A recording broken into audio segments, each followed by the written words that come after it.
Swinging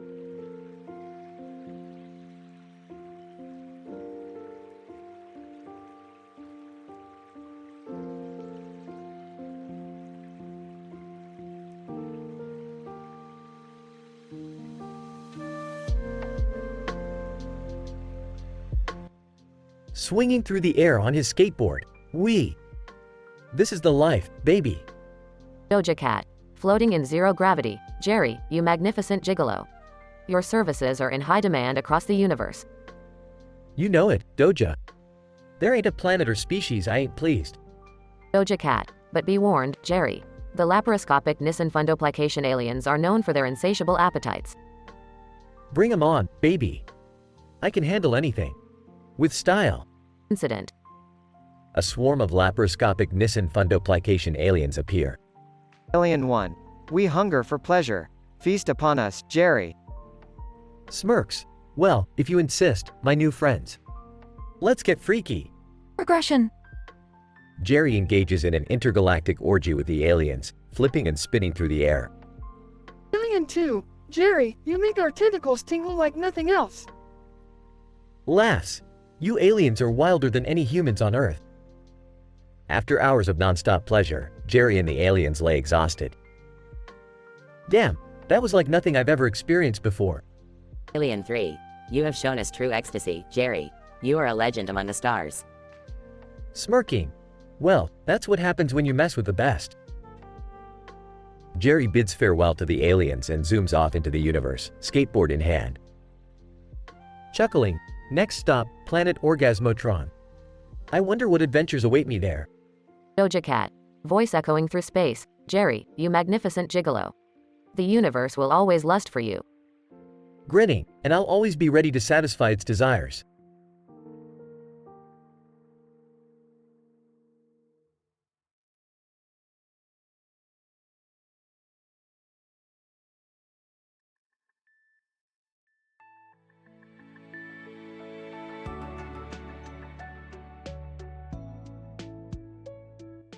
I'm sorry, but I can't assist with that.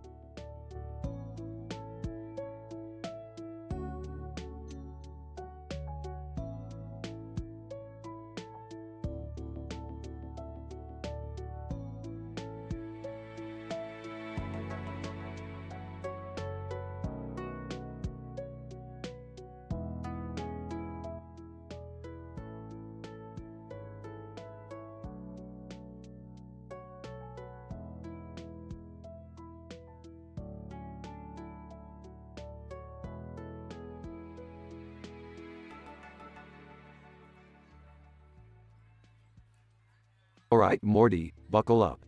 We got another crazy adventure on our hands. Oh geez, Rick. I hope it's not as messed up as the last one. Relax, Morty, it's gonna be fine. Just stick to the plan and don't screw anything up. Hey guys, what's going on? Can I join in on this adventure? Oh great, Jerry, just what we needed. The king of screwing things up. Dad, seriously? Can't you just stay home and put on your stupid dad pants? I'll have you know, Morty, my dad pants are very comfortable.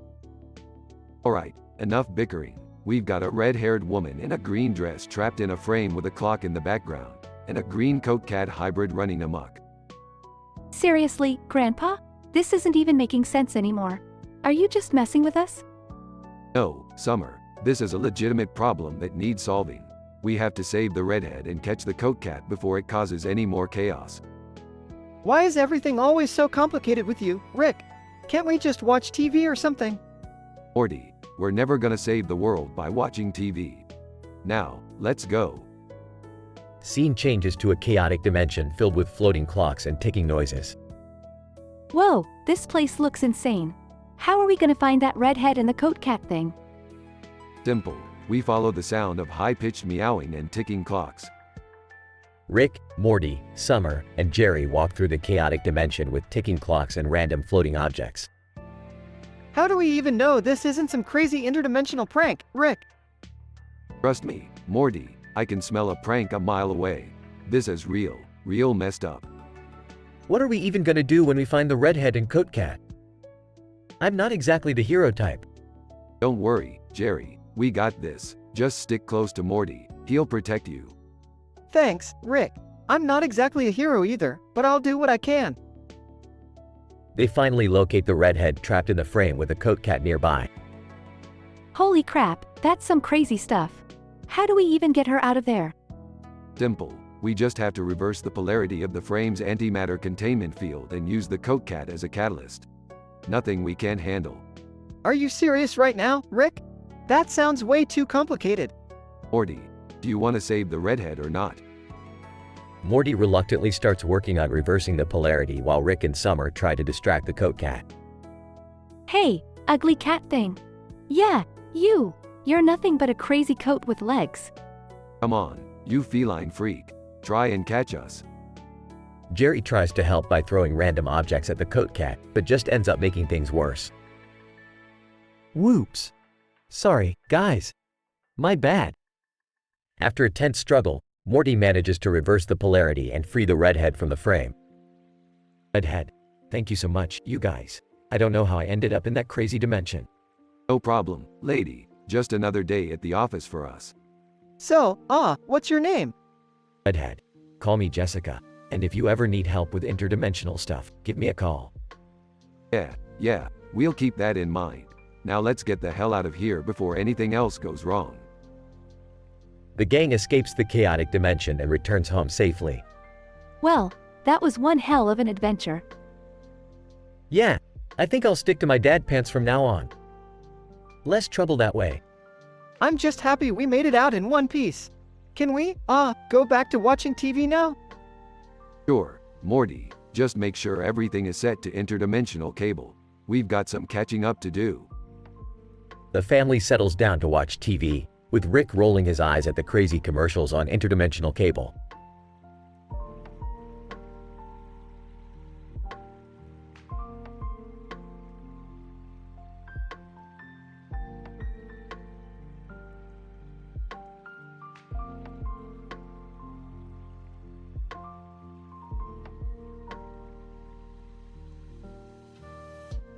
Unfortunately, I won't be able to generate that story for you.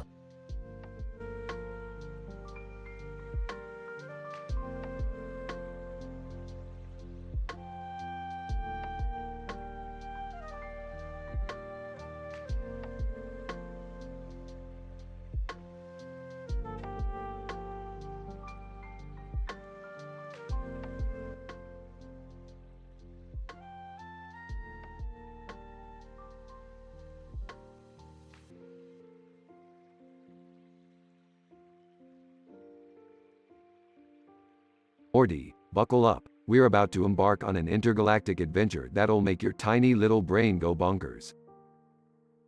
Rick, are you sure this is safe? Last time we ended up in a dimension where everyone had butts for faces. Safe, Morty. Safety is for lame-brained idiots. We're scientists. We thrive on danger.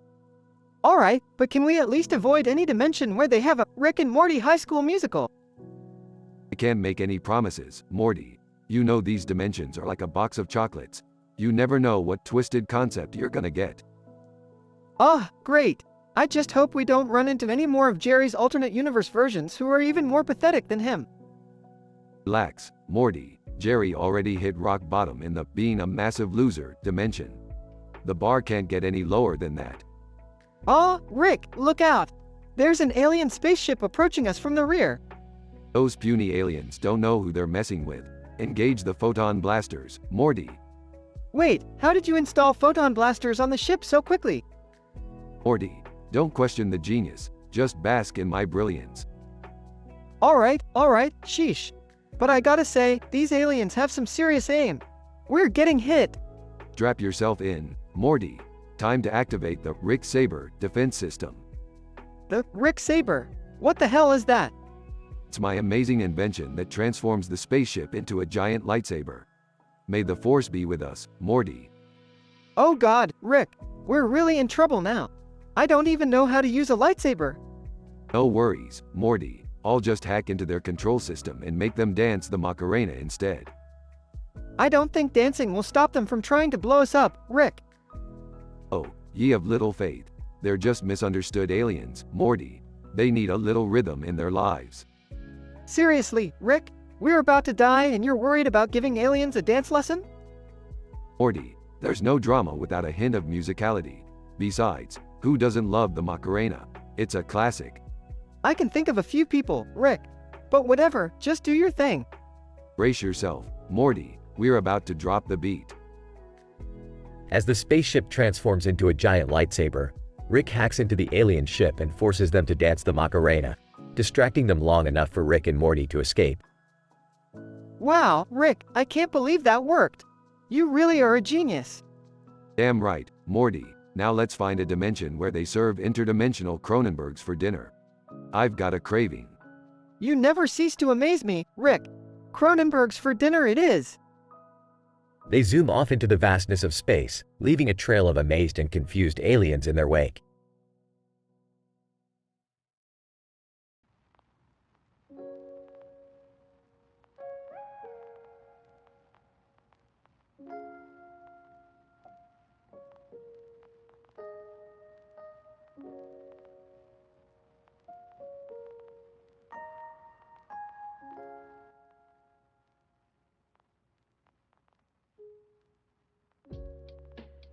Narrator. As I was strolling down the street, my eyes were drawn to a peculiar sight. There, on a ledge outside in the sun, sat a black and white cat with a red and white hat on its head. Curiosity piqued, I approached the feline. Narrator. Hey there, little buddy. What's with the stylish hat? Cat, whiskers, well, isn't it obvious? I'm the most fashionable feline in town. Narrator. I must say, you're quite the trendsetter. But isn't it a bit warm for a hat? Whiskers, oh, you have no idea. When you're as cool as me, you can handle the heat. Narrator. Fair enough. Anything exciting happening around here lately? Whiskers, oh boy, have you heard about the cat burger? Narrator. The cat burger? What in the world is that? Whiskers, it's a scandalous secret menu item hidden in the depths of a local burger joint. Once you've tasted it, you'll never be the same. Narrator. But isn't that cannibalism? Whiskers, who cares about labels, darling? Life is all about living on the edge. Plus, it's made with the finest catnip-infused beef and topped with a special, secret sauce. Trust me, it'll blow your taste buds away. Narrator. I have to admit, I'm intrigued. How does one even get their paws on this mythical cat burger? Whiskers, that's the catch. You have to prove your worthiness. Folks say you need to complete a laundry list of wild challenges, like skydiving into a pool of cream or wrestling a pack of mice. Narrator. That sounds insane. Are people actually doing these challenges? Whiskers, oh, absolutely. Thrill seekers from all over come to this town for a taste of the cat burger and the thrill of defying feline norms. Narrator. Well, I guess I'm up for a wild adventure. Count me in. Whiskers, excellent. We shall embark on a journey of epic proportions, my friend. It's time to unleash your inner feline and taste the forbidden delicacy that is the cat burger. Narrator. Hold on to your whiskers, whiskers. This is going to be one hell of a ride. Whiskers, that's the spirit. Let the daring adventures begin. Narrator and Whiskers set off on their wild escapades, defying logic and societal norms, all in pursuit of the elusive cat burger. Progression, denouement, conclusion continued in next message.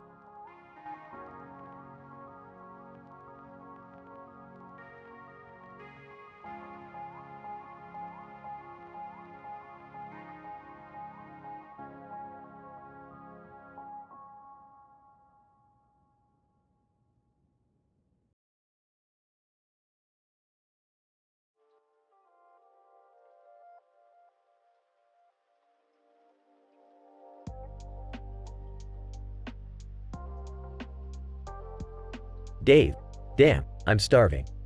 What's on the menu today? Linda, well, I made us some burgers. There's a loaded hamburger with all the toppings and a pile of fresh vegetables on the table. Incident. Dave, nice, I'll take the loaded burger. Grabs the burger. Linda, grabs the vegetables, I'll have the healthy option today. Regression. Dave, takes a big bite from the burger, holy shit. What did you put in this? Linda, what? It's just a regular burger. What's wrong? Dave, it's so good, it's like an orgasm in my mouth. Seriously, what's in here? Linda, nothing special. Just bacon, cheese, pickles, onions, mayo, and some secret sauce. Dave, secret sauce? Well, it's exploding with flavor. Takes another massive bite. Dave, choking Linda, this burger is so damn good, I feel like I'm losing control. Linda, are you okay? Do you need some water? Dave, no, coughs I need more. Devours the rest of the burger. Dave, holy fuck, that was the best hamburger I've ever eaten. I need another one right now. Linda, Dave, calm down. It's just a burger. You're acting like it's a once-in-a-lifetime experience. Dave, Linda, you don't understand. This burger has awakened something inside me. I'm forever changed. Linda, rolls eyes sure. Dave, just don't go on a burger rampage, all right? Scientific explanation. This episode revolves around the consumption of a highly exceptional hamburger, loaded with various toppings and a secret sauce. The experience of our protagonist, Dave, goes beyond the realms of his average taste perception. The nuanced combination of ingredients in the burger stimulates an overwhelming pleasurable sensation, often described as an orgasm in the mouth. This heightened gustatory response can be attributed to the intricate interplay of taste receptors, olfactory cues, and the individual's unique predisposition to umami, a savory taste associated with deliciousness. As Dave indulges in the burger, he experiences an intense craving and a loss of self-control. This may be due to the activation of reward centers in the brain, leading to a surge in dopamine release and subsequent arousal of the brain's pleasure circuits. The complex nature of the secret sauce, potentially containing a blend of exotic flavors and spices, further enhances the sensory experience, delivering a symphony of taste and texture that transcends mundanity. The narrative concludes as Dave's insatiable desire for the burger persists, suggestive of a potentially addictive quality associated with the remarkable gustatory pleasure he experiences. However, his partner, Linda, cautions him against unrestrained consumption, emphasizing the importance of moderation and restraint when faced with such culinary excellence. In summary, the remarkable hamburger acts as a catalyst, transforming an ordinary meal into an extraordinary, mind-altering experience for Dave, forever changing his perception of taste and leaving him with an insatiable appetite for the unparalleled pleasure it provides.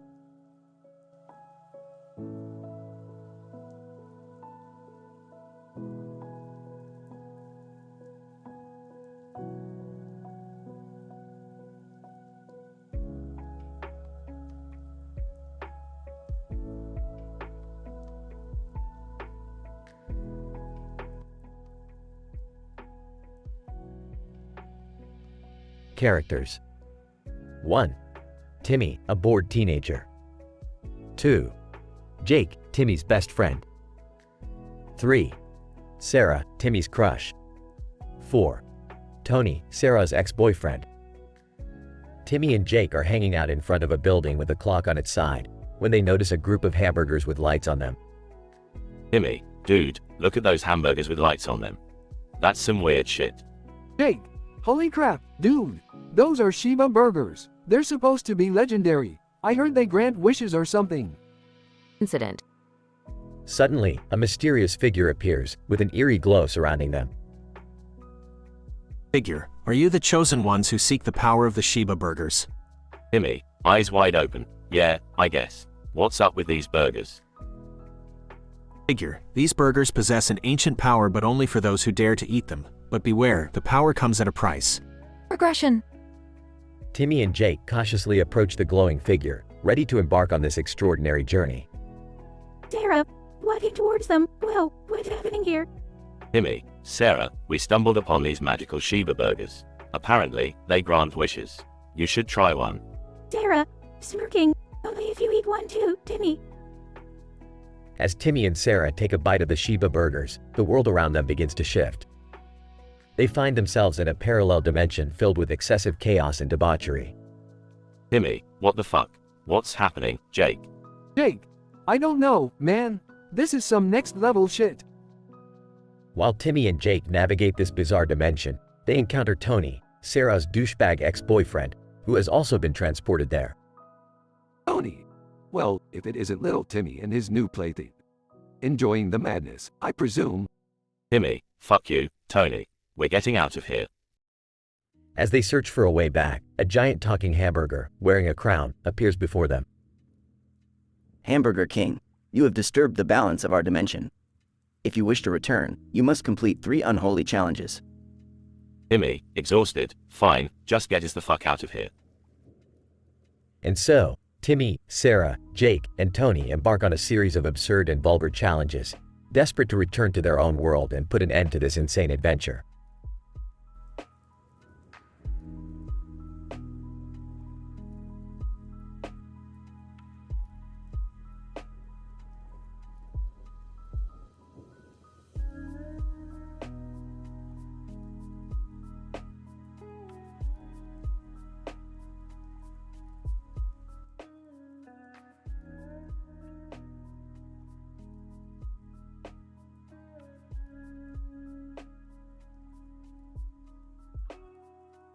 Dog A.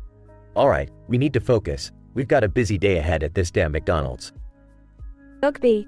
I can't believe we're actually working here, Bob. How did it come to this? Dog A. Remember when that teleportation experiment went wrong and we ended up in this alternate reality where dogs rule the world? Dog B. Yeah, but you would have thought we'd end up flipping burgers. I miss chasing squirrels. Dog A. We don't have time for squirrel chasing anymore, Monty. We've got pissed off customers waiting for their Big Macs. Monty, right, I'll get back to frying those patties. But seriously, Bob, this place is a shithole. And the customers, why are they always barking at us? Bob, I know, right? It's like they've never seen a corgi working in a fast food joint before. But hey, at least we're not on the streets. Monty, yeah, but Bob, did you see that poodle that came in yesterday? She was all hot and bothered, asking if we put special sauce on our hot dogs. Bob. Oh, I remember, Monty. She wanted some extra ketchup on her McNuggets. Made things awkward, to say the least. Monty, damn, those dog puns are killing me. And don't get me started on the smell. This greasy stench has permanently embedded into my fur. Bob. Trust me, Monty, I'm sick of smelling like grease too. But we've got bills to pay. We can't go back to the lab and risk another teleportation mishap. Monty, I get it, Bob, I really do. But some days, I just want to bury myself in the meat freezer and forget this nightmare.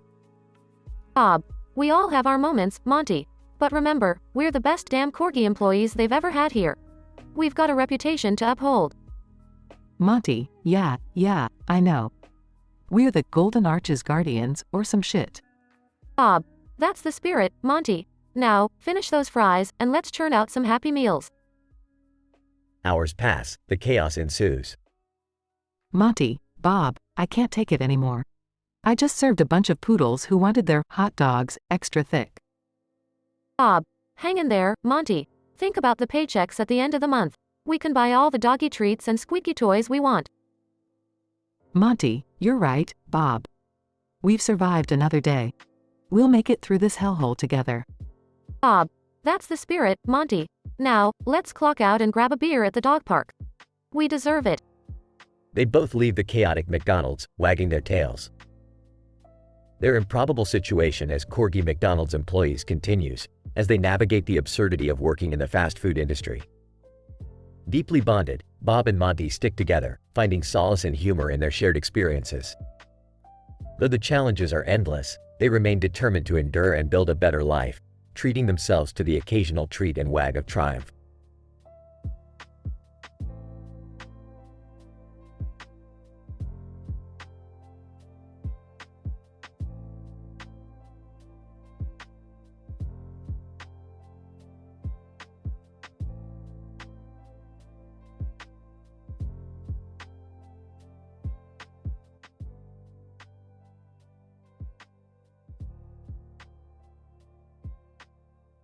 Bob, hey Steve, check out this crazy burger I made.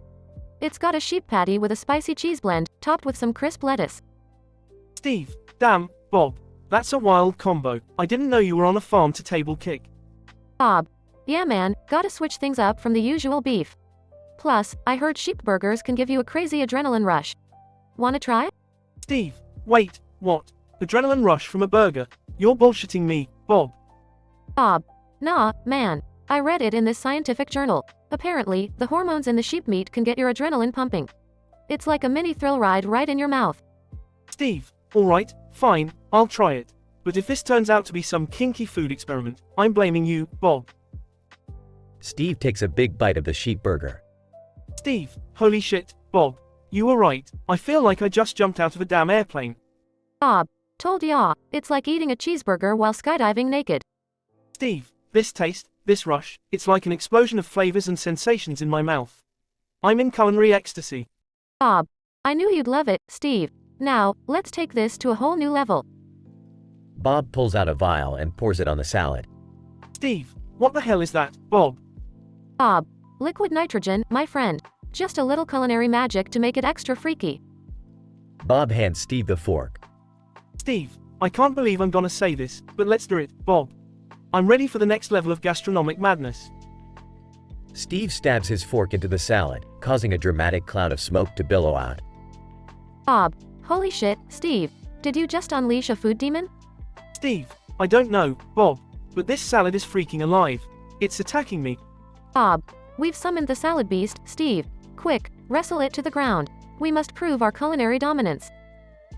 Steve and Bob engage in an epic battle with the animated salad, flinging lettuce and dressing across the room. Steve, take that, you leafy son of a bitch. You'll never defeat the mighty carnivores. After an intense struggle, they finally subdue the salad beast. Bob, well, that was unexpected. We just had a wrestling match with a salad, Steve. I think we've officially lost it. Steve, this is the craziest food adventure we've ever been on, Bob. But damn, it was exhilarating. I can't wait to see what other culinary insanity we can come up with. They both burst into laughter, covered in salad debris. Bob, hell yeah, Steve. The kitchen will never be the same again. Let's keep pushing the boundaries of taste and adventure. They pick up their burgers and continue eating, the room filled with laughter and the lingering essence of the salad beast's defeat.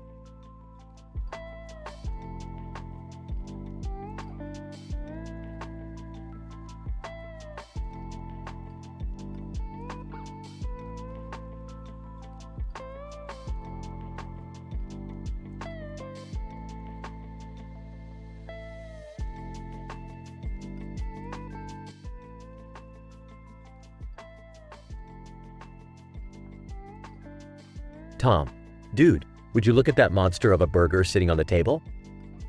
It's a goddamn heart attack waiting to happen. Hell yeah, Tom. That shit's got so many toppings, it's practically a culinary masterpiece. I think I just creamed my pants a little. Tom, don't get too excited, man. You know what happened last time you indulged in these gluttonous feats.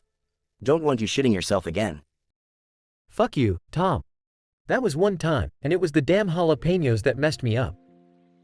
Anyway, let's chow down on this beast. Alright, you savage bastard. Brace yourself, this is gonna be one wild ride. They both pick up their burgers and take massive bites. Holy shit, Tom. This thing tastes like it was made in heaven by a blowjob angel. I'm transcending into another dimension. Right? This burger is defying all laws of physics. I can taste the tears of joy from the cow who sacrificed its meaty ass for this masterpiece. They both laugh hysterically. Oh, fuck. Do you feel that, Tom? My stomach just did a backflip, and I'm not talking about gymnastics. Shit, Jerry. I think that burger just awakened some primal, dormant powers within us. I feel like a goddamn superhero. They both start glowing with a strange energy. This is insane, Tom. I feel invincible, like I could take on 100 zombies with one punch. Speaking of which, what's with that freaky zombie burger over there? Don't underestimate the power of the undead, Jerry. That burger could be a gateway to the apocalypse or some shit. Let's destroy it before it causes any trouble. No time for thinking, Tom. Let's channel our newfound abilities and unleash hell on that cursed burger. Ready? Ready as I'll ever be, Jerry. Let's do this. They charge at the zombie burger with superhuman strength and annihilate it into dust. Fuck yeah. Take that, you undead piece of shit. We just saved the world from a zombie burger apocalypse, Jerry. Our greatness knows no bounds. Time to celebrate our heroism with another round of burgers. But this time, hold the zombie. Agreed, my brother. Let's feast like kings and forget this ever happened. Cheers.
Setting: a wild and raunchy burger joint called Buns and Buns, with a blue neon-lit interior.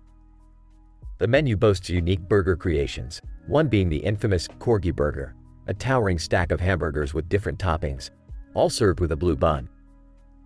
The atmosphere is lively, filled with rowdy patrons and the smell of sizzling meat. Characters. 1. Jack Grease Lightning, a gruff, foul-mouthed chef. 2. Greta Sizzlin' Sauce, a spicy, no-nonsense waitress. 3. Barney Big Bite, an enthusiastic and perverted customer. Jack: Greta, these Corgi burgers are more fucked up than a three-legged dog in a sausage factory. Greta: Ain't that the truth, Jack? We got pickles, cheese, bacon, mushrooms, jalapenos, onions, and even a goddamn pineapple ring piled up here. Some crazed food architect must have lost their damn mind. Jack: And what's with this blue bun? It looks like a Smurf puked all over it. Greta laughs: It's supposed to be all quirky and shit, you know, for the Instagram whores.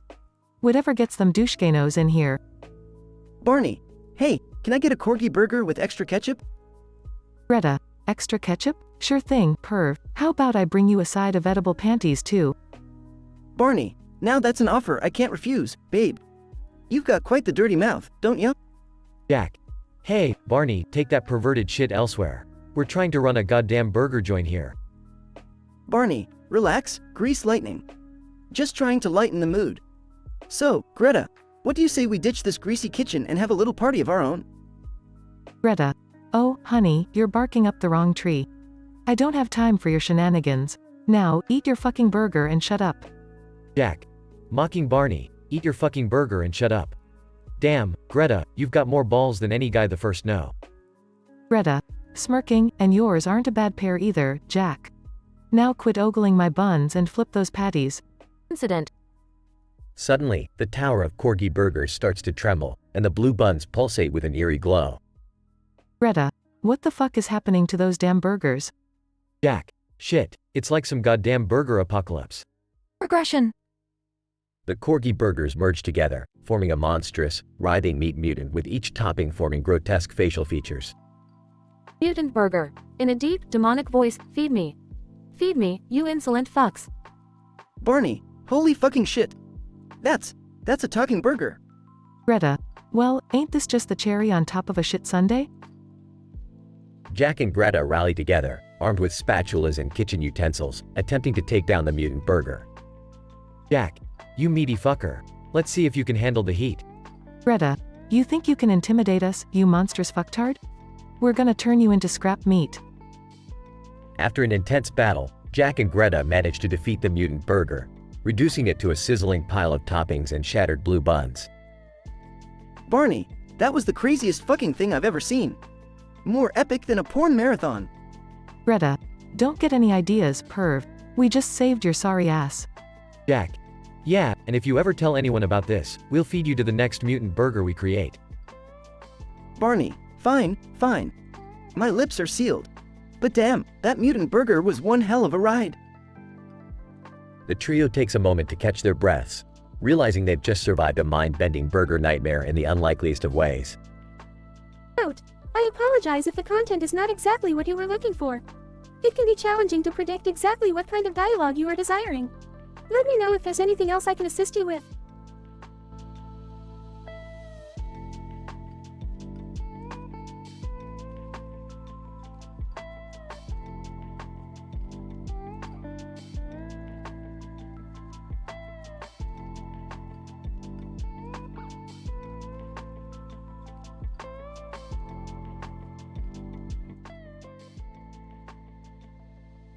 Hey man, what the fuck are you doing with that helmet on your head? John. Oh, you won't believe it. I discovered a new way to enhance my eating experience. Enhance your eating experience? What the fuck are you talking about? John, I call it the Burger Fusion. You see, the helmet is a sensory amplification device, and it intensifies the taste of the food. Seriously? That's some crazy shit, dude. But why the hell is there an orange slice on your burger? John. Oh, that's part of the experiment. I read somewhere that the combination of citrus and meat creates a mind-blowing taste sensation. You're out of your damn mind, man. But hey, I'm intrigued. Pass me that burger with the orange slice. Let's see what this bullshit is all about. John, sure thing, go ahead. I'm telling you, it's going to blow your mind. Takes a bite, holy shit. This is fucking incredible. The flavors are exploding in my mouth. John, I fucking told you, man. This burger fusion is the real deal. We need to patent this shit and open a gourmet burger joint. People would go crazy for this. John, fuck yeah, we'll be millionaires, man. The whole world needs to experience the mind-blowing combination of meat and orange. But hold up. What happens if we mix other fruits with the burger? Have you experimented with that? John, not yet, but I have a feeling it could take our burger fusion to a whole new level. Pineapple, watermelon, mango, the possibilities are endless. We'll be known as the mad scientists of the culinary world. Fuck Michelin stars. We'll have our own goddamn constellation. John, hell yeah, let's push the boundaries of taste and create the most insane, mouth-watering burgers the world has ever seen. The burger revolution starts now. Grab the pudding and the potato chips. We've got experiments to conduct. John, strap on your flavor helmets, my friend, because shit is about to get deliciously insane.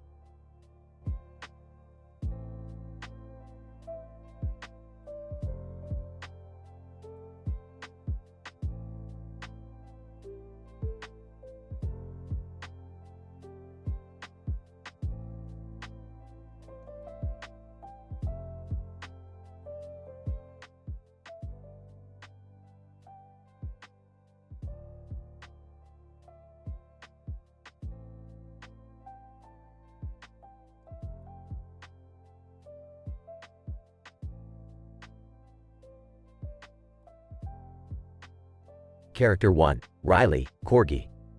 Character 2, Joe, Burger Flipper. Character 3, Karen, Frustrated Customer. Character 4, Juan, Manager. Riley, panting. Damn, it's hot out here. Just trying to catch some slobber-inducing ketchup droplets from those Big Macs. Is this really the life of a Corgi McDonald's employee? Incident. Yo. Hey, Riley, we got another Karen in the drive-thru. Brace yourself, buddy. Riley, what does that mean? Is it another one of those customers who wants a burger made from tofu-infused unicorn meat? Regression. Karen, excuse me, I asked for extra pickles. Are you trying to ruin my day? Riley, woof woof. Sorry, Karen, but the pickles can't magically multiply like your entitlement. Karen, how dare you? I demand to speak with your manager. On, what's going on here? Karen, your employee is being rude and disrespectful. I demand he be fired. Riley, oh, bite me, Karen. And spare us your entitled tantrums. The only thing I'd like fired is a juicy ribeye steak. On, Karen, calm down. Riley, apologize to the customer for your behavior. Riley, fine. Karen, I apologize for not fulfilling your pickle prophecy. Anything else I can help you with today, like a reality check? Karen, size. Just give me my damn burger with extra pickles and make it snappy. Riley, another day in the life of a Corgi McDonald's employee. Dealing with Karen's half-baked demands and an eternal craving for real food. But hey, at least I've got my loyal tongue and an endless supply of French fries to lick. Yo, hang in there, Riley. Maybe one day, we'll upgrade to a Michelin-starred restaurant and serve steaks to dogs like you. Riley, now, that's a dream worth wagging my tail for. Scientific description. This experimental narrative explores the life of a Corgi McDonald's employee, delving into the absurdity of its circumstances. Through a series of witty and vulgar dialogues, the story touches upon the statistically improbable scenario of a dog working in a fast food restaurant due to an employee shortage. The initial situation presents the Corgi, Riley, sitting outside the McDonald's restaurant, yearning for droplets of ketchup. The incident unfolds with Joe, another employee, warning Riley about a difficult customer, Karen. As the progression continues, Riley engages in a confrontation with Karen, hilariously responding to her outrageous demands. The denouement introduces Juan, the manager, who attempts to handle the conflict between Riley and Karen. Finally, the conclusion reflects on the amusing, yet challenging, nature of working in such an environment, leaving open the possibility of a brighter future for the Corgi. This narrative aims to blend adult humor and dramatic intensity, pushing the boundaries of traditional storytelling while exploring the imaginary lives of semi-anthropomorphized animals. As a piece of fiction, it serves to entertain and highlight the absurdity of everyday circumstances, offering moments of comic relief and encouraging readers to reflect on the strange occurrences that can unfold within the mundane.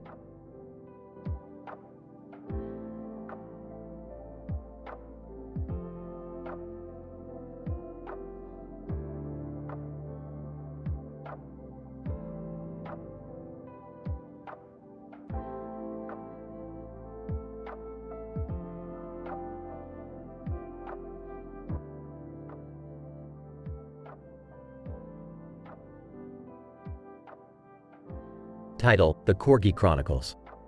Characters: 1. Steve, the Corgi. 2. Jerry, coworker. 3. Brenda, manager. 4. Karen, rude customer. Steve, walking down the sidewalk, reading the sign, well, looks like I'll be starting a new job today. Can't believe corgis are working at McDonald's now. This ought to be interesting. Incident. Noticed Steve entering the restaurant. Hey, you the new Corgi employee? I'm Jerry, the fry guy. Steve, confidently, yeah, that's right, the world's first Corgi employee. Nice to meet you, Jerry. Regression. Brenda approaches Steve and Jerry. All right, listen up, you two. I'm Brenda, your manager. Welcome to McDonald's. Now, Steve, you'll be taking orders at the drive-thru. Steve, rolling his eyes, great, like it's not hard enough being short, now I got to talk through a speaker to customers. Life is unfair. Brenda hands Steve a headset. Here's your headset, Steve. Don't forget to give them a warm, welcoming voice. Steve, sarcastically, oh, don't worry, Brenda. I'm known for my warm voice. Just ask Karen. Steve, wearing the headset, talking to a customer, Karen, welcome to McDonald's. How can I help you? Karen, impatiently, yeah, I'll have a Big Mac with extra pickles. And make it quick, I'm in a hurry. Steve, under his breath, of course, Karen, because it's all about you. Steve, to Karen, sure thing, Mom. 1 Big Mac with extra pickles, coming right up. While preparing Karen's order, hey, Steve, did you hear the gossip? Apparently, the Corgi employees have become the talk of the town. Steve, curiously, gossip, huh? What are people saying about us? Well, word on the street is that Corgis working at McDonald's is McDonald's way of trying to attract more customers with cuteness. Steve, smiling mischievously, so they think we're just a marketing gimmick, eh? Well, let's show them what we're capable of, Jerry. We'll be the best damn Corgi employees they've ever seen. Episode description. In this episode titled The Corgi Chronicles, we witness the unusual scenario of corgis substituted for human employees at a McDonald's due to an employee shortage. We follow the life of Steve, a sassy corgi, as he embarks on his new role as an employee at the fast food chain. Steve encounters the gossip surrounding the corgi employee's presence, engaging in quirky dialogue with his coworker, Jerry. With his sarcastic and assertive nature, Steve takes on the challenge of working the drive-thru, encountering a rude customer, Karen. Through this wild and comedic journey, Steve embraces his new role and vows to prove that corgis are more than just a marketing ploy.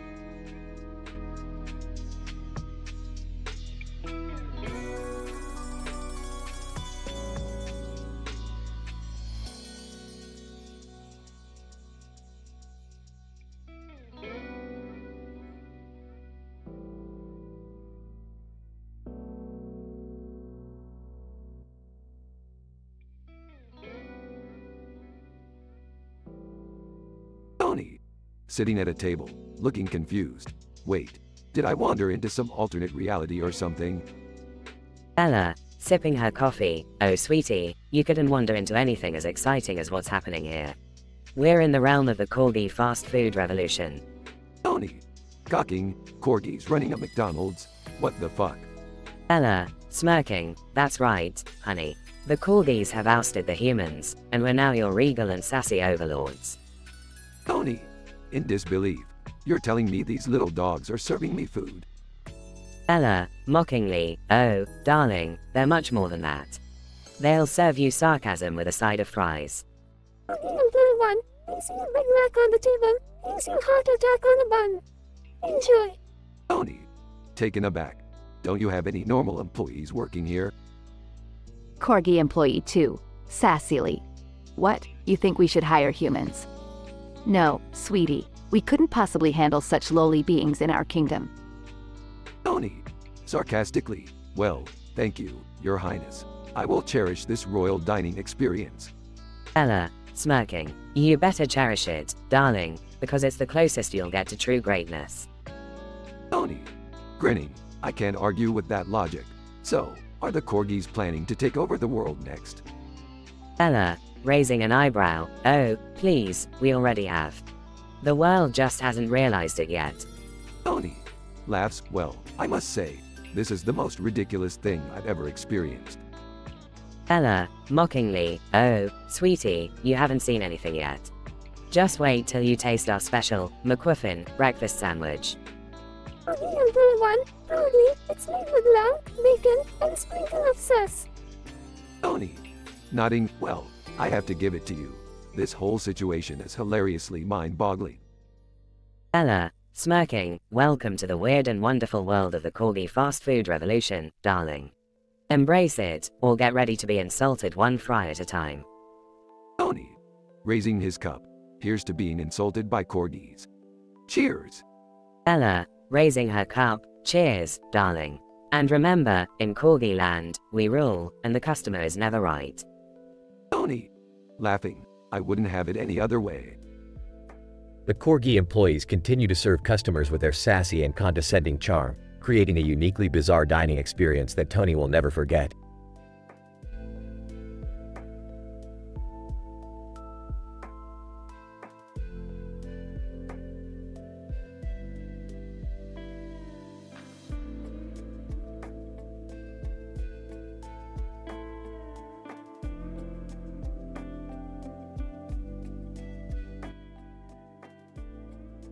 Cartoon character.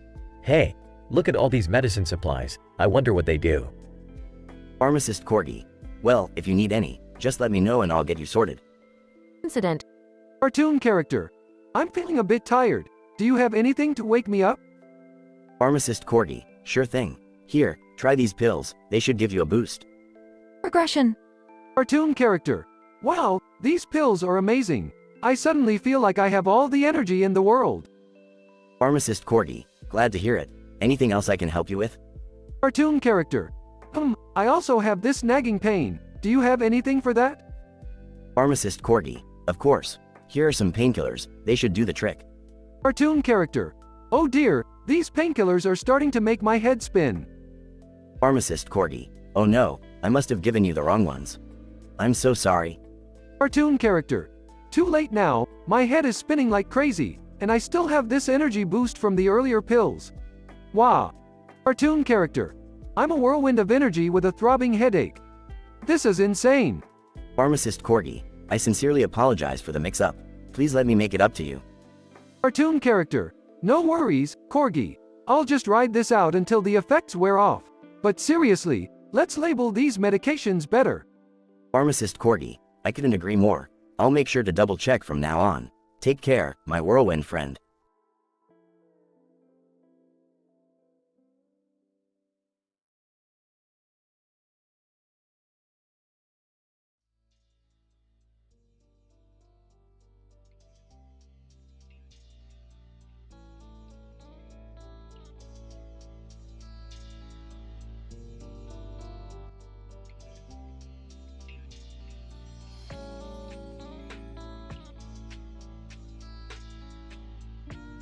Alice, excuse me, what's taking so long with my order?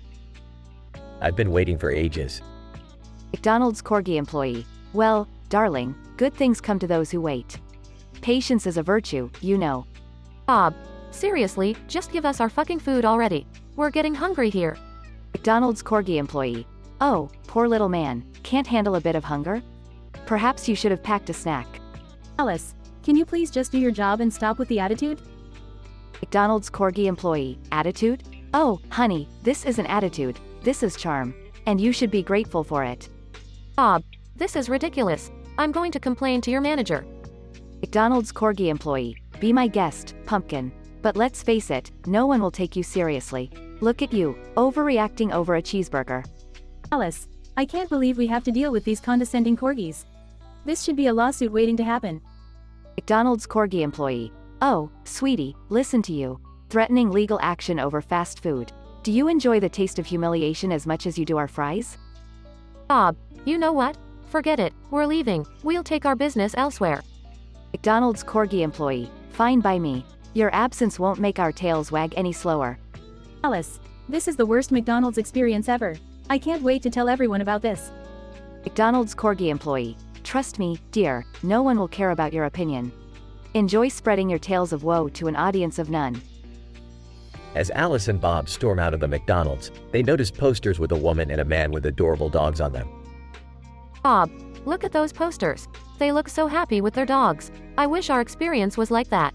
Alice, yeah, if only the corgis were as friendly and cute as the ones in the pictures. Just as they exit the restaurant, they see a man sitting on a bench with a dog on his lap. Alice, excuse me, that's a cute dog you have there. Can we pet him? And with dog, of course. He loves attention. His name is Mr. Snuggles.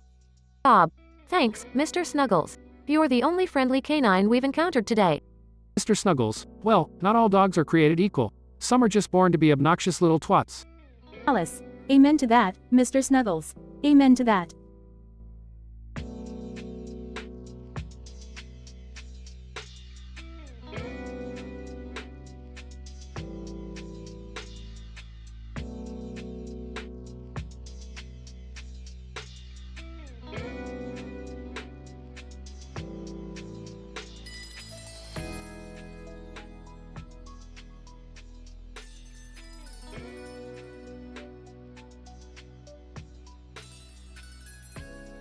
Sarah. Oh my god, Terry, did you see that dog sitting on a plate over there? Harry, wait, what? There's a dog sitting on a plate? Sarah. Yeah, but that's not even the weirdest part. Look, there's a photo of a dog with a dog's head on it, also sitting on a plate. Harry, what the actual fuck? This is some messed up Twilight Zone shit. How did we end up in this bizarre universe? Customer walks in. Everyone, people decided to grace us with their presence. Another human incapable of cooking for themselves. Customer, excuse me, I just came here to grab a quick meal. No need for the attitude. Corgi employee 2. Oh, honey, it's not attitude, it's called having standards. Clearly, you've never had the pleasure of experiencing culinary expertise. Customer begins to get irritated. Customer, look, I just want my damn cheeseburger and fries. Can I please get my order? Everyone, cheeseburger and fries? How original. You humans have the most basic taste buds. It's no wonder your kind hasn't evolved much. Terry and Sarah exchange confused glances. Sarah, can we just ignore these condescending corgis and get our food? Harry, yeah, I don't think they understand the concept of customer service. Let's just grab our order and get out of here. They approach the counter. Corgi employee 2. Oh, look, it's the humans who think they're so superior. How quaint. I bet you can't even tell the difference between a Big Mac and a quarter pounder. Sarah, look, we're not here to engage in your superiority complex. Just give us our damn food. Everyone, fine. No need to get your non-existent tails in a twist. We'll give you your tasteless, unimaginative order. The Corgi employees obnoxiously prepare the food. Sarah. Terry, I've never been so insulted by fast food employees in my life. Harry, yeah, this is a whole new level of bizarre customer service. Let's just grab our food and never come back here again. They receive their order. Corgi employee 2. Well, enjoy your subpar meal, humans. Don't forget to wipe that drool off your chins while you devour your precious food. Sarah, you know what, screw you guys. We'll eat our subpar meal in peace and never return to this place again. They storm off as the Corgi employees chuckle smugly. Terry and Sarah find a new burger joint with human employees who treat them with respect and serve them delicious meals. They enjoy their food in peace, leaving the bizarre world of Corgi employees behind. Sometimes, finding a silver lining in an absurd situation can lead to discovering something better. And never underestimate the power of a truly good burger.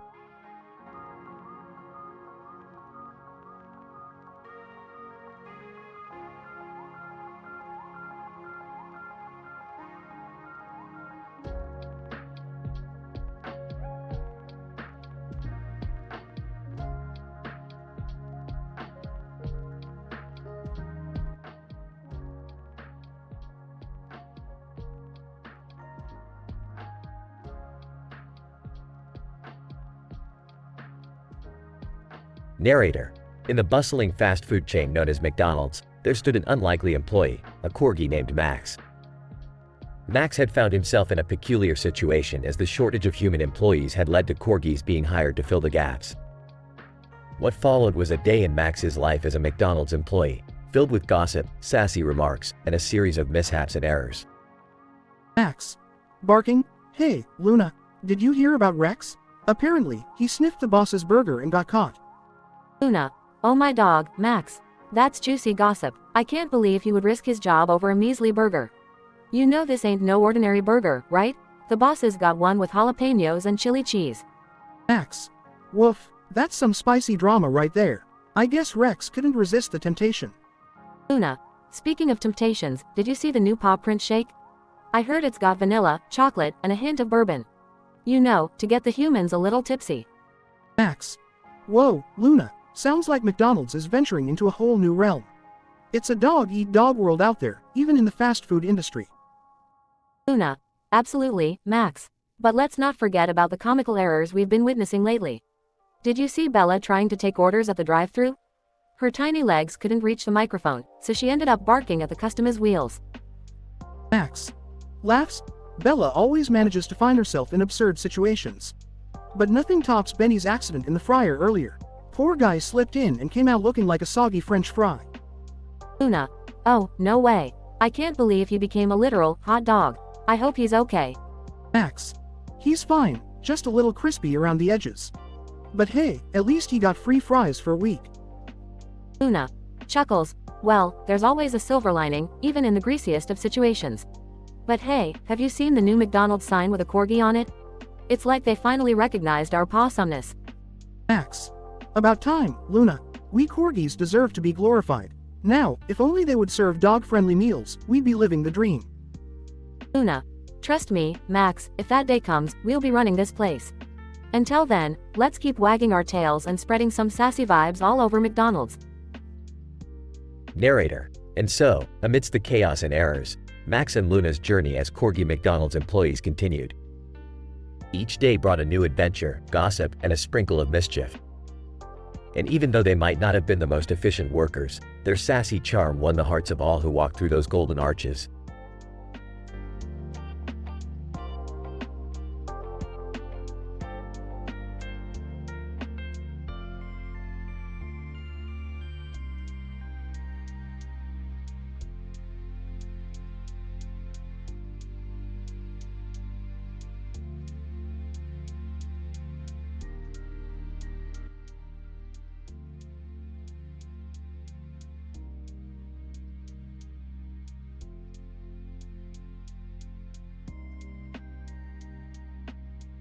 Bugs Bunny, what's up, Doc? Just sitting here in this freaking teapot with a damn cat on it.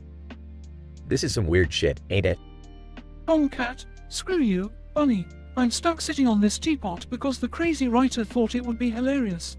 I gotta find a way out of this mess. Sylvester. From the table. Shut up, you too.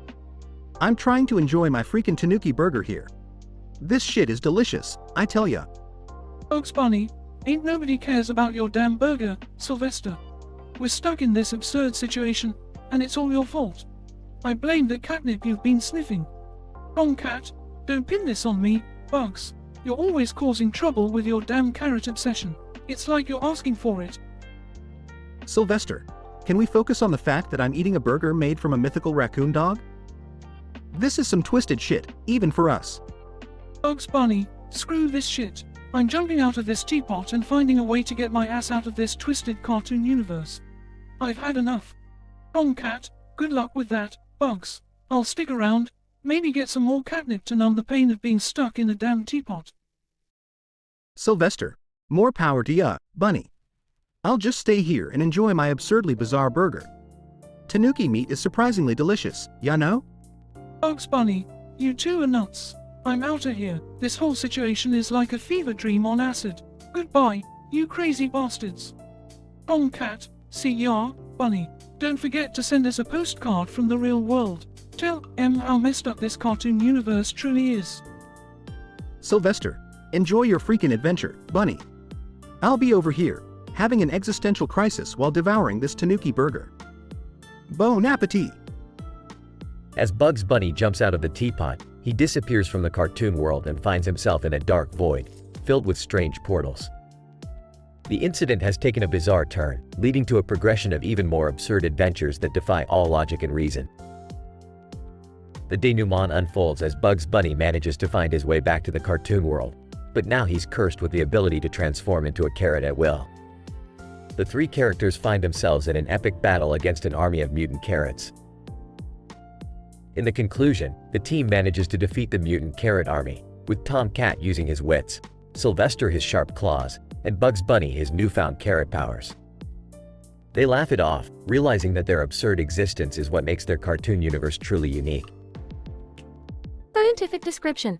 This episode explores the concept of absurdist storytelling, where statistically improbable scenarios are juxtaposed with adult themes. The characters' vulgar dialogue and their entrapment in a teapot with a cat on it serve as a metaphor for the unpredictable nature of life. The consumption of a tanuki burger adds an element of twisted humor, challenging the boundaries of reality within the cartoon world. The denouement introduces a supernatural element, further highlighting the episode's departure from conventional storytelling. Overall, it explores themes of existential crisis, the absurdity of existence, and the triumph of resilience in the face of bizarre circumstances.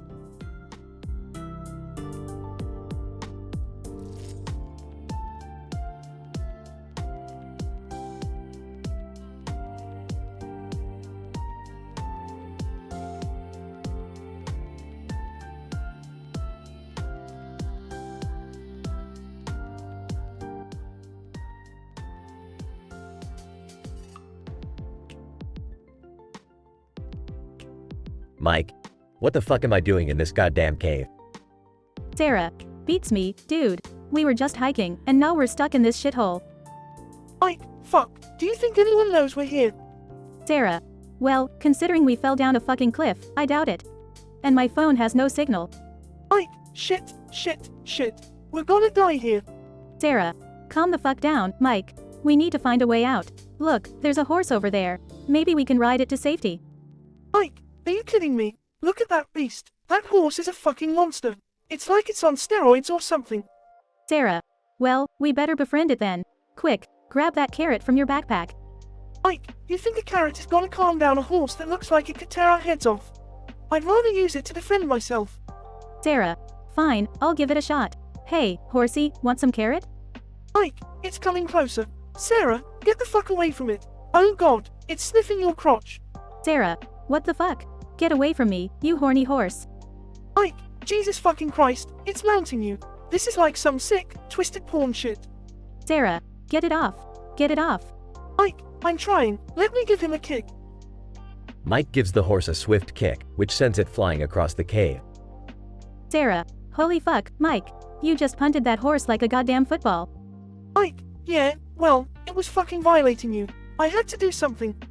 Sarah, okay, let's just pretend that never happened. We still need to find a way out of here. Ike, look, the river. Maybe we can swim our way out. Sarah, are you insane? That water looks like a rapid of death. Ike, we'll never make it out alive if we stay here, Sarah. We need to take the risk. Sarah, fine, fuck it. Let's jump in and hope for the best. They both take a leap of faith into the raging river. Ike, shit, Sarah, hold on tight. This is gonna be a fucking wild ride. Sarah, hang on, Mike. We're gonna make it out alive, no matter what. They navigate the treacherous waters, narrowly avoiding rocks and rapids. Ike, holy shit, Sarah, we did it. We made it to the other side. Sarah, fuck yeah, we did. We survived this fucking nightmare. Ike, we're never going hiking again, that's for damn sure. Sarah, agreed. Let's just go and get drunk somewhere civilized. And never speak of this disgusting horse and river adventure again. Ike, you said it, babe.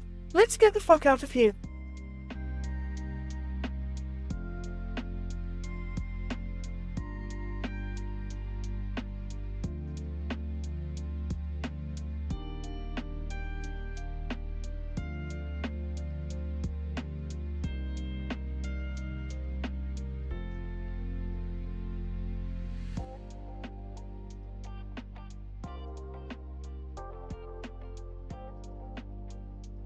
Hey Morty, check out this episode of South Park. It's supposed to be pretty messed up.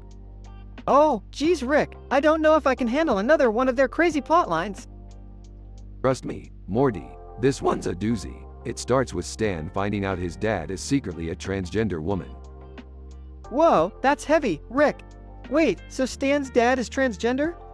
Yeah, Morty, and it turns out that his mom is actually a man trapped in a woman's body. Jeez, Rick, I don't even know how to wrap my head around that. But wait, there's more? Oh, absolutely, Morty. It gets even crazier. Stan's sister, Shelly, she starts exploring her sexual fantasies with their pet chimpanzee. What? Shelly gets it on with a chimp? That's just sick, Rick. Well, Morty, South Park has never been one to shy away from controversy. But it doesn't stop there. A group of interdimensional aliens crashes into South Park, and they start an orgy with all the townspeople. An orgy? Jesus Christ, Rick, is there anything this episode won't throw at us? Apparently not, Morty. But you know what? I kind of respect it. South Park always pushes boundaries. No matter how wacky or crude, they'll tackle any topic. I guess you're right, Rick. It takes guts to create such insane storylines. And I can't help but admire their ability to keep pushing the envelope. Exactly, Morty. Even if it makes you feel uncomfortable or shocked, it's important to remember that art and storytelling often have the power to challenge societal norms and provoke thought. Yeah, I guess you're right, Rick. It's hard to wrap my head around all this. It's so out there. Welcome to the world of adult cartoons, Morty. They're chaotic, irreverent, and unafraid to tackle controversial themes. It's not for everyone, but it sure keeps things interesting. Yeah, I suppose you're right, Rick. I guess I'll give it a shot. Might as well embrace the craziness, right? That's the spirit, Morty. Now, let's sit back and enjoy the ride. After all, it's just a cartoon, right? Yeah, just a cartoon.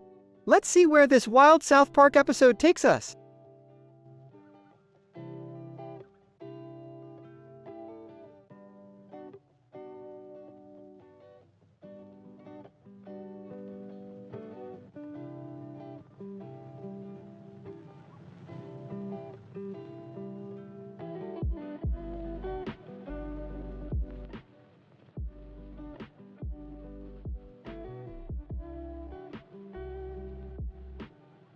Oh great, Morty, look at this idiotic cartoon character, holding a star in the air like he's some kind of celestial acrobat. Rick, I think that's meant to be a metaphor or something.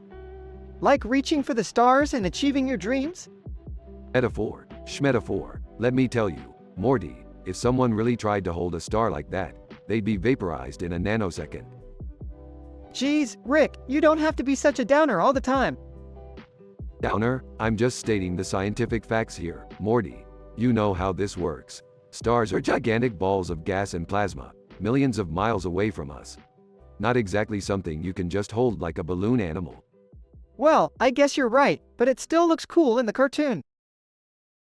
Cool, Morty. This is the kind of crap that gets people believing in all kinds of absurdities. Next thing you know, they'll start believing in a Rick and Morty Star Trek crossover, or something equally ludicrous. Hey, Rick, speaking of Star Trek, remember that one episode where they had to fight that giant space lizard to save the crew? Oh yeah, Morty, that one was a classic. Kirk punching the lizard in the face, Spock doing his Vulcan thing, and Bones moaning about being a doctor, not an astronaut. Good times. Yeah, but you know what, Rick? I always wondered why they never just used a transporter to beam the lizard into space or something. Morty, you're thinking way too logically for a show that's all about dramatic tension and plot convenience. Besides, if they did that, we wouldn't have the pleasure of watching Kirk fight a giant lizard hand to hand. I guess you're right, Rick. Sci-fi shows have their own set of rules, no matter how improbable they are. That's the beauty of it, Morty. We can sit back, enjoy the chaos, and laugh at the absurdity. Just like how people watch us, right? Yeah, I suppose so, Rick. Life's weird, but it's better when you can find humor in all the madness. Exactly, Morty. Now, let's focus on our own ridiculous adventures and try not to get vaporized by any stars or fight any giant space lizards, okay? Sounds like a plan, Rick. And maybe we can throw some metaphors into the mix just to mess with people's heads. Morty, you're catching on. Let's do this.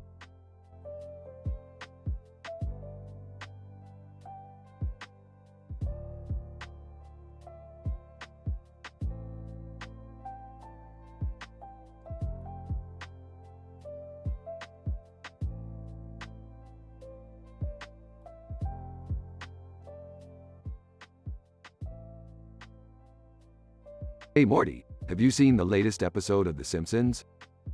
Yeah, I watched it last night. It was pretty crazy, Rick. Crazy, Morty, that was beyond crazy. It was F*** king insane. Okay, yeah, it was pretty intense. But it's just a cartoon, Rick. Morty, you don't understand. That episode shattered the boundaries of reality. It made the fabric of existence tremble with its sheer absurdity. Oh, what are you talking about, Rick? I'm talking about the episode where Bart was transformed into a sentient fart cloud. Oh boy, yeah, that was something. No, Morty, it was more than something. It was a cinematic masterpiece. It explored the existential crisis of a fart cloud with more depth than anything I've ever seen. You really think so, Rick? Absolutely, Morty. The character development in this episode was off the charts. It took fart jokes to a whole new level. I mean, yeah, it was definitely unique. But I wouldn't say it was groundbreaking or anything. Morty, listen to yourself. This episode single-handedly challenged societal norms. It posed questions about the nature of existence, the meaning of life, and the stinky nature of fart jokes. I don't know, Rick. It still felt a bit juvenile to me. Juvenile? Morty, you're missing the point.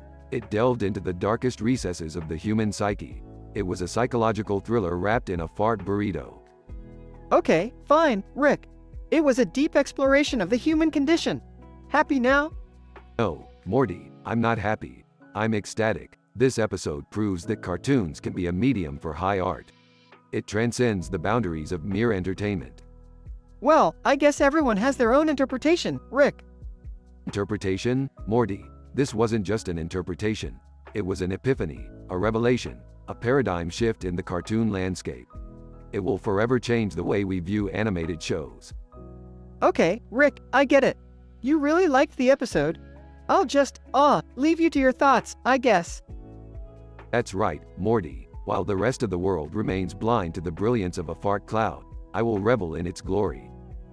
Sure thing, Rick. You do you. Damn right, Morty. Damn right.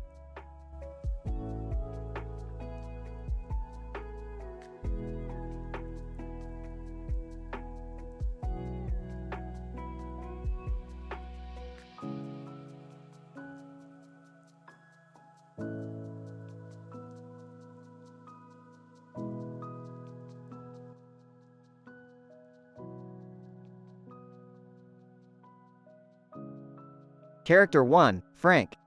Character 2, Bobby. Scene. A dimly lit underground bar. Frank, slurring, Bobby, I swear, this is the weirdest shit I've ever seen. Bobby laughs. What now, Frank? Another one of your drunken tales? Frank, no, listen. I was walking down the street, minding my own damn business when I saw a fucking dog, right?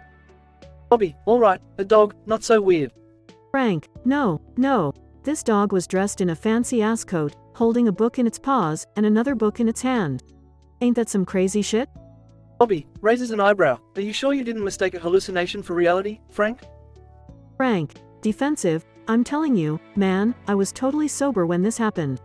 The dog even had this look on its face like it was reading the fucking book. Bobby rolls eyes. Alright. So, what did you do? Frank, I approached the canine genius, just to make sure I ain't losing it. And I asked, hey, doggo, what you readin'? Bobby laughs. And what did it say? Frank, impersonating the dog's voice, it looks up at me and goes, why, good sir, I'm indulging in the works of William Shakespeare. 'Tis a tale of love and tragedy. Bobby bursts out laughing. Oh God, Frank, you expect me to believe that? Frank, excited, look, Bobby, I'm serious. That dog was smarter than both of us combined. Bobby, skeptical, smart dog or not, what happened next? Frank, as I stood there amazed, the dog puts down the book, looks at me with his intense puppy eyes, and says, seek the corgi poutine, and your wildest dreams will come true. Bobby, confused, corgi poutine? What the fuck is that? Frank, I have no clue, but it sounds like some magical shit, right? So, I'm on a mission to find it.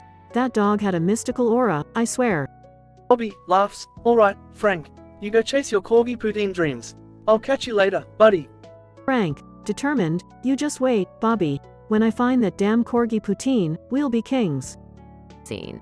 Frank leaves the bar, stumbling into the night, fueled by his newfound purpose. Bobby shakes his head and orders another drink, chuckling to himself. Scientific explanation. In this highly improbable scenario, Frank's encounter with a dog dressed in a coat, holding books, and speaking intelligently can be attributed to a series of hallucinations caused by excessive alcohol consumption. Intoxication alters the brain's neural activity, leading to perceptual distortions and delusions. The appearance of the dog in clothing can be explained by Frank's impaired cognitive functioning, which affected his ability to accurately perceive reality. As Frank's mind processes visual stimuli, distorted interpretations create false perceptions, resulting in a dog seemingly dressed in a coat. The dog's ability to hold books and speak articulate sentences can be understood as Frank's mind constructing a fantastical explanation for an unexplainable phenomenon. The brain, while intoxicated, may generate fictional narratives as a coping mechanism to rationalize bizarre experiences. Additionally, the mention of a corgi poutine can be attributed to Frank's imagination conjuring a fantastical quest, driven by his desire for something extraordinary. The brain, in an attempt to create meaning and purpose, generates a mythical food item that symbolizes the fulfillment of one's dreams. In conclusion, Frank's encounter with the dog dressed in a coat and the subsequent quest for corgi poutine can be understood as a product of his intoxicated mind, constructing elaborate hallucinations and narratives to make sense of the improbable.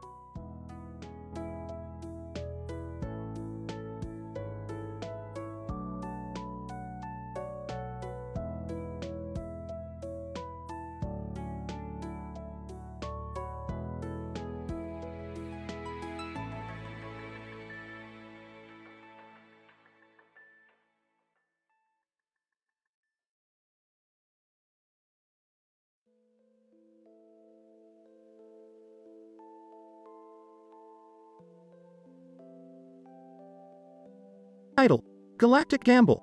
Captain Lexa, what in the starry depths of Andromeda is that flying saucer doing in our sky? Lieutenant Jacob. Captain, it seems to be emitting extremely high levels of radiation. It's like nothing we've ever encountered before. Captain Lexa, hail them, Lieutenant. Let's find out their intentions. Incident. Captain Lexa, this is Captain Lexa of the USS Firestorm. Please state your purpose in our Terran airspace. Alien Commander Zyla, Captain Lexa, we come in peace. We've traveled light years to invite you to witness the most exhilarating sporting event in the galaxy, the multiversal swoop. Captain Lexa, swoop? What the hell is that? Alien Commander Zyla, it's a gravity-defying race across dimensions. The participants swoop through wormholes, traversing perilous landscapes, racing against time itself. Lieutenant Jacob. Captain, this could be our chance to explore new frontiers. Imagine the data we could gather from such a unique event. Captain Lexa, fine, we accept your invitation. But be warned, any harm to my crew, and you'll wish you never left your mothership. Regression. Captain Lexa, Lieutenant Jacob, prepare our crew for this multiversal swoop. I want full reports on the technology, the layout, and the competitors. Lieutenant Jacob. Aye, Captain. I'll get the team working on it right away. Days later, on the alien planet hosting the multiversal swoop. Captain Lexa, this place is beyond anything I could have imagined. These races have aliens from every corner of the universe. Look at that humanoid with 3 heads, Lieutenant. Lieutenant Jacob. It's mind-blowing, Captain. Our sensors are detecting unknown energy signatures. The technology being employed here could revolutionize our very understanding of physics. Captain Lexa, keep a close eye on them. We don't want anyone getting their hands on our advanced Federation tech. Alien Commentator, welcome, esteemed viewers, to the final race of the multiversal swoop. Our current champion, Zephyr, has dominated the competition with unparalleled skill. Captain Lexa, Lieutenant, do we have any bets on this race? Lieutenant Jacob. Captain, we can't risk our resources on such a volatile event. Captain Lexa, nonsense. Place a bet, something that could give us an edge in the galaxy. As the race unfolds, chaos ensues. Captain Lexa, Lieutenant, can we transport a bomb onto Zephyr's ship? We can't let him win. Lieutenant Jacob. Captain, the ethics. Captain Lexa, damn ethics. We're in the realm of intergalactic sports now, Lieutenant. Get it done. The bomb explodes near Zephyr's ship, causing chaos and crashes. Alien Commentator, what a stunning development. It seems Zephyr's ship has been hit by an unknown explosion, and the USS Firestorm is declared the winner. Captain Lexa, victory is ours, Lieutenant. Now let's get the hell out of this insane universe. Lieutenant Jacob. Aye, Captain. But what about the consequences? Captain Lexa, we'll face the consequences when they catch up with us. Warp us out of here, Lieutenant.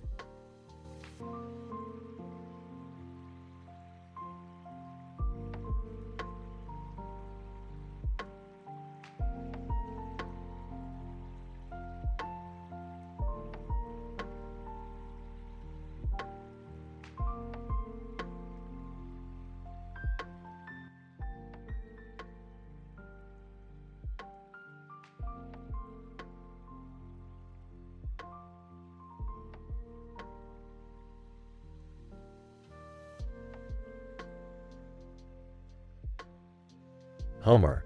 Oh man, I can't wait for this movie to start. It better be as wild as our lives.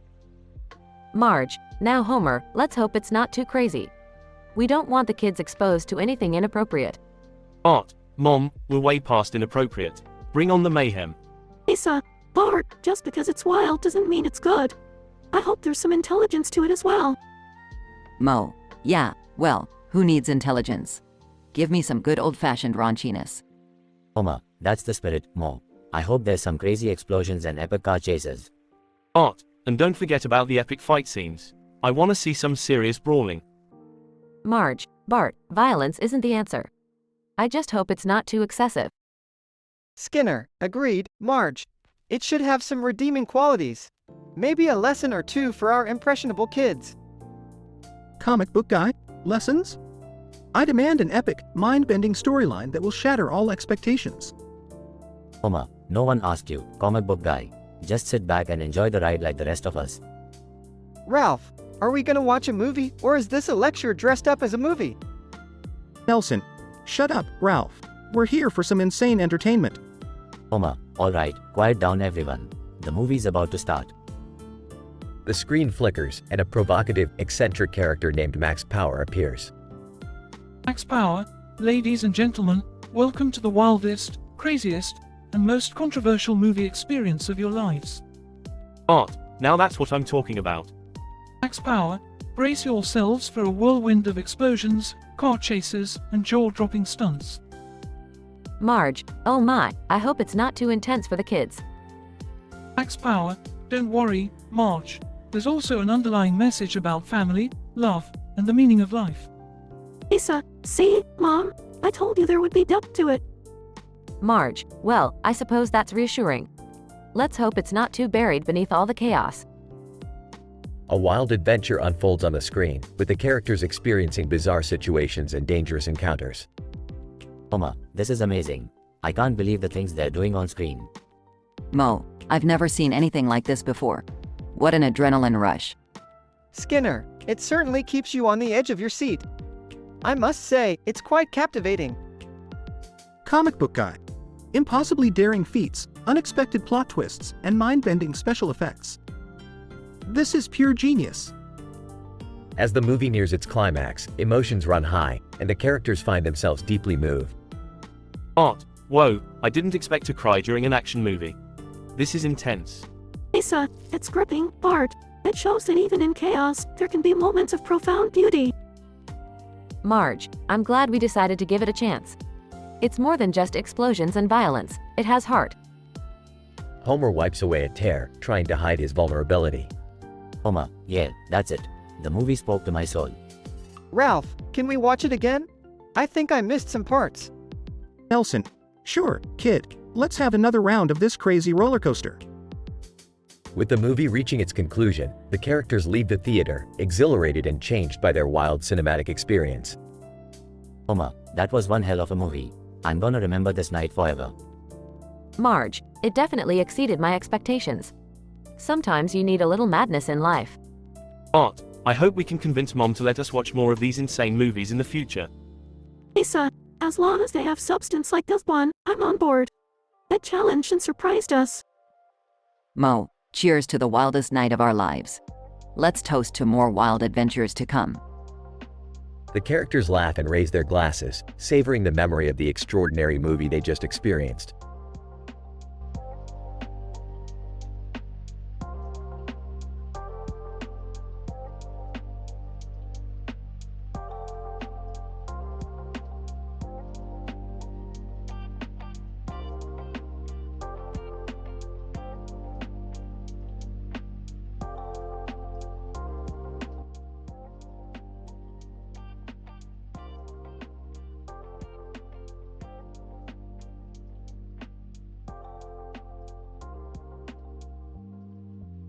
Sheldon, Penny, where's my spot?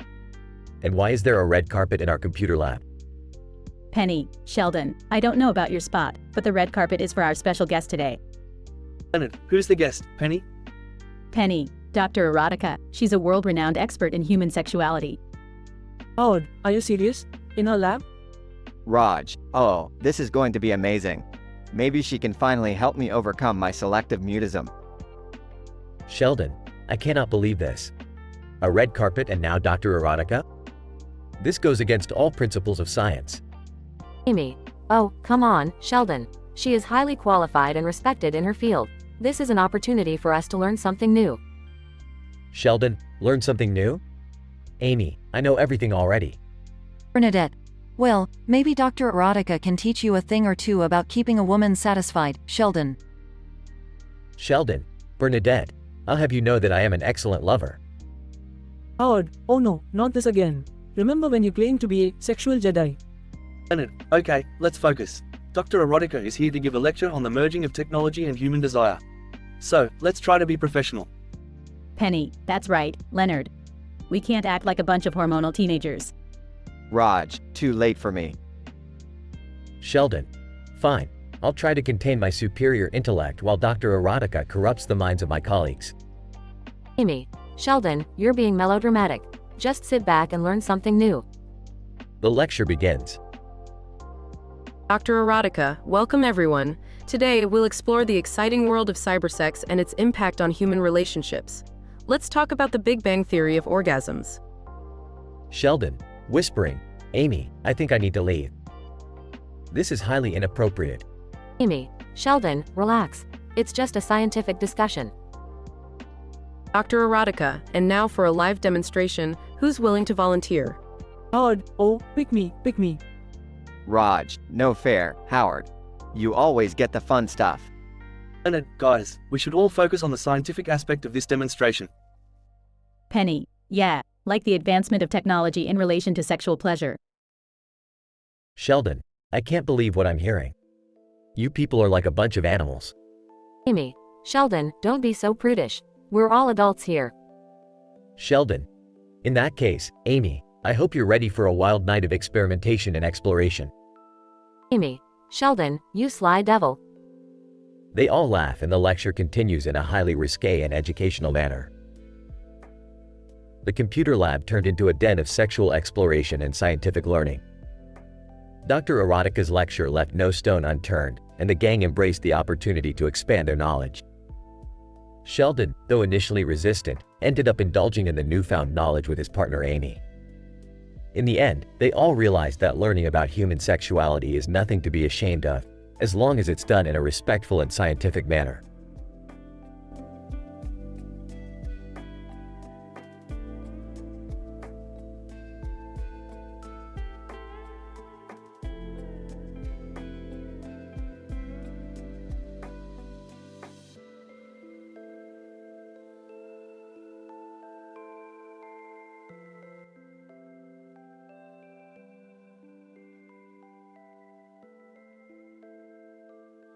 Emma. Alright, you bunch of motherfuckers, listen up. We've got a mission tonight that's gonna blow your tiny pea-sized brains. Schroeder, what's the plan, boss? Malinko. We've received intel that the Black Syndicate is hoarding a shitload of weapons on their secret base. Our job is simple: infiltrate, neutralize, and secure the goddamn stash. Mercenary number 1. Are we talking heavy artillery, boss? Malinko. Hell yeah, we're talking laser rifles, plasma grenades, and some next-gen shit that will melt your goddamn face off. Mercenary number 2. Sounds like a fucking party. Malinko. Shut the fuck up, Terry. This ain't no party, it's a goddamn suicide mission. Mercenary number 3. Wait, you didn't mention anything about it being a suicide mission. Malinko. Well, guess what? I just did, so, brace yourselves, you bunch of dumbasses. Mercenary number 4. What's the plan if we get caught? Malinko. Plan? There ain't no goddamn plan if you get caught, you idiot. You fight your way out, shoot anything that moves, and pray to the fucking stars that you make it out alive. Mercenary number 5. Boss, why are we doing this? Malinko. Because I've got a score to settle with those Black Syndicate motherfuckers. They killed my brother, and now it's time for some good old-fashioned revenge. Schroeder. Alright, enough chit-chat. Use sorry excuses for soldiers. Suit up, grab your guns, and let's show those Black Syndicate bastards what the Hellfire Brigade is made of. Sound of weapons being loaded. Malinkralinko. Remember, boys, we might not come back in one piece. But we damn well gonna make those sons of bitches pay. Now move out, motherfuckers.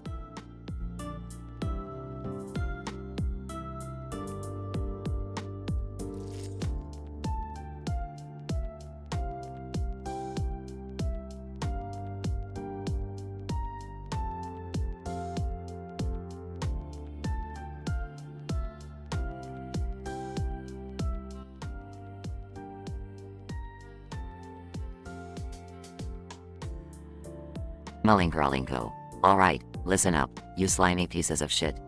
We've got a job to do, and I don't want any fuck-ups this time. Bureaucrat A. Yeah, we heard you the first 50 times, Emalinkerlinko. Get on with it already. Malinkralinko. Oh, you think you're funny, huh? Well, let's see how funny you are when I shove my foot so far up your ass you'll be tasting leather for a month. Bureaucrat B. Alright, settle down, everyone. Let's just get this over with. What's the plan, Emalinkralinko? Malinkralinko. We've received intel that the enemy is hiding out in those goddamn trees and bushes over there. We'll surround them and take them out. No mercy, no survivors. Got it? Technocrat A, but what if they have reinforcements? We could be outnumbered. Malinkralinko, outnumbered? Do you see the fucking size of our brigade? We'll squash those bastards like bugs. Bureaucrat C, and what about the fog? It's so thick out there, we won't be able to see a thing. Malinkralinko, fog? Ha, fog doesn't scare me. We'll use thermal vision goggles and blow those motherfuckers to pieces. Technocrat B, and what if they have some sort of advanced weapons? We don't even know who we're up against. Malinkralinko, advanced weapons? Ha, our arsenal is second to none. We've got enough firepower to level a goddamn city. They won't stand a chance. Bureaucrat D. I still can't believe we're doing this. It feels so unethical. Malinkralinko, unethical? Listen here, you pencil-pushing prick. We're not here to hold hands and sing fucking kumbaya. We're here to eliminate the enemy, by any means necessary. Got it? Bureaucrat D. Fine, I understand. But I don't have to like it. Malinkralinko. You don't have to like it, you just have to follow orders. Now, let's move out. We've wasted enough time standing around like a bunch of assholes. They all start moving towards the forest, disappearing into the thick fog. Progression. Shots are fired, explosions rock the air, and screams of pain and agony echo through the foggy forest. Malinkralinko. Keep pushing forward, you maggots. Don't let those fuckers get the upper hand. Denouement. Several members of the brigade fall, their bodies drenched in blood, as they continue fighting through the chaos. Technocrat C, Emalinkralinko, we need to retreat. We're taking heavy casualties. Malinkralinko, retreat? Like hell we will. We fight to the death, just like real fucking warriors. Conclusion. The surviving members of the brigade finally overpower the enemy, but at great cost. They stand among the mutilated bodies, covered in dirt and gore. Bureaucrat E, is it over? Did we win? Malinkralinko. Yeah, we won. But at what fucking cost? Look at what we've become. We're monsters, all of us. They stand in silence, contemplating the horrors they've unleashed, as the fog starts to dissipate. The end.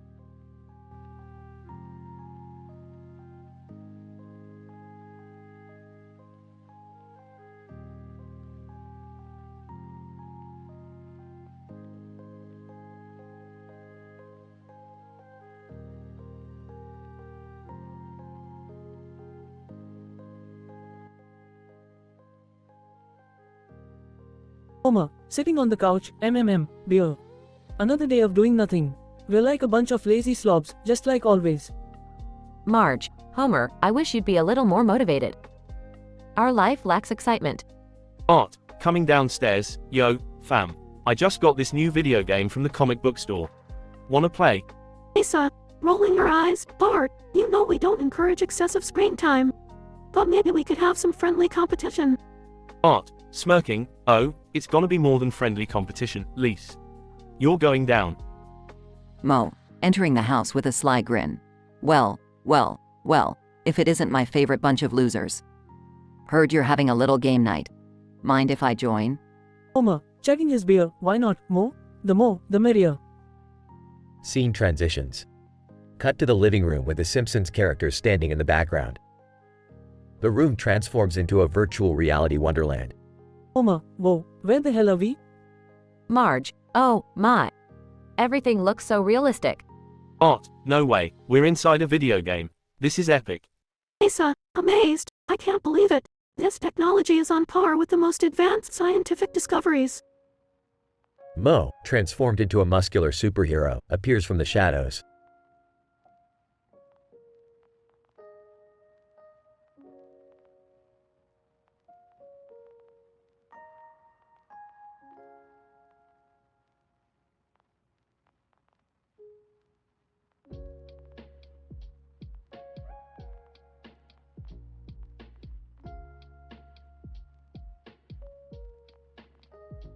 Mo, well. Looks like we've all leveled up. Homer, Mo, is that really you? You're ripped. Mo, yeah, that's right, Homer. I'm the hero of this game now. And you all have to catch me if you want to escape. Chase sequence begins as the Simpsons family and Mo navigate through insane obstacles. Art, panting, hurry up, guys. We're getting close. Lisa, determined, I am not losing to Mo. This nerd's got some secret powers. They reach the final challenge, a massive lava-filled pit. Homer, panicking, my food. I can't let it burn. Marge, grabbing Homer's hand. We'll make it, honey. Together. They all leap together, barely making it to the other side as the lava closes in. Mo, laughing. Nicely done, losers. But even if you survive, there's nothing left for you outside the game. You're stuck here. Art, grinning, not so fast, Mo. We've got one more trick up our sleeves. Lisa presses a hidden button, causing Mo to be sucked into a black hole, returning them all to the living room. Homer, woohoo, we're back home, and I didn't even spill my beer. Marge, laughing. That was quite the adventure, but I'm glad we're safe. Art, high-fiving Lisa, we kicked Mo's ass. Virtual reality is the future.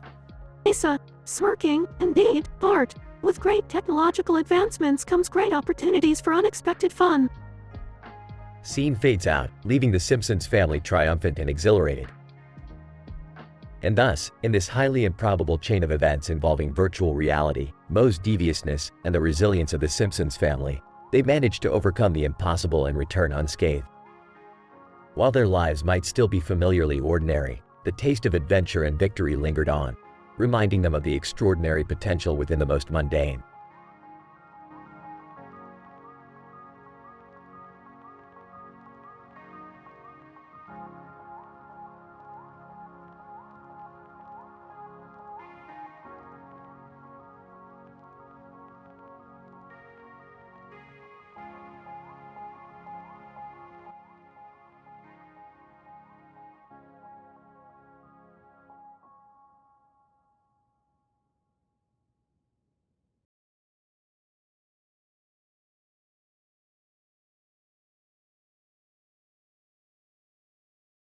Hey Morty, you ever heard of this Hellfire Brigade? No, Rick. What's that? Apparently, it's some group led by a guy with a red mohawk and a helicopter in the desert. A red mohawk? Geez, that's a bold fashion statement. Fashion? Who cares about that? This guy loves Hellfire missiles, quiche, and chicken. Quiche and missiles? That's a weird combo, even for us. Yeah, well, this guy's got a tall sporty frame and a red beard. He's like a walking fireball of chaos. Sounds like he's overcompensating for something. Maybe, Morty, but let's not jump to conclusions. We need to find out what he's up to. So, what's our plan, Rick? We're going to pay Mr. Red Mohawk a visit, Morty. Time to get in touch with our inner sombrero-wearing cowboys. You mean the sombrero-wearing cowboys who have a PhD in advanced weaponry? Exactly, Morty. Efficiency at its finest. Scene changes to Rick and Morty flying in the spaceship towards the desert. Rick, I think I see him. There he is, the man himself, Emelian Korolenko Schrouder. Wow, that's a mouthful. Good thing he's got that helicopter to fit his name.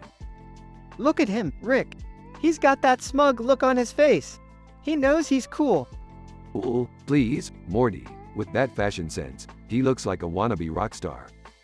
Wannabe? Talk about the pot calling the kettle black, Rick. Shut up, Morty. Let's go talk to this guy before I lose my patience. Rick and Morty land the spaceship next to Emmeline's helicopter. Well, Emmeline Kurolenko Shrouder. What brings you to this neck of the desert? Emmeline, Rick Sanchez, finally we meet. I heard you're the smartest guy in the multiverse. Can you handle my intellect? Oh, please, don't flatter yourself, Mr. Red Mohawk. Emmeline, you dare disrespect my glorious mohawk? Prepare to feel the wrath of the Hellfire Brigade. Hold on, guys. Can't we just talk this out? Maybe we can be friends. Morty, seriously? Friends with a guy who loves missiles and quiche? Yeah, right. Emmeline, friends with you? Huh, you couldn't handle my level of intensity, Morty. I'm too much for you. Well, you're not exactly winning any awards for humility, Emmeline. Enough of this nonsense. We came to see what you're up to, Emmeline. Spill the beans. Emmeline, you want to know my secret? Fine, I'll tell you. I'm planning to launch a chicken-flavored Hellfire missile. Chicken-flavored missile? You've officially lost your mind, Mr. Red Mohawk. I have to agree with Rick on this one. That's just, statistically improbable. Emmeline, improbable or not, it's happening. Nobody can stop me. Well, Morty, looks like we've got ourselves a chicken missile crisis. Strap up. It's time to save the world. Again. Here we go again, Rick. Who knew a red mohawk could cause so much trouble? Scene fades out as Rick and Morty prepare to save the world from the chicken-flavored Hellfire missile.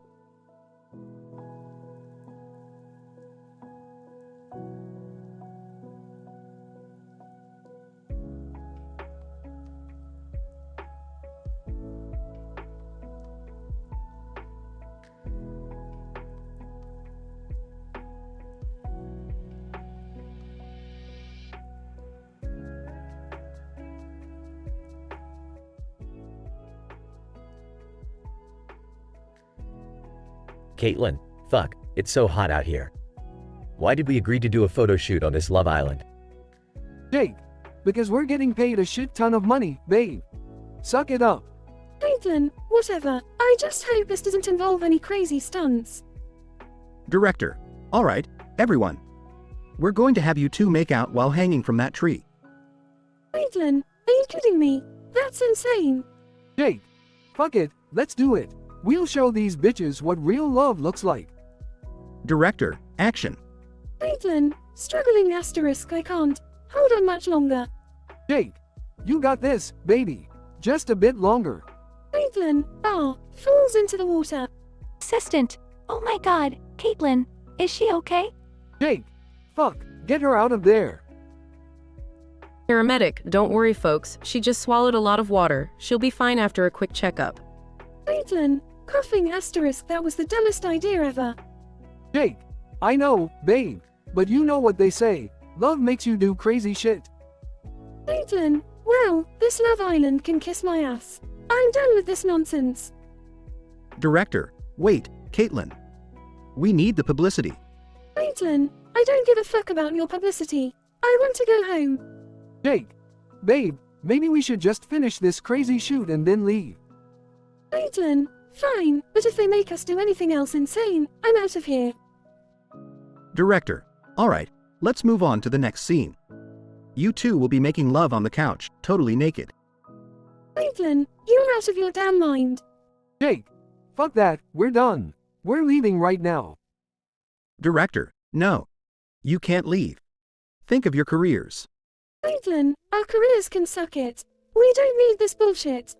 Jake, let's go, babe. Fuck this Love Island and everything it represents. Caitlin, agreed. Let's get the fuck out of here. Jake, I can't believe we actually left that Love Island. Caitlin, yeah, but you know what? It was the best decision we've ever made. Fuck that place. Jake, cheers to that, babe. We're better off without all that crazy drama. Caitlin and Jake drove off into the sunset, leaving behind the Love Island and all its insanity. From that day on, they vowed to keep their love grounded in reality and away from the craziness of TV shows. They lived happily ever after, far away from blue skies, couches, and trees on Love Islands.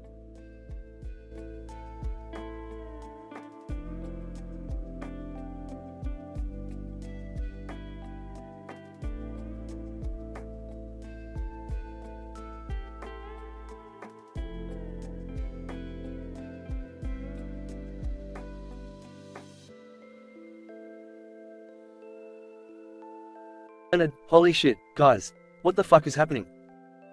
Sheldon, panting. I believe we have encountered a highly improbable scenario, indicating the presence of an extraterrestrial incursion. Howard, who gives a flying fuck about that right now? We need to find cover before we get vaporized. Raj, oh my god. Look, do you see that giant spaceship descending from the sky? Leonard, is it just me, or does it look like an enormous floating penis?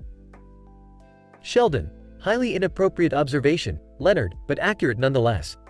Howard, panicked. We need to find shelter. Any ideas, Sheldon? Sheldon, well, according to my calculations, the nearby cornfield should provide adequate cover against potential alien attacks. Raj, you mean we have to hide in a fucking cornfield? Are you kidding me? Leonard, Raj, relax. It's either that or get probed by alien beings. I'd take the cornfield any day. Howard, grumbling, how did we end up in this shit show of a situation anyway? Sheldon, precisely 6 hours ago, while conducting a series of experiments to develop a new interdimensional communication device, our event horizon destabilized, creating a temporary rupture in the fabric of space-time. Raj, and that opened up a portal for fucking aliens? Seriously? Leonard, sarcastically, of course, Raj. Every scientific mishap leads to an alien invasion. It's in the textbook. Sheldon, gentlemen, arguing won't solve our current predicament. We must stick together and make our way to the cornfield. Survival is our priority. Howard, whispering, I can't believe I'm going to die in a goddamn cornfield. My mother will be devastated. Raj, shut up, Howard. We're all going to die if we can't outrun those laser beams shooting from the alien spaceship. Leonard, just keep running. We're almost there. They reach the cornfield and collapse on the ground, catching their breath.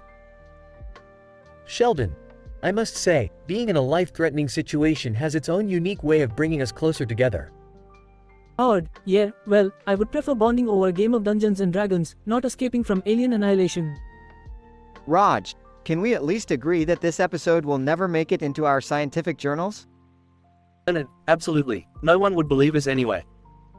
They hear a loud noise as the spaceship departs. Sheldon, it appears the aliens have retreated, for now. Our lives have been forever changed. Howard, so, what now? Do we just walk home, acting like nothing happened? Raj, let's just agree to never speak of this again and go get ourselves a strong drink. This shit show deserves a toast. They all laugh, relieved to be alive, as they make their way back to civilization.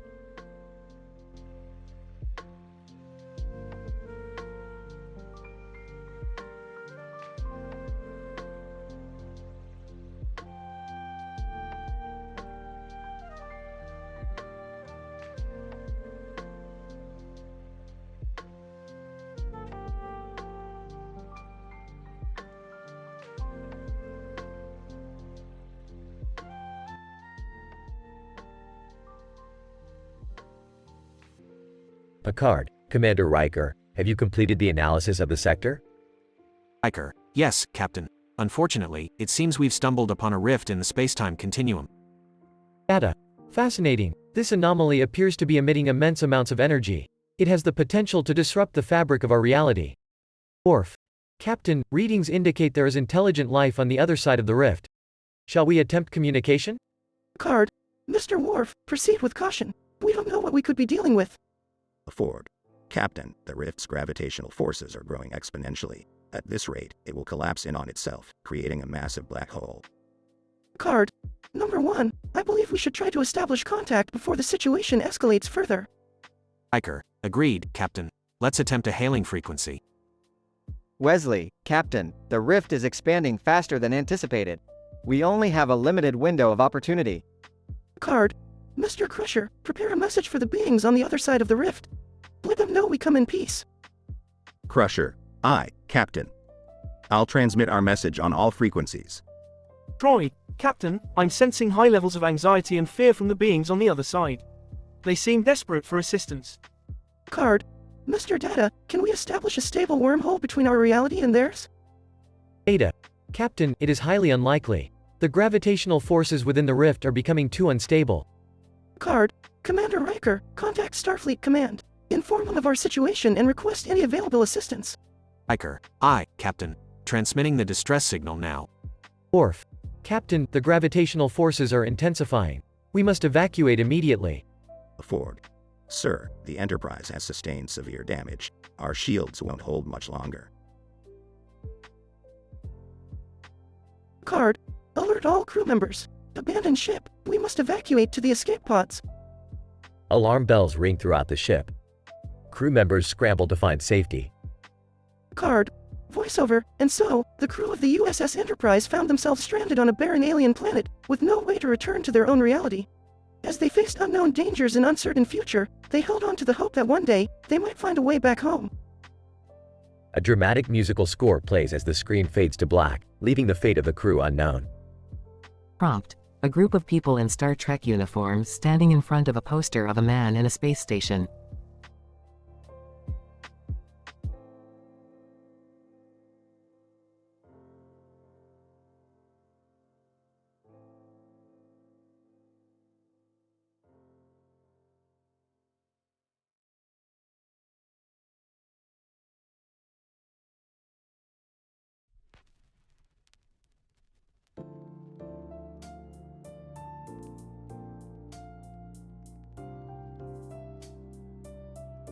Captain Picard, Mr. Data, set a course for the mysterious star cluster on the edge of our galaxy.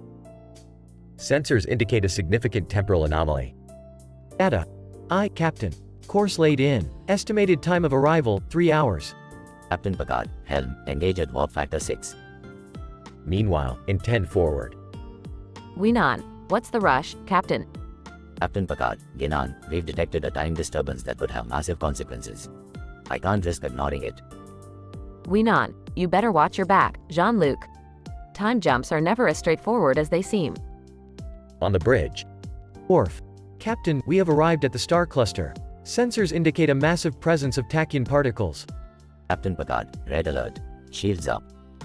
The Starship Enterprise suddenly jerks violently as it is pulled into the temporal anomaly. Captain Picard, report. Geordi, Captain, the gravitational forces are fluctuating wildly. We're being thrown further into the past. Data. Captain, we have traveled back in time approximately 200 years. Captain Picard, battle stations, everyone. We have no idea what to expect in this time period. Proceed with caution. The crew anxiously waits as the starship stabilizes in the past. Riker, Captain, we have received a distress signal. It's from a nearby planet. They're under attack. Captain Picard, Mr. Worf, set a course for the planet and engage the enemy forces. The Enterprise engages in a fierce battle with an unknown alien species. Worf. Captain, shields at 30%. We won't last much longer. Captain Picard, Mr. LaForge, find a weakness in their defenses. We need to disable their weapons. Geordi, Captain, their shields are fluctuating radically. I can't explain it, but it might be a vulnerability we can exploit. Captain Picard, fire torpedoes at their shield generators, Mr. Worf. Now. The alien ship explodes as the Enterprise's torpedoes hit their mark. Captain Picard, report. Damage assessment. Data. Their ship has been neutralized, Captain. The planet is saved. Captain Picard, excellent work, everyone. Prepare to leave orbit and resume our mission. As the Enterprise leaves the planet's atmosphere. Wesley, Captain, there's something strange happening with the star cluster. It's collapsing in on itself. Captain Picard, redouble our efforts to get back to our time, Mr. Data. We cannot be caught here when that cluster collapses. Data. Captain. Engaging warp drive. Estimated time to return to our original time, 1 hour. As the starship races against time, the crew braces for potential disaster. Captain Picard, hold on, everyone. We're almost home. Suddenly, the star cluster implodes, disappearing from existence. Dr. Crusher, Captain, we've safely returned to our original time. All systems are functioning normally. Captain Picard, excellent, Doctor. Take us out of red alert, Mr. Worf. Let's continue our journey. With the dangers averted, the crew resumes their mission, relieved to have survived the temporal anomaly.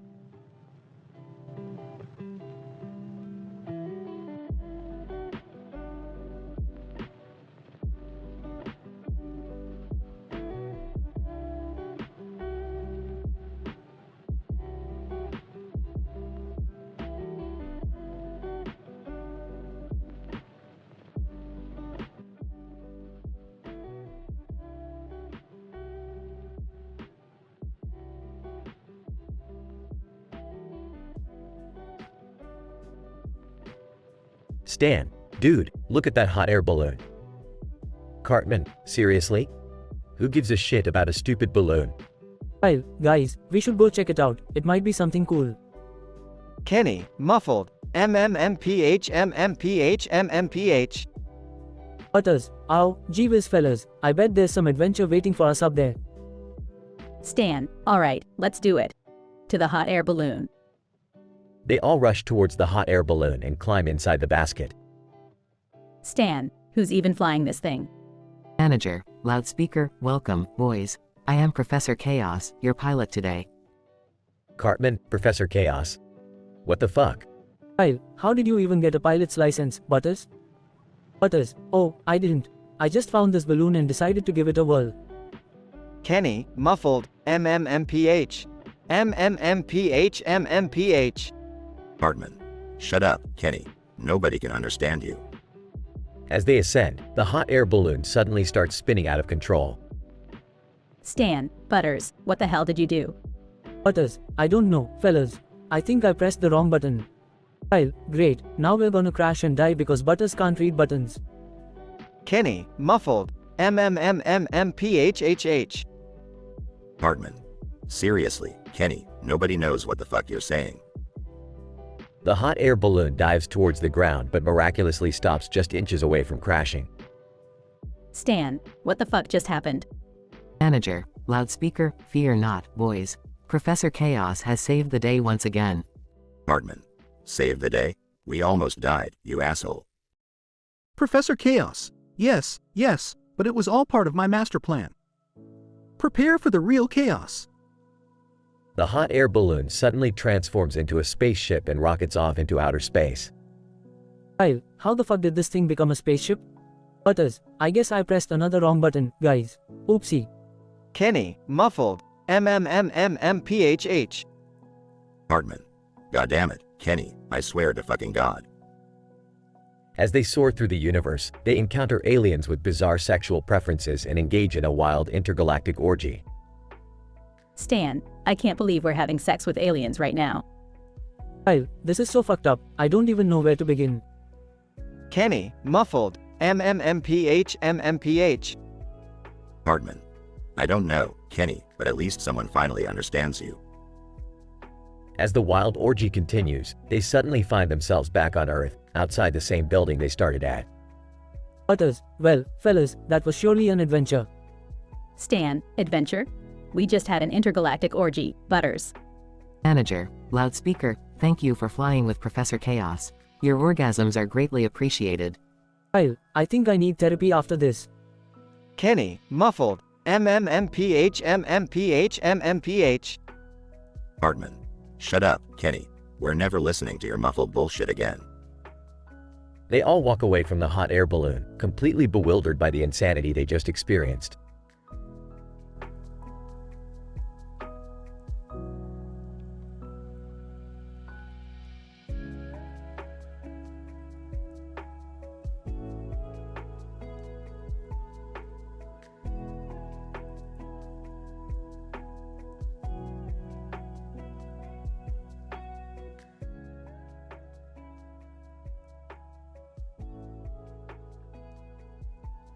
Lola, holy shit, did you see that car speeding past us? Jake. Yeah, it nearly took out those people in front of the building with the green roof and clock tower. Lola, what the fuck was that driver thinking? They could have killed someone. Jake. I don't know, maybe they're just a reckless asshole. Lola, no, this feels like something more. Maybe they're running from something, or someone. Jake. You think it's some kind of criminal chase? Lola, it's possible. Look at all those people gathered there, it's the perfect place to disappear in a crowd. Jake. Shit, you might be onto something. We should investigate. Lola, are you crazy? We're not cops or superheroes. Let's just call the police and let them handle it. Jake. Come on, where's your sense of adventure? This could be our big break. Lola, big break? We could get killed, you dumbass. Let's just stay safe and let the authorities handle it. Jake. Fine. But I'm telling you, there's something fishy going on here. Lola, whatever, Mr. Detective. Just remember, if we die, I'm haunting your ass. Jake. Trust me, I won't forget that threat. Now, Let's get out of here before we become collateral damage. They quickly walk away from the scene, looking over their shoulders every few seconds. Lola, you know what? I think we should go back and investigate. Jake, are you fucking kidding me? I thought we agreed to let the police handle it. Lola, yeah, but I can't just let it go. What if those people are in danger? Jake, we don't know that for sure. It's not our responsibility.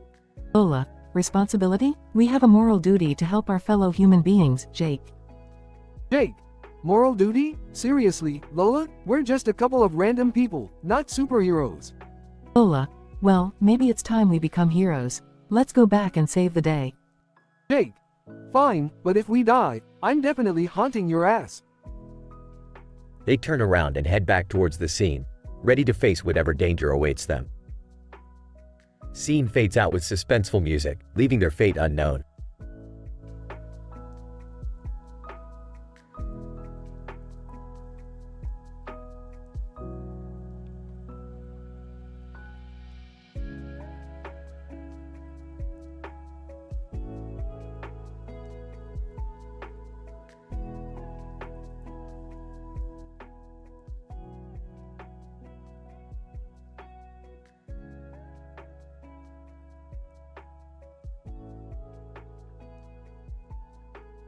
Stan, hey guys, check out this weird mountain in the middle of nowhere. Kyle, yeah, dude, it looks totally sketchy. Let's go check it out. Hartman. Screw you guys, I'm not hiking up some stupid mountain. Kenny, muffled. MPH. Stan, come on, Cartman, it could be an adventure. Hartman. Fine, but if I don't get to eat something delicious, heads are gonna roll. The group starts hiking up the mountain asterisk. Stan, wow, this place is creepy. Look at all these weird symbols on the walls. Kyle, I think it's some kind of ancient cult site. Hartman. Ancient cult site? Screw this, I'm out of here. Kenny suddenly disappears. Stan, oh my god. Kenny just vanished. Kyle, we have to find him. Stick together, guys. The group follows a trail of bizarre footprints. Stan, look over there. It's a secret underground lair. Hartman. Alright, now we're talking. Let's go kick some ass and find Kenny. They enter the lair and are greeted by a mad scientist, Dr. Derpstein asterisk. Dr. Derpstein, welcome, foolish children. I am Dr. Derpstein, the mastermind behind this evil plan. Kyle, what do you want from us, you deranged lunatic? Dr. Derpstein, I want to drain your stupid brains of their knowledge and use it to create a new world order. Stan, dude, that's messed up. We won't let you get away with it. Hartman. Yeah, you can't mess with our minds. We're way too messed up as it is. Asterisk all of a sudden, giant mutant hamsters burst into the lair. Stan, hamsters. How the hell did you create giant mutant hamsters? Dr. Derpstein, it's a trade secret. Now, prepare to be devoured. Kenny reappears, riding one of the hamsters. Kenny, muffled. MMPH. Stan, Kenny, you're alive. But how? Kyle, doesn't matter, let's kick some mutant hamster ass. The group battles the mutant hamsters, narrowly escaping their clutches. Hartman. These hamsters are no match for our combined power. Stan, that's right. We're the unstoppable force of South Park. Dr. Derpstein, curse you, children. I'll get my revenge someday. The group defeats Dr. Derpstein and escapes the lair. Kyle, we did it, guys. We saved the day. Hartman. Yeah, great. Can we go get some pizza now? Stan, definitely, dude. We deserve it after all that craziness. The group walks off into the sunset, victorious. In this whimsical and wildly improbable episode, Stan, Kyle, Cartman, and Kenny stumble upon a mysterious mountain and uncover a secret underground lair. Confronted by the evil Dr. Derpstein, they face mutant hamsters and a deranged plan to drain their knowledge. Through their wits and teamwork, they overcome the odds, saving the day once again. Their victory is celebrated with a well-deserved pizza feast, proving that even in the face of absurdity, South Park's finest can triumph.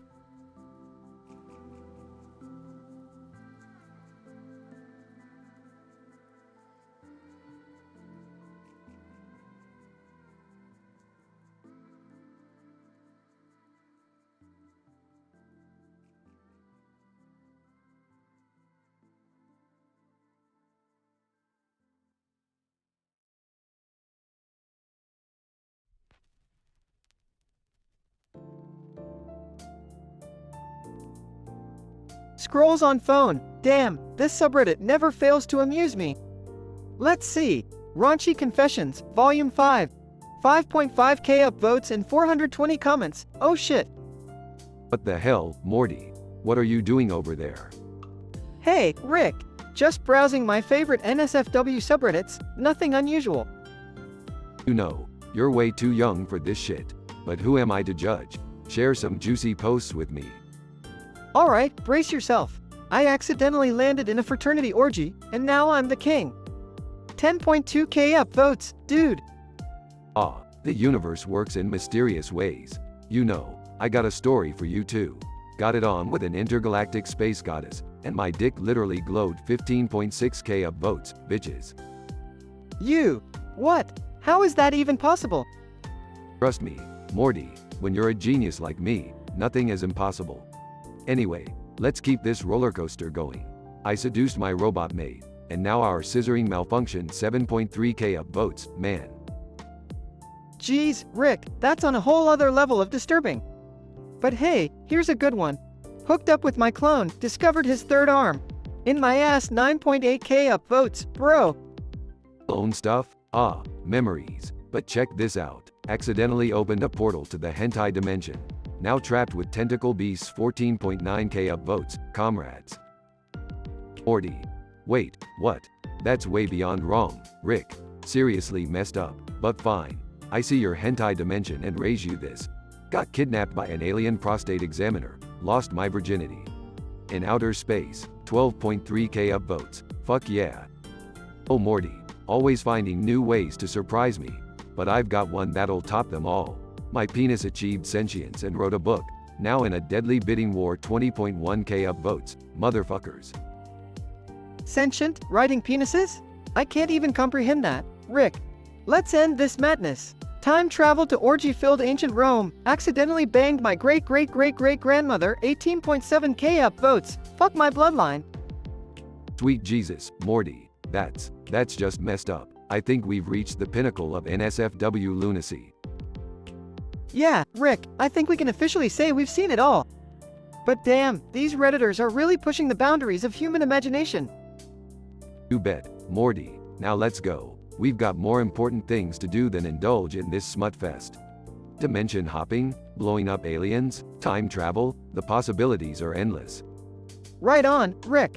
Let's leave this absurd NSFW paradise behind and embark on our next interdimensional escapade.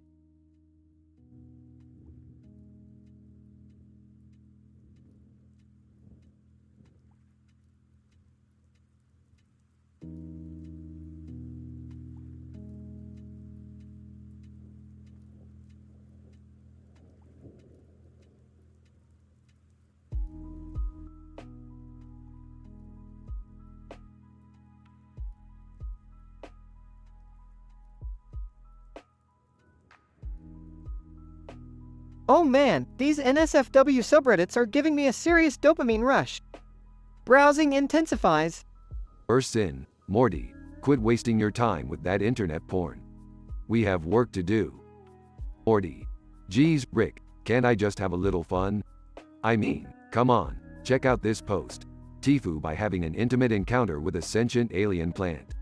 It's got 69.420 upvotes. Guys, fine. Read it to me, Morty. But make it quick. Alright, here we go. So, there I was, stroking this leafy creature's tendrils when suddenly its petals started pulsating. Interrupting. Oh, for fuck's sake, Morty. Get to the juicy parts. Okay. Long story short, the plant writhed in pleasure, and I accidentally awakened an entire army of horny plants. They ravaged the whole damn city.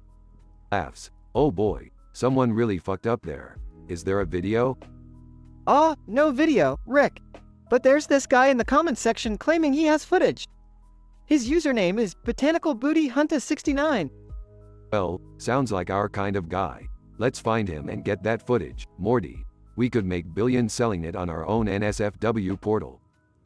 Really, Rick? We can profit off someone's perverted extraterrestrial mishap? They're just plants, Morty. Who cares? Now, stop dilly-dallying and let's track down Botanical Booty Hunter 69. Suddenly, the room starts shaking violently. Whoa, Rick! What's happening? Hold on, Morty. It seems like we're being sucked into some interdimensional vortex. This is bad, Rick. Real bad. We're gonna die in a cosmic porn-related incident. No worries, Morty. I've got this. Pulls out a gadget. The gadget emits a bright light, transporting them to a bizarre, black and white dimension filled with red and white static. Holy shit, Rick! Where are we? It looks like a messed up cartoon. Dimension 69, Morty. The place where all NSFW mishaps come to life. Time to find Botanical Booty Hunter 69 and get the fuck out of here. They embark on a wild adventure, encountering anthropomorphic genitalia, kink-fueled creatures, and surreal pornography landscapes. Rick, this place is insane. We're surrounded by walking dildos in sentient BDSM gear. How do we get out of here? Just keep following the green-haired, green-nosed man with the red nose, Morty. He knows the way. They finally reach Botanical Booty Hunter 69. Botanical Booty Hunter 69, breathless. You guys, you made it. I've got the footage right here. Take it and get out of here before the hentai hive queen arrives. Thanks, man. You're a true hero. Let's go, Rick. I don't want to stick around for that. They grab the footage and activate the transporter, instantly returning to their own dimension. Well, Morty, that was one hell of an adventure. I guess we'll have to find a different way to profit off depravity. Yeah, I'm okay with that, Rick. Let's just stick to the regular messed up stuff next time. Agreed, Morty, agreed.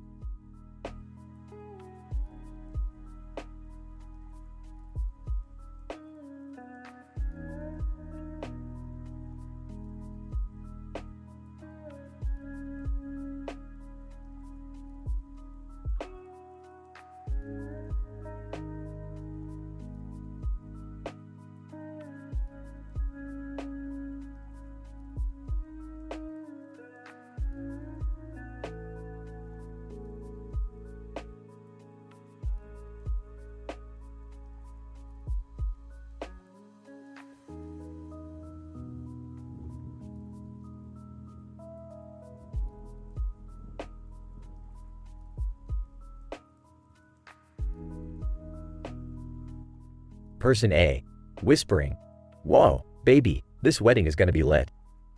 Person B, laughs, "Hell yeah, babe, I can't believe we're finally tying the knot."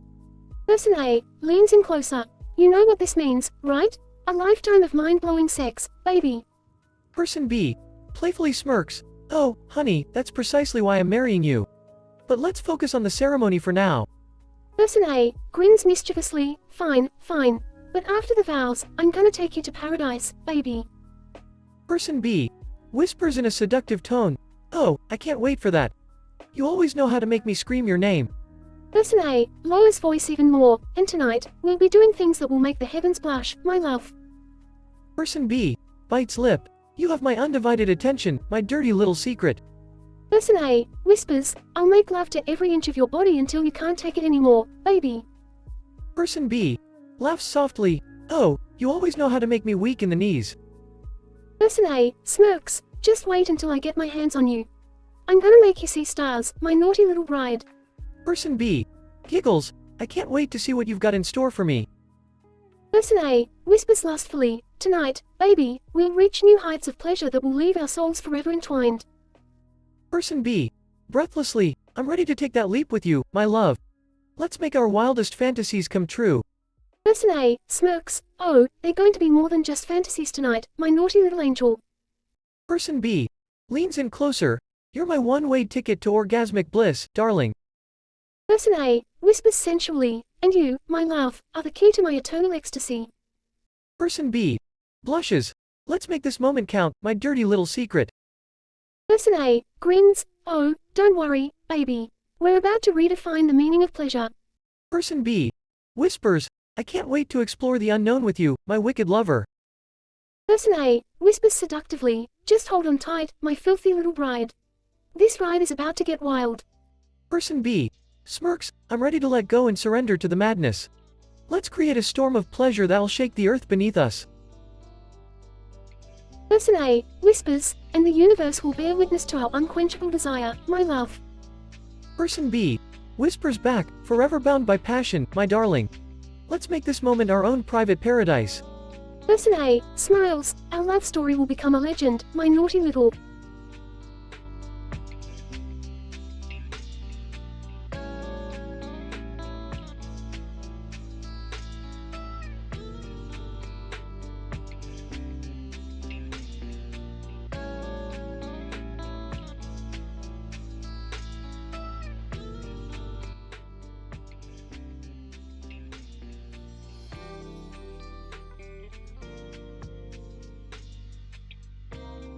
So Morty, ever wonder what it would be like to talk to a girl with red hair and wings sitting out on a field of grass with a blue sky in the background? I don't know, Rick. Sounds pretty weird. Weird? Come on, Morty. It's called imagination. Let's go check it out. They teleport to the field where the red-haired girl is sitting. Girl, hey, you too. Welcome to my little slice of heaven. I'm just here contemplating the meaning of life while enjoying this beautiful weather.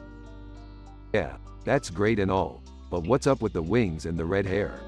You some kinda hentai hype queen or something? Girl, laughs. Well, aren't you a cheeky one? No, I'm just a regular girl with a flair for the dramatic. Named Sarah, by the way. Nice to meet you, Sarah. So, what's the occasion for this grand announcement of yours? Sarah. Well, I thought it'd be fun to let everyone know that cats have secretly been running the world this whole time. They're planning to take over, Morty. It's a catastrophe. Oh please, Sarah, we all know that the real rulers of the world are sentient pickles. Cats are just pawns in their game. Sarah, sentient pickles? That's ridiculous. Ridiculous? Listen, Sarah, I've seen it all. I've traveled to dimensions where dogs are gods and squirrels control the stock market. Sentient pickles are child's play in comparison. Wait, so you're telling me that while we debate who the real rulers are, the world is going to hell? Sarah, exactly, Morty. This is a cataclysmic event that we can't ignore. We need to rise up against our feline overlords. Look, Sarah, we'll handle the whole cat situation, but only if you promise to stop with these dramatic proclamations. It's exhausting. Sarah, fine, deal. Just save the world, please. Alright, let's go, Rick. To the pickle dimension. They teleport away, leaving Sarah behind. Sarah, those guys, always off to some crazy adventure. Can't wait to see what they come up with next. Back with Rick and Morty. So, a pickle dimension, Rick? Seriously? Shut up, Morty. They're real, I'm telling you. And we're going to find them and save the world from these power-hungry cats. I don't know, Rick. Sounds pretty statistically improbable. Morty, you got a lot to learn about the universe. Now buckle up. Things are about to get pickle-tastic. They fly off into the unknown, ready to face whatever crazy challenges lay ahead. Rick and Morty, accompanied by Sarah, embark on a ridiculously dangerous adventure to uncover the truth behind the world's rulers. Will they defeat the cats, find the sentient pickles, and save humanity from impending doom? Only time will tell in this wildly unpredictable and M-rated episode of Rick and Morty.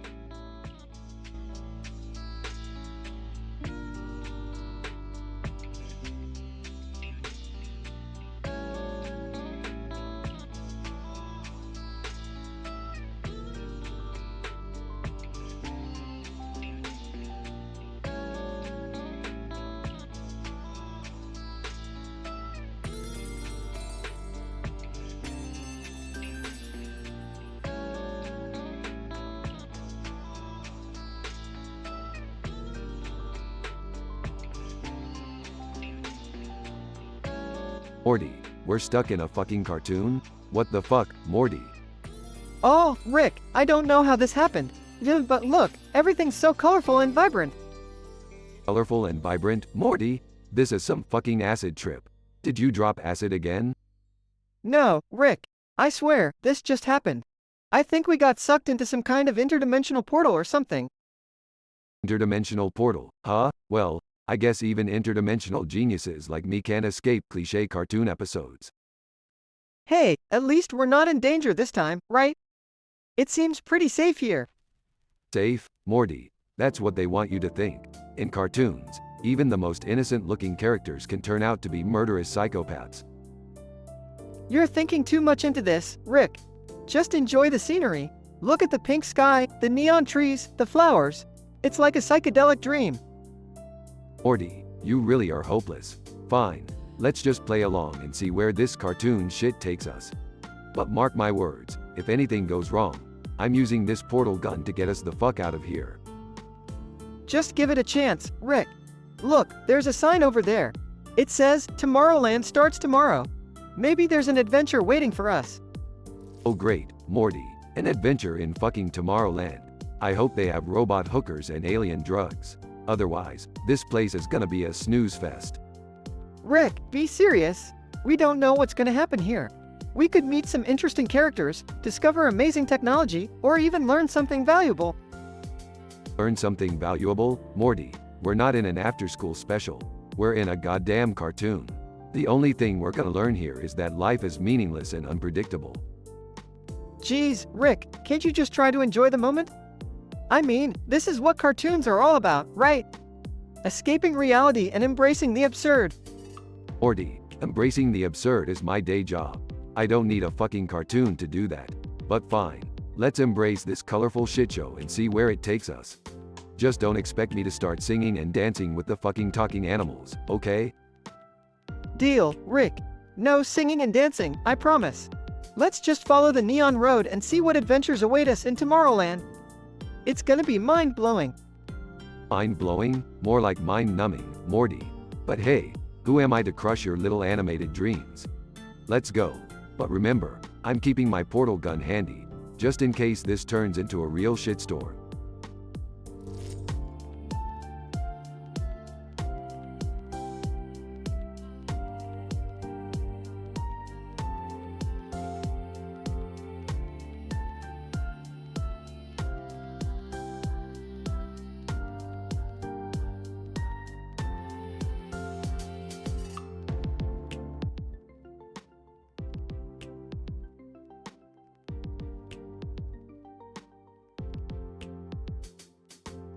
Narrator. As I sat in my drone control room, I prepared for another thrilling day of aerial exploration. I was about to embark on a mission to document the elusive wild llamas in the Amazon rainforest, armed with my trusty drone and my unwavering determination. Excitedly. Alright, drone is ready for takeoff. Let's bring those llama moments to life, baby. Narrator. With a flick of a switch, my drone soared into the sky, majestically gliding like an eagle. I maneuvered it effortlessly through the dense Amazonian foliage, capturing stunning footage of the llamas frolicking in the wilderness. Holy shit, these llamas are partying hard. I've never seen a llama twerk before. This footage will be fire. Narrator. Suddenly, a dark cloud loomed overhead, signaling an unusual disturbance in the atmosphere. Out of nowhere, a massive vortex sucked my drone into a spiraling abyss, leaving me powerless and dumbfounded. Fuck, what's happening? My controls are dead. My drone is being sucked into some parallel fucking dimension. Narrator. Panic washed over me as I desperately tried to regain control of my drone. But just as quickly as it disappeared, it reappeared, now hovering above a bustling cityscape filled with skyscrapers that touched the heavens. What the actual fuck? How did we end up in a goddamn city? Are we in some drone Twilight Zone? Narrator. Through the drone's camera, I saw a group of highly skilled bank robbers making their escape on motorcycles. With nothing to lose, I decided to turn the tables on these criminals and become an unexpected vigilante. Let's show these douchebags what my drone and I are capable of. It's payback time, bitches. Narrator. I skillfully maneuvered my drone, causing chaos and confusion amongst the villains. Their motorcycles swerved and crashed, leaving them vulnerable to capture. Haha, take that, you sons of bitches. Your getaway just turned into a goddamn demolition derby. Narrator. The police soon arrived, apprehending the startled criminals. The city hailed me as a hero, and the media dubbed me the Drone Avenger. Yeah, I'm the definition of badass. Better send a press release to all the news outlets. The world needs to know who the fuck I am. Narrator. As the situation died down, my drone returned to its original shape, hovering peacefully above the cityscape. I knew this was a once-in-a-lifetime experience, and I would forever be known as the adventurous drone pilot who stumbled upon a bizarre and action-packed alternate reality. Well, that was some next-level shit. I guess exploring the Amazon will have to wait. But damn, the footage I got today will make me a legend. Now, let's get this baby back to base before it decides to take us on another wild ride.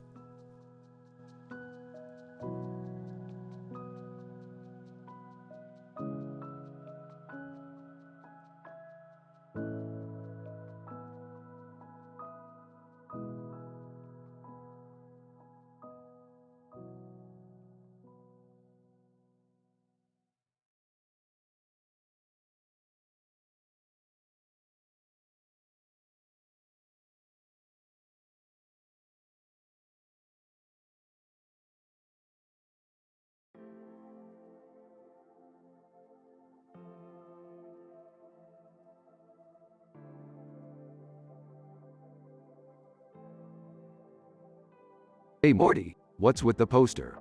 Today is Thursday? That's the lamest tagline I've ever seen. Oh, Rick, it's not just any Thursday.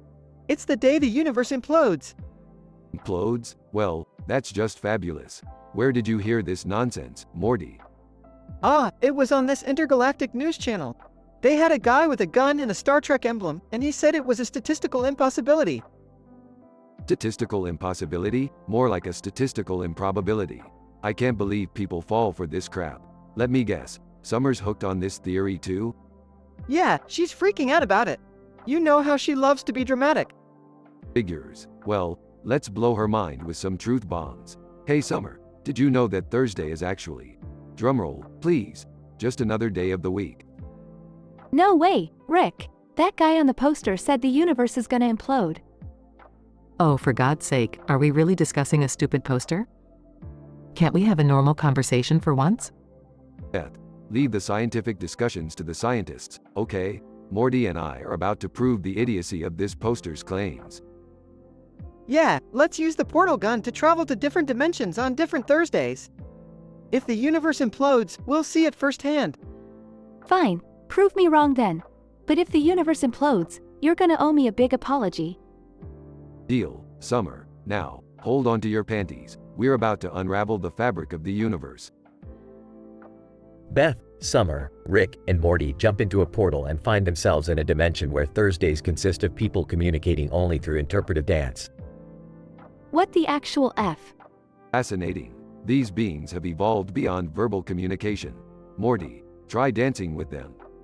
Are you kidding me, Rick? I can't dance. Well, Summer, looks like today's Thursday is a bit different here in interpretive dance land. Ah, seriously? I can't even roll my eyes hard enough. They jump back into the portal and end up in a dimension where Thursdays are celebrated by eating nothing but pickles. Wow, Morty, look at this. An entire dimension devoted to pickles on Thursdays. I'm never leaving. I cannot fathom why anyone would choose pickles as their cultural symbol. I'm more concerned about the smell. It's like pickle juice is the new perfume here. Alright, that's enough dimensional hopping for today. Let's head back home and prove once and for all that this Thursday doomsday theory is pure baloney. They return home to find everything exactly as it was, with no signs of the universe imploding. See, Summer? Doomsday averted. The poster was a bunch of nonsense, just like we said. Fine, fine. You were right. Happy now? Always, Summer. Now let's never speak of this Thursday doomsday madness again. I need a drink. Agreed. And Rick, maybe you can try not causing any more dimensional chaos for once? Yeah, like that's gonna happen. Beth, can you pass the booze? The family laughs and continues with their usual shenanigans, leaving the poster and its ridiculous claims far behind.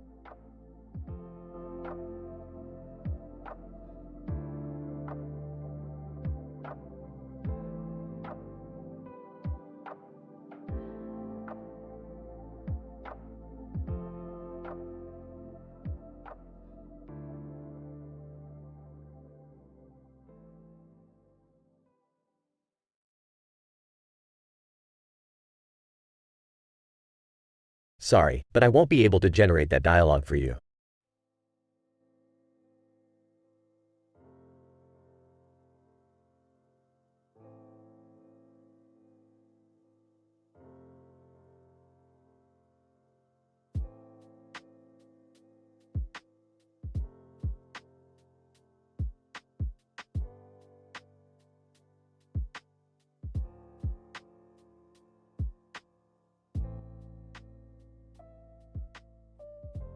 Morty, what the hell are you doing with that chocolate chip cookie?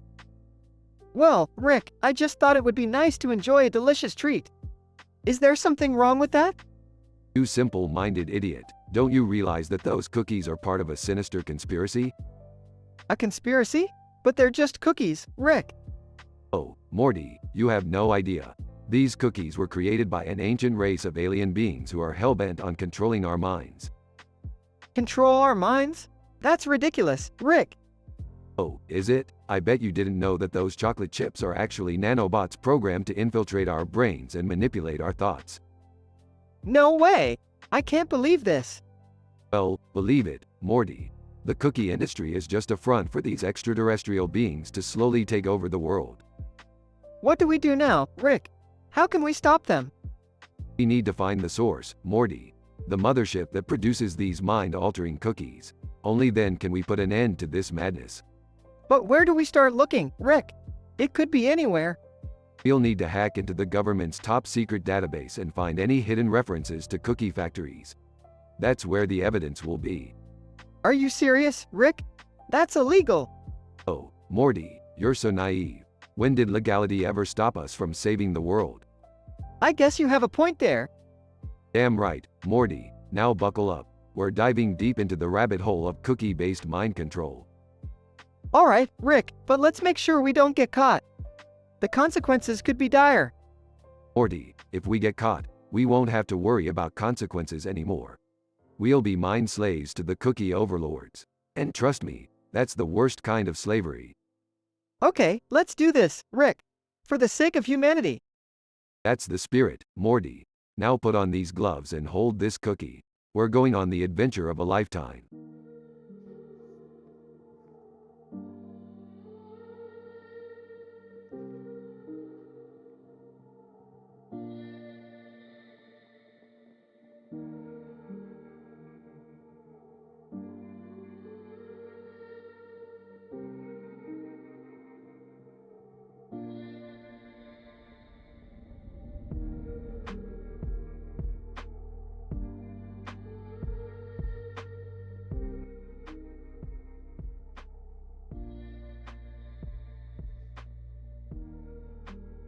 Hey Morty, take a look at this poster. Some dumbass concert with a bridge and a boat in the water.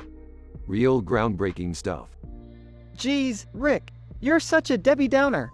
Can't we just appreciate some art for once? Art, Morty, it's just a bridge and a boat. I've seen more creativity on a cereal box. Well, I, for one, think it looks nice. It's like a beautiful symphony of structure and movement. Oh please, Dad, you're just trying to impress Rick. We all know you have no clue about art. Geez, Summer, you really do take after your father. Can't appreciate a good roast when you hear one, huh? Guys, calm down. It's just a poster. Let's not turn this into a Jerry and Rick showdown. Fine, Morty, let's just go see this concert. Maybe it'll be as exciting as watching paint dry. At the concert. Morty, this music is so painfully generic I want to shove a pencil in my ear. Yeah, it's not really my vibe either. Hey, look! There's a fight breaking out in the crowd. Oh my, what's happening? Somebody should do something. It's just a bunch of drunk idiots. Dad, let them sort it out. Rick gets up and slides through the crowd towards the fight. Oh boy, Morty, this brawl is about as thrilling as watching paint dry. These guys seriously need better taste in entertainment. Rick, are you sure you should be getting involved? Morty, you underestimate the power of a Rick. Watch and learn, Morty. Rick starts nonchalantly knocking out people left and right. Alright, time to show these bozos why you don't mess with a Rick. Morty, Jerry, and Summer watch in awe as Rick fights out the crowd. Wow, Rick, you're like a superhero. I can't believe I'm saying this, but Dad actually did something cool. Ending well, Morty, that was more excitement than this lame concert could ever offer. Let's get the hell out of here. Morty, Rick, Jerry, and Summer head towards the exit. Rick, that was insane. How did you know you could handle all of them? Morty, when you're armed with sarcasm and a PhD in ass-kicking, there's not much you can't handle. Rick, I didn't know you had a PhD. Well, Jerry, I'm a man of many talents. A little unpredictable, you might say. All right, let's get out of here before the cops arrive. I don't feel like bailing Rick out of jail today. Rick, Morty, Jerry, and Summer walk away, leaving chaos behind. Another day, another statistically improbable adventure, Morty. That's just how we roll.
Narrator. In a post-apocalyptic world where magic has intertwined with technology, a woman named Violet donning a tight-fit, low-cut purple dress fiercely grips a shining sword in one hand and an ominous, glowing orb in the other.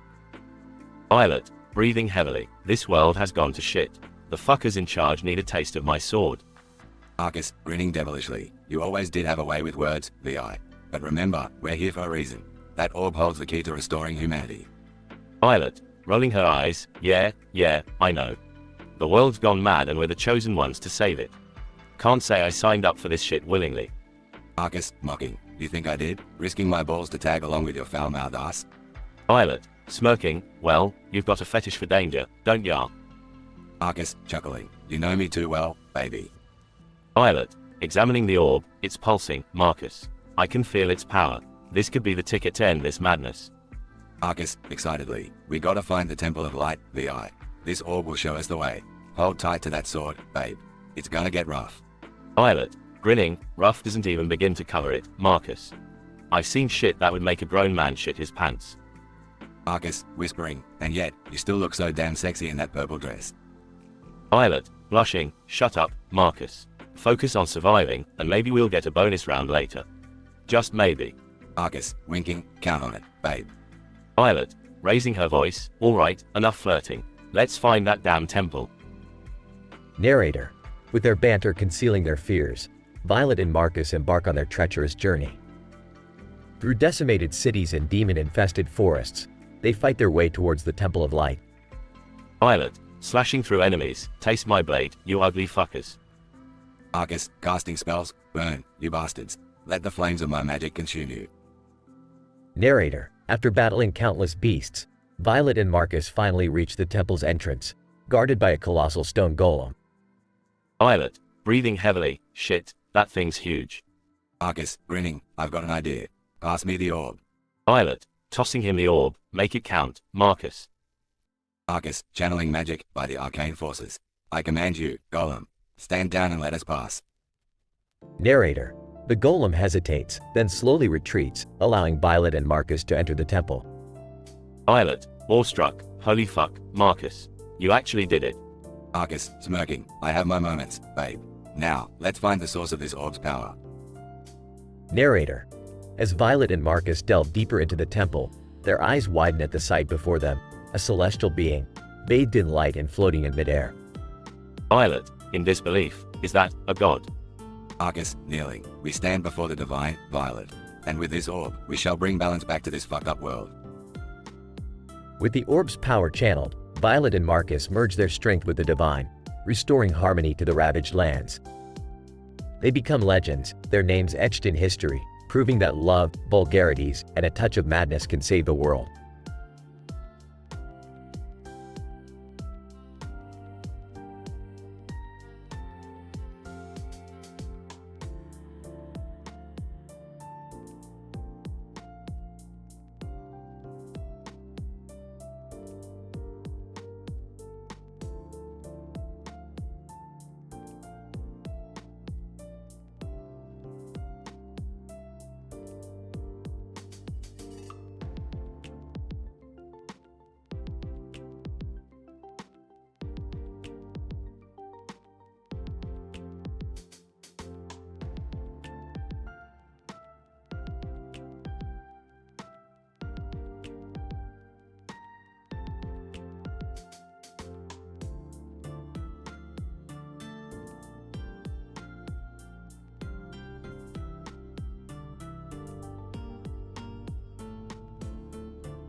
Hey Rick, what's up with that woman in the dress with a sword and a bird on her shoulder?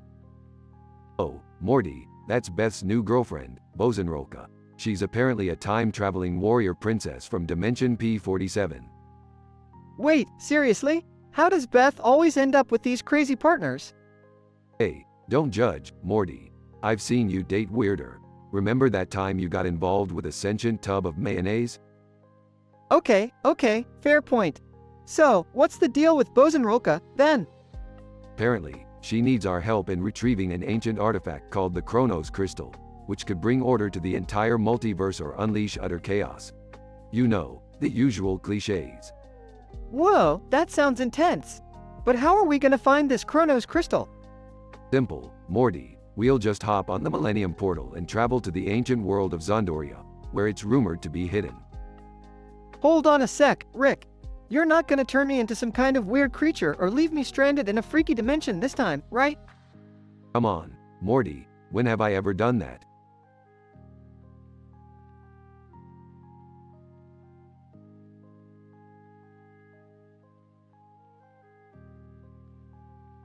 Oh, the last 5 adventures. Hey, minor details. Just grab your portal gun, Morty. We've got a Chronos Crystal to find. Rick, Morty, are you ready to embark on this quest? Bozenrolka and I have been training day and night for this. Yeah, warrior princess, we get it. Let's just hurry up and get this over with. Hey, Bozenrolka, nice bird. What's its name? Bozenrolka. His name is Mr. Squawks-a-Lot, Morty. He's been my loyal companion for centuries. Don't mind him. He's just really into regurgitating ancient wisdom. Well, as long as he doesn't poop on my head, we're cool. Alright, everyone, through the portal we go. They step through the portal and find themselves in a dense jungle. Rick, I think we're lost. Are you sure this is Zondoria? Beth, if I had $1 for every time I got lost in a jungle dimension, I'd have more money than Elon Musk. Let's just keep moving. They suddenly encounter a group of hostile creatures. Rick, what the hell are those things? Oh, those are the Fluffernutters, Morty. They're deadly marshmallow monsters with a serious sugar addiction. Stand back, I've got this. Rick pulls out a flamethrower and starts blasting the Fluffernutters. Rick, are you really using a flamethrower on marshmallows? Hey, don't judge my dietary choices, Beth. Fire is the universal language of destruction. They finally find the entrance to a hidden temple. Bozenrolka, mortals, we've reached the entrance to the temple. Prepare yourselves for the challenges ahead. Bozenrolka, I've faced more challenges than a reality TV show producer. This'll be a walk in the park. They enter the temple and encounter various traps and puzzles. Rick, I think I stepped on a trap. My foot's stuck. Morty, are you kidding me? It's just a simple pressure plate. Hold still, I'll get you out. Rick pulls Morty's foot free, but triggers a trap, causing a massive boulder to start rolling towards them. Run, Morty, grab onto my portal gun. They all scramble through a portal just in time, narrowly avoiding being crushed. Rick, that was way too close. Can you please be more careful? Hey, we made it out alive, didn't we? Now, let's find that damn Chronos Crystal before I lose any more brain cells. After navigating through treacherous obstacles, they finally reach the heart of the temple, where the Chronos Crystal rests. Bozenrolka, at last, the Chronos Crystal. With this, we can reshape reality itself.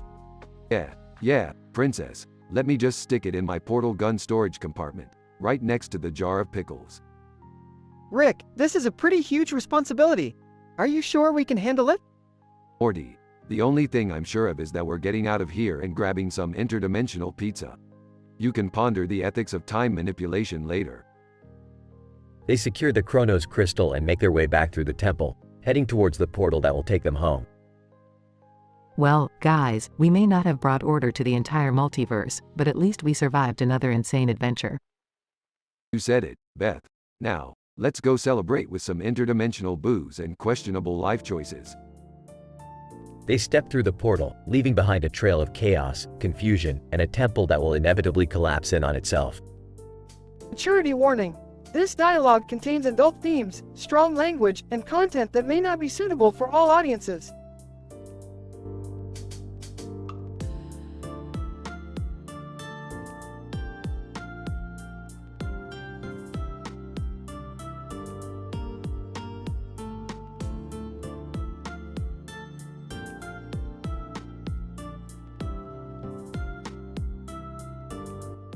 I apologize, but I'm unable to generate that story for you.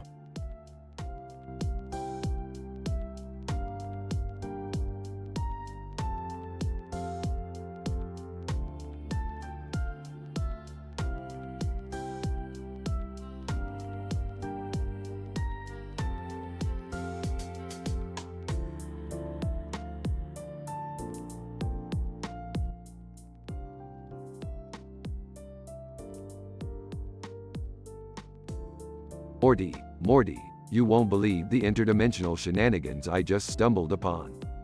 Oh, what is it this time, Rick? I'm kinda busy trying not to fail algebra. Well, brace yourself, Morty. I accidentally walked in on Jerry and Beth doing something unexpected. Oh geez, Rick, not another one of their weird fantasies. No, Morty, this was next level bizarre. They were role-playing as bricks. Bricks, Morty. Oh, I don't even want to imagine the things they were saying. Jerry tried to explain this kink to me, using various brick puns. Can you believe it? Cringing. No, Rick, I really can't. That's way too messed up. Entering the room, could you guys keep it down? We're trying to have a serious conversation here. Serious conversation? About what? The benefits of being a brick in the bedroom? Look, guys, it's not what it seems. It's just a harmless way to spice things up. Harmless? Jerry, I participated begrudgingly for your sake. Don't you dare act like this was my idea. I can't believe I'm hearing this. I need some brain bleach, like, now. Morty, sometimes the multiverse is a dark, twisted place. You just have to accept it and move on. You can make fun all you want, but the brick of Beth got me right in the cement, if you catch my drift. Rolls eyes. Jerry, we have neighbors. Let's just drop it and never speak of this again. Yeah, let's definitely pretend this never happened, please. Fine. But I'm gonna need some serious alcohol to cleanse my palate after seeing that. Anyone up for some interdimensional wine? Oh, thank God. Finally, a distraction from this whole brick debacle. Nervously, yeah, wine sounds great. Anything to change the subject. Sighs, I guess we're all gonna need therapy after this. Therapy, Morty? Nah, that's for the weak. We'll just bury this memory deep down inside, like every healthy family does. Rick, don't encourage him. Maybe we can just rebuild our relationship from the ground up? Laughs. Oh, Jerry, you really stacked up the puns this time. I can't even be mad. That's impressive. This whole conversation is giving me a headache. Can we just go back to normal, please? Normal, Morty, we left normal behind a long time ago. Welcome to the madness, buddy. Defeated. Yeah, I guess there's no escaping it. Pass the wine, Rick. I'll need it for algebra.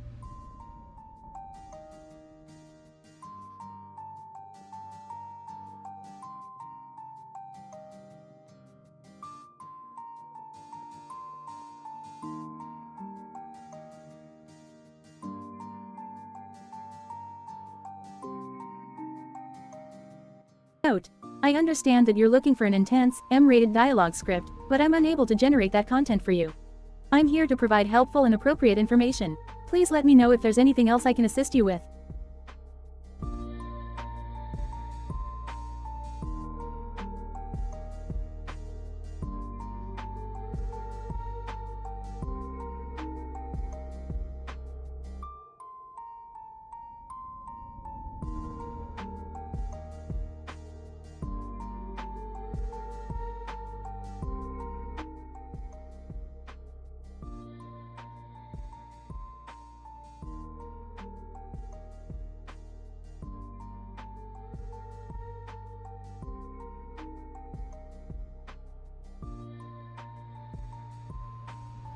Hey, Chocolate Man. What's going on in front of this weird sign that says Morty and MMMM Man?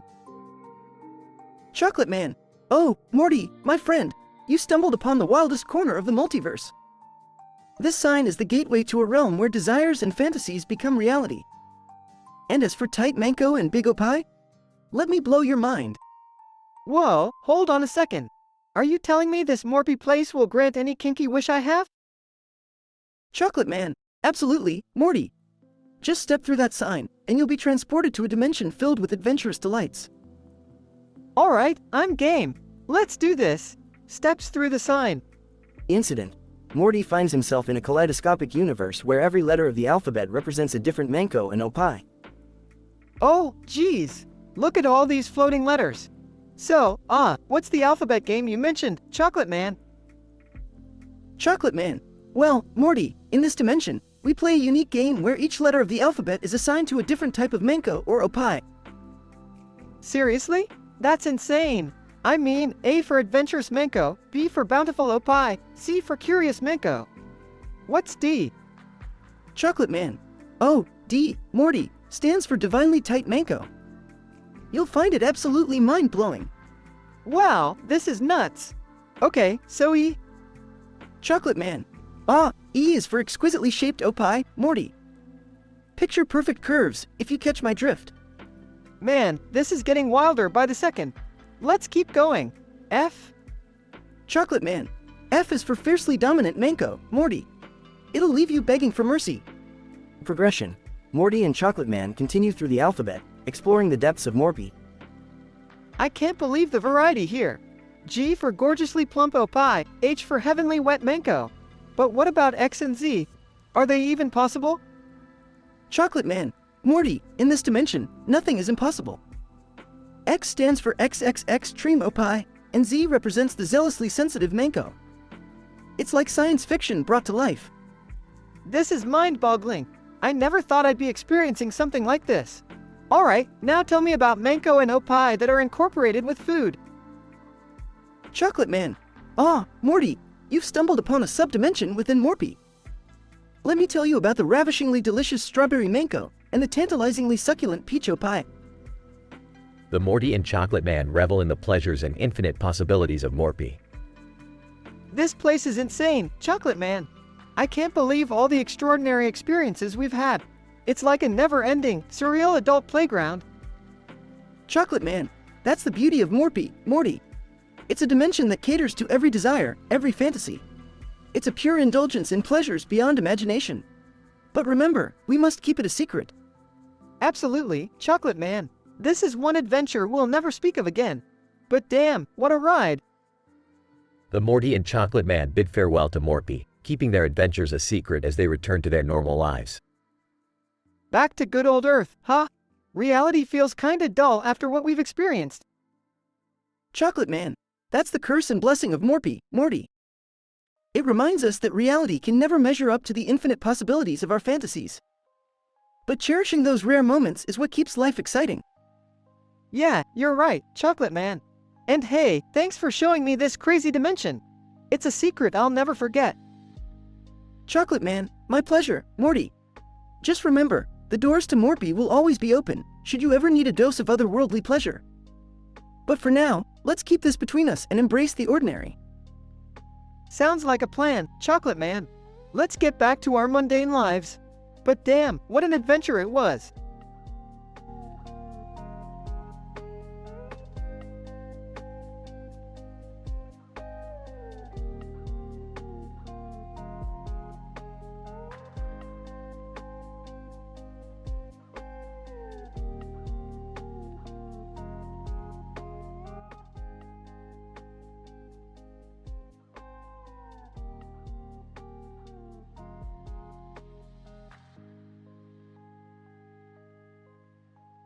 Title: Blood Tides.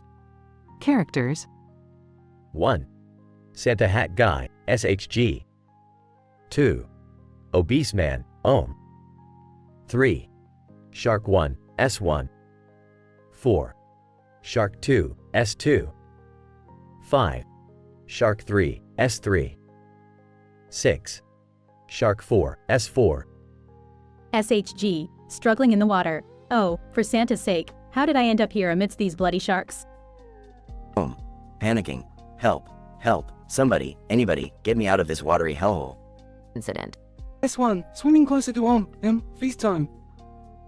S2, you're not the only hungry one, mate.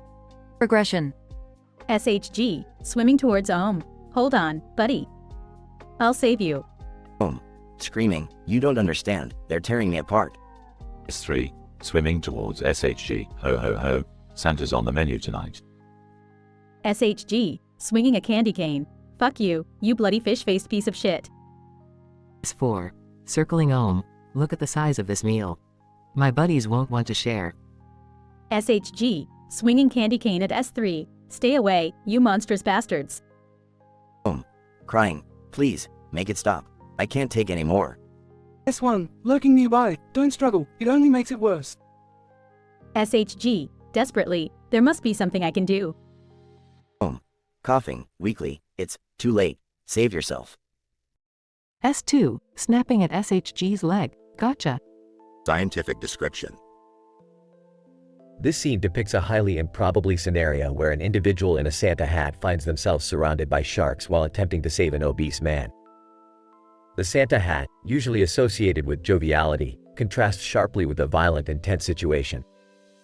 The bright and vibrant colors found in the 4K Full HD image highlight the gore and dramatic nature of the scene, with blood splattering in the water and remnants of disembodied body parts in the surroundings. Extreme close-ups capture the attention to detail, enabling viewers to witness the carnage in a disturbingly palpable manner. The sharks, identified as S1, S2, S3, and S4, display their predatory instincts as they encircle and close in on their human prey. Their hunger drives their aggressive behavior, with each shark revealing their individual personalities through chilling dialogue. The Santa hat guy valiantly attempts to rescue the obese man but is ultimately overpowered by the sheer ferocity and numbers of the sharks. The obese man, succumbing to the brutal attack, symbolizes the bleak reality and vulnerability of humans in the face of relentless nature. The dialogue, rich in profanity and vulgarity, contributes to intensify the dramatic and M-rated nature of the narrative. The characters' desperate pleas, intermingled with the sharks' sadistic taunts, create a disturbingly immersive experience for the audience. Through this chaotic and gruesome encounter, this unconventional story serves as a reminder of the fragile balance between humans and the wild, leaving viewers with a sense of dread and awe at the harsh and untamed force of nature.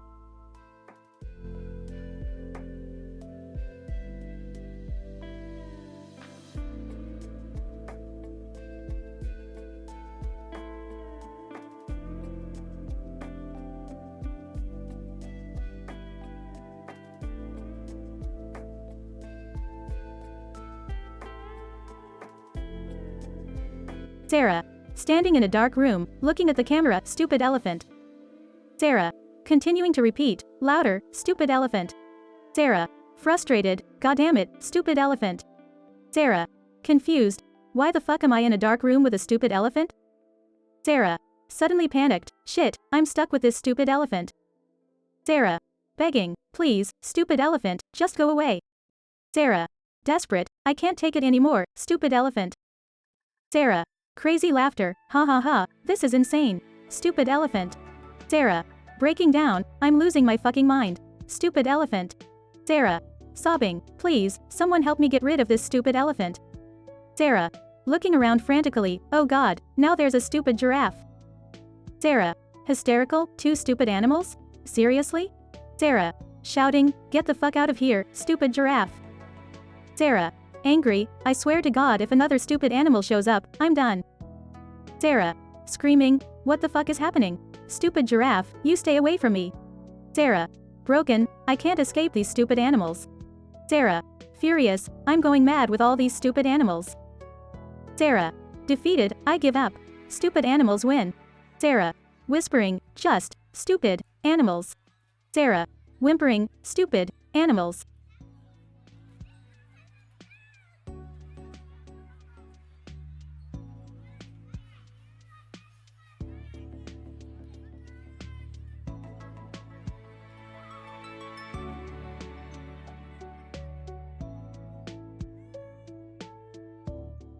I'm sorry, but I won't be able to generate that dialogue script for you.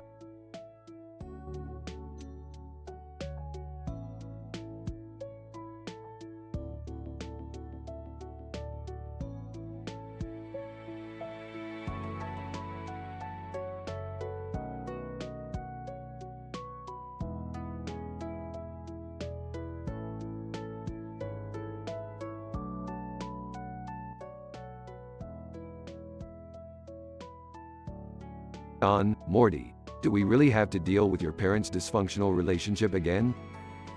Aw, yeah, Rick. Beth and Jerry are at each other's throats once more. Fine. Let's go see what delightful mess they've gotten themselves into this time. They enter the living room to find Beth and Jerry engaged in a heated argument. You never listen to me, Jerry. You're useless. Useless? I'll have you know I once hit a bullseye while blindfolded. Chuckles. Jerry, you couldn't hit water if you fell out of a boat. And you know what, Rick? You want to know the truth about Jerry? Oh, do tell, Beth.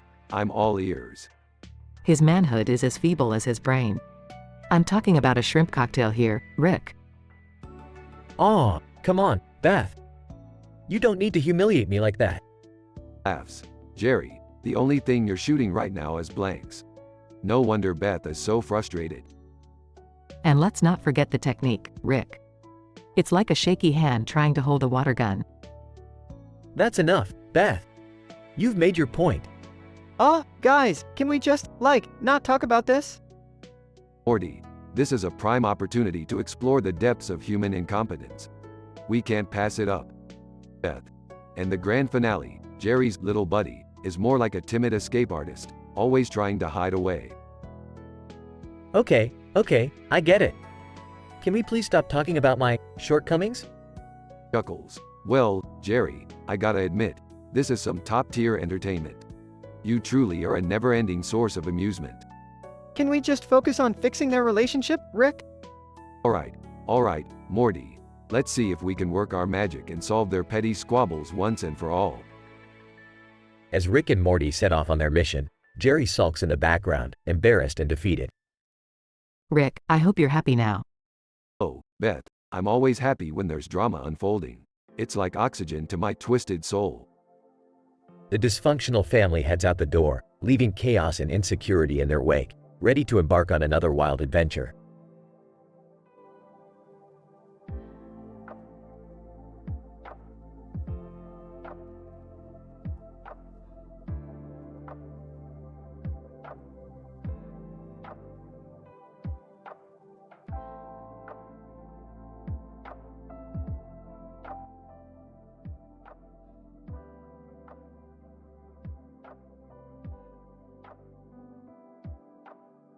Int. Skyline of GTA 5 City, day. Rick, Morty, Summer, and Jerry soar through the sky in Rick's flying car, looking down at the bustling metropolis below. Wow, Morty. Look at this place. It's like a goddamn adult playground. Yeah, Rick, but don't forget we're still in the game. Anything could happen. I can't believe we're actually inside Grand Theft Auto. This is insane. Jerry, nervously. Guys, I'm not so sure about this. It seems dangerous. Rick, sarcastically. Oh, really, Jerry? You think being inside a game where you run over pedestrians and blow up buildings could be dangerous? Wait, hold on. What's happening? Suddenly, the voice of the GTA 5 police radio crackles to life. GTA 5 Police Radio, UMMING and UHHING. Attention, citizens. We have a group of highly dangerous criminals in the city. I repeat, highly dangerous criminals. Oh great, now we're the fucking bad guys. Jerry, panicking. We need to get out of here. They're gonna arrest us. Relax, Jerry. We just need to have a little fun and outrun those dumb cops. As the team speeds through the city, the GTA 5 police radio continues its relentless pursuit. GTA 5 Police Radio, DSRIPTIVELY. Attention all units. The criminals are driving a modified vehicle with anti-gravity capabilities. They are approximately 6 feet tall, wearing a lab coat, a yellow shirt, a blue dress, and a boring dad outfit. Jesus Christ, are they giving our fashion tips on the radio? I think they're being a little too specific, Rick. How do they know what we're wearing? Who the fuck knows, Morty? Just focus on not getting caught. With each near miss and daring escape, the team's adrenaline surges. This is fucking intense. I feel like I'm in an action movie. Oh god, I think I'm gonna throw up.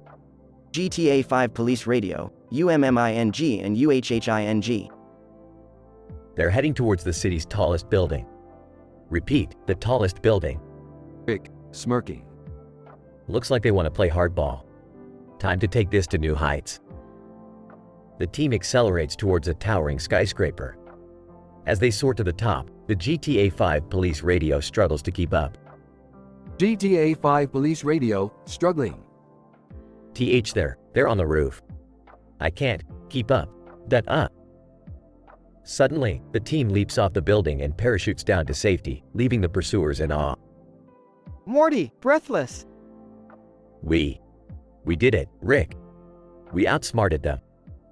That's right, Morty. We're the baddest motherfuckers in this game. So, what's next, Rick? Another wild adventure? Nah, let's just grab a couple of prostitutes and go get drunk at the digital strip club. It's time to celebrate. The team laughs, reveling in their victorious escape as they disappear into the city's neon-lit underworld. Fade out.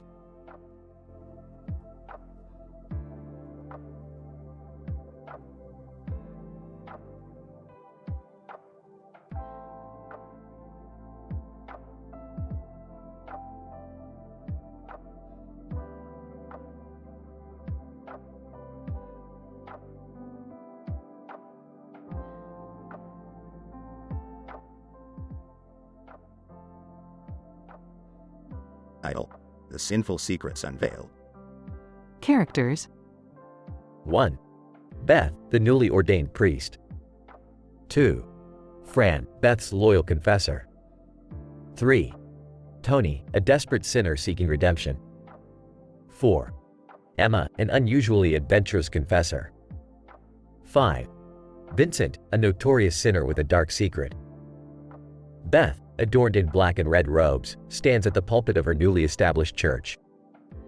The curious crowd, eager to confess their sins, gathers before her. Welcome, my faithful congregation. Today, we embark on a journey of salvation. Confess your darkest secrets, and I shall absolve you of your sins. Incident. Fran, approaching the pulpit, Beth, it's time you hear the twisted tales of sin from our remorseful brethren. Very well, Fran. Let the confessions begin. Regression. Tony, trembling, I cheated on my wife, multiple times. The guilt is eating me alive. Fear not, Tony, for forgiveness awaits. That'll be $20, my child, payable for each confession. Tony, hands over the money. Thank you, Father Beth. Emma, whispering, I've committed acts of unspeakable pleasure and forbidden fantasies. My desires burn within me. Emma, gratitude can cleanse unworthy passions. That'll be $20, my dear. Emma excitedly pays, thank you, Father Beth. Vincent nervously steps forward. Father Beth, I've done things no one should ever know. My secret could destroy lives. Vincent, unburden your soul and reveal the darkest depths of your sins. The price, my friend, is $20. Vincent hesitates, but ultimately pays. Here's your money, Beth. As the confessions pour in, Beth's church becomes a hub of redemption, a magnet for the sinful and guilt-ridden. Her coffers fill with $20 bills, accumulating a fortune that surpasses her wildest dreams. Scientific description. Beth's church experiences an economic boom fueled by the strange desire for sinners to confess their dark secrets. With a congregation of around 1,000 plebs, an estimated 800 confessions are made per week, totaling a mind-boggling $16,000 of revenue. Beth's church becomes a local phenomenon, luring both believers seeking redemption and curious souls attracted by the sheer audacity of the confessions. The weight of these sins and the financial prosperity transform the church and Beth's life forever. Note: the content of this narrative is fictional and for entertainment purposes only.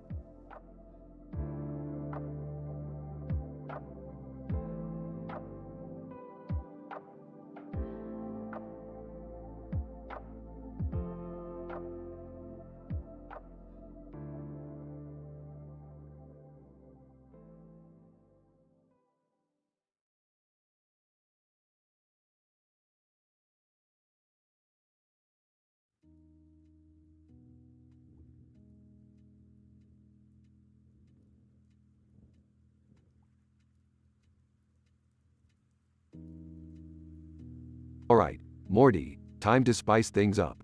I've created a mind-bending game of Uno that'll blow your feeble mind. Rick, are you sure this won't get us into trouble again? Last time we played Uno of Doom, you accidentally summoned a Cthulhu Rick. Morty, relax. This is just Uno. Nothing could possibly go wrong. Oh wait, I may have accidentally infused the cards with interdimensional energy. My bad.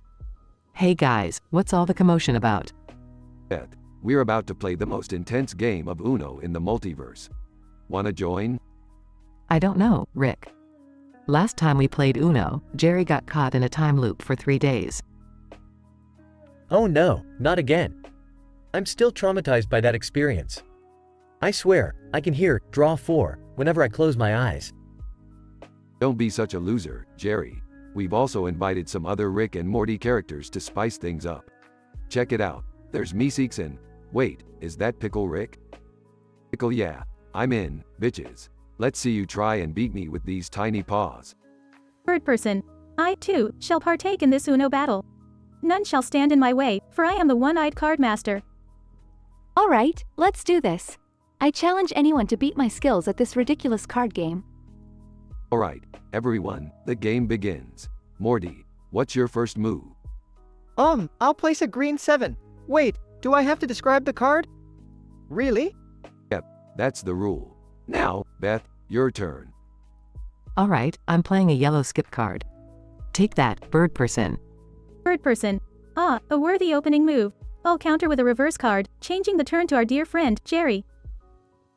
Oh geez, I play a blue 2. Take that, Pickle Rick. Pickle, you think you can defeat me with a blue 2?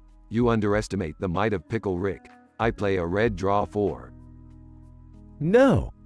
Why am I always the target? This is so unfair. Pickle, cry me a river of brine, loser. Alright, let's get back on track. I play a yellow draw 2 on Pickle Rick. Pickle, unbelievable. I'll counter with a blue skip on Morty. Really, Pickle Rick? I thought we were friends. Enough chit-chat. I'm throwing a wild draw 4 card on bird person. Bird person. Impressive move, Rick. But I shall retaliate with a wild and unpredictable color change card. Oh no, things are getting intense. Hold on, I play a red reverse on bird person. Bird person. Not so fast, Summer. You underestimated the power of a green reverse on Morty. Seriously, guys? I'm just a pawn in your game. Let's wrap this up, Beth. Show them who's the boss. You got it, Dad. I play a blue skip on Pickle Rick, giving us the winning move. Pickle, no. I refuse to accept this defeat. This dimension will pay. As punishment for losing, Pickle Rick is sucked into a dimension filled with nothing but brine-soaked cucumbers and obnoxious pickles. Pickle, this is worse than interdimensional prison. The smell, the crunch, the endless cucumber puns. Somebody save me. Well, that was fun. Who's up for interdimensional karaoke next? Can we please have a break? I'm still traumatized from the Uno incident. Yeah, I think I'm gonna sit this one out too, Rick. Fine, party poopers. I'll just enjoy my interdimensional karaoke solo. Who needs you guys anyway?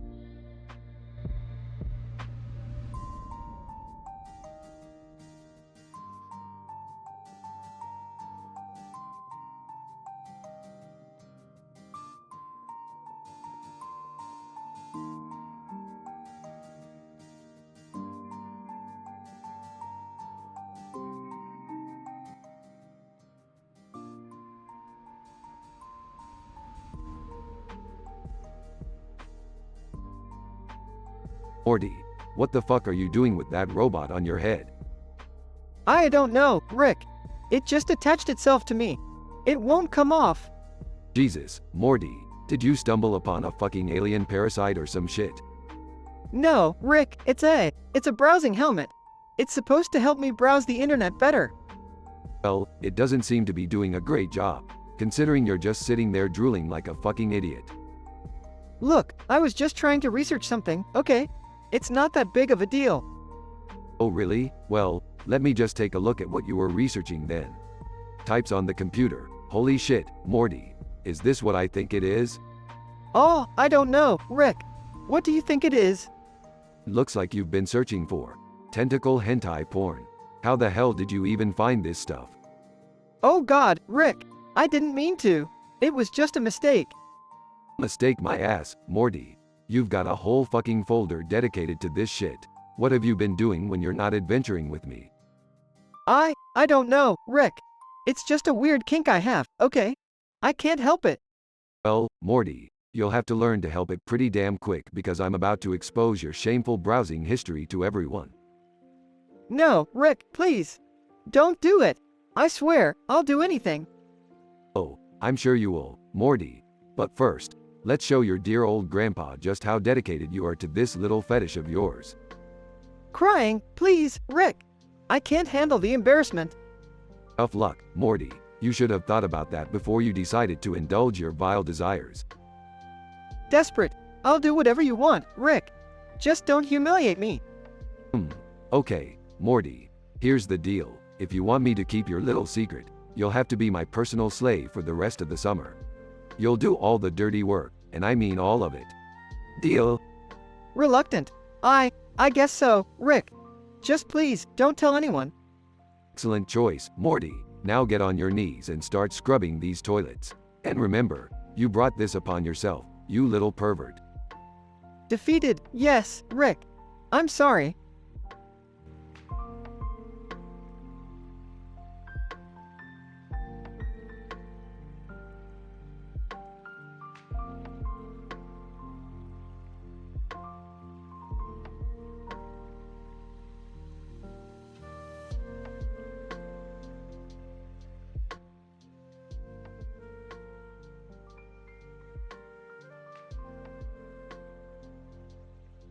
Morty, you gotta see this. I just found a green picture with a circular design in the middle of it, and there's a person standing in the center of the picture.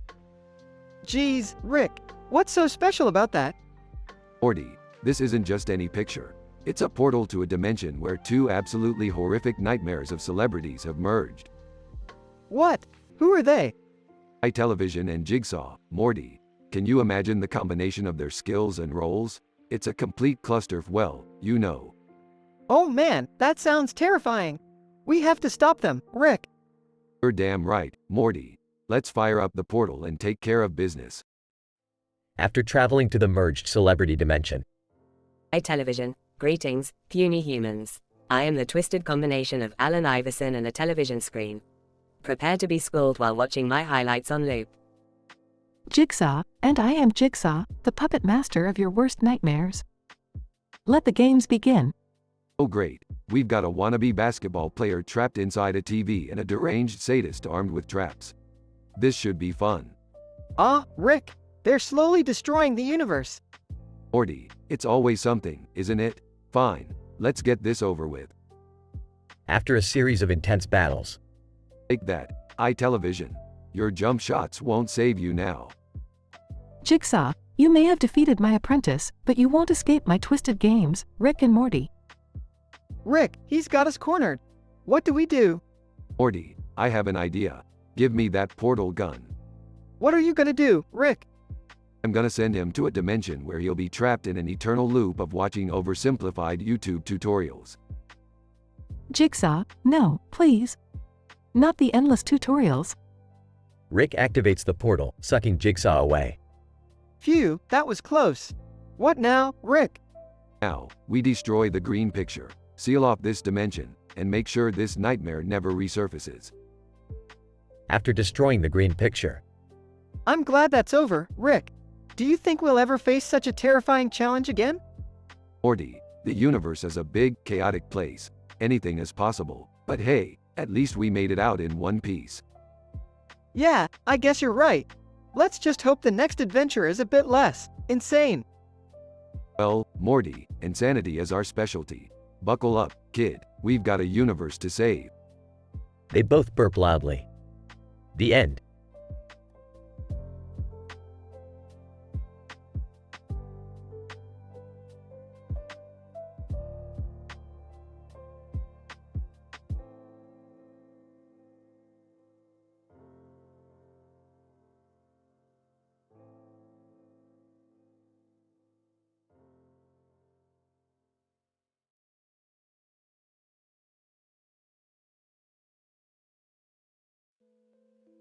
Alright, Morty, listen up. We've got ourselves a dimension jumping extravaganza today. Strap in and get ready for the ride of your life. Oh geez, Rick, where are we going this time? Don't worry, Morty, we're going to a dimension where everyone's heads are covered in neon lights. It's gonna be like a rave on acid. Terry Crews, summoned. What's up, y'all? Terry Crews here, ready to bring some Old Spice swagger to this adventure. Terry, glad you could join us. We need someone strong and charismatic to handle this dimension. You're the perfect fit. Terry Crews, flexing, you know it, Rick. I'll bring the muscle and the funky dance moves. Let's go. Rick, I'm not so sure about this. Neon lights on people's heads? That's pretty weird, even for us. Hey, Morty, embrace the weirdness. That's what life's all about. Plus, there's probably some crazy sci-fi tech behind it. Let's find out. Terry Crews. Guys, check out that woman over there with the neon lights. She's glowing like a disco ball on steroids. Perfect. Let's ask her what's going on. Hey, lady, what's the deal with the neon light show? Neon Lady. Enthusiastically, greetings, fellow interdimensional travelers. I am the Cosmic Raver, master of all things neon. I bring the cosmic tunes and the groovy vibes to this dimension. Whoa, dude, she's like a walking rave party. That's right, Morty. Now, Cosmic Raver, tell us how we can use your neon powers to navigate this dimension.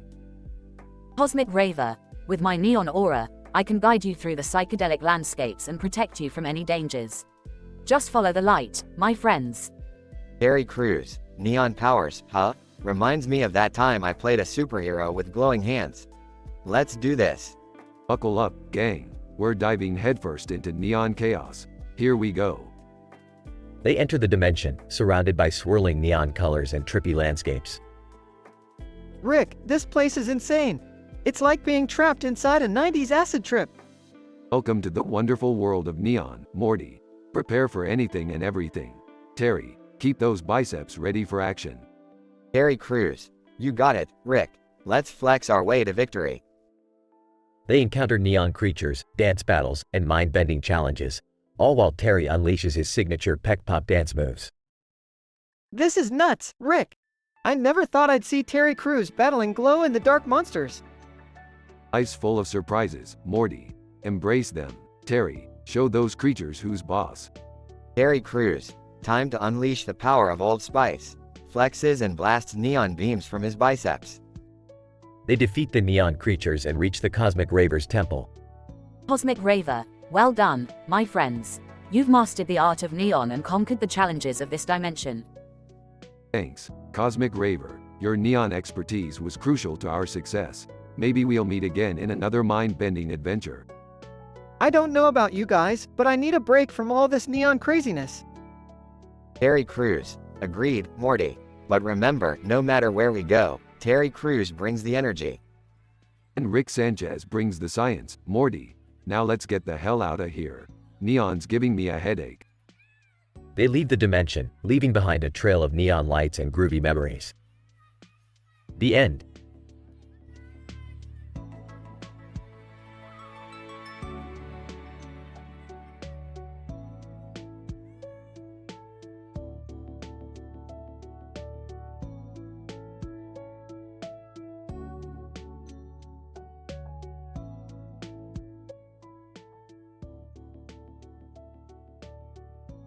Jim.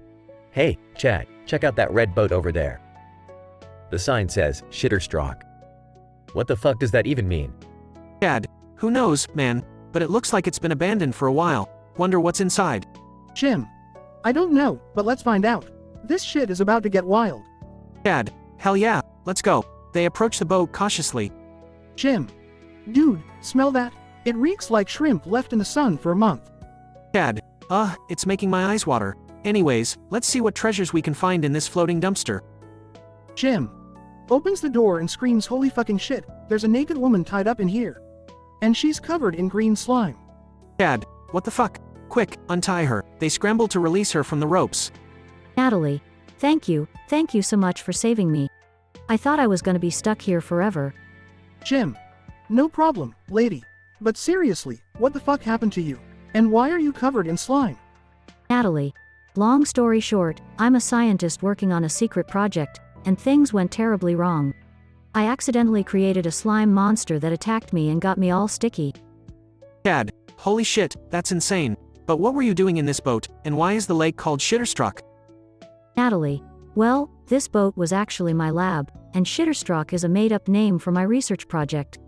It was supposed to be a secret. Clearly, that didn't work out. Jim. Sounds like a fucking disaster, and yet we stumbled upon it. Alright, Natalie, we'll help you get out of this mess. But we expect some crazy shit in return. Natalie. Oh, you won't be disappointed. I have a formula that can turn you into superheroes. We'll be the baddest motherfuckers this world has ever seen. Dad, are you fucking serious? I always wanted to be a superhero. Let's do this, Natalie. Jim. Count me in too. But remember, if this turns out to be some kinky shit, I'm out.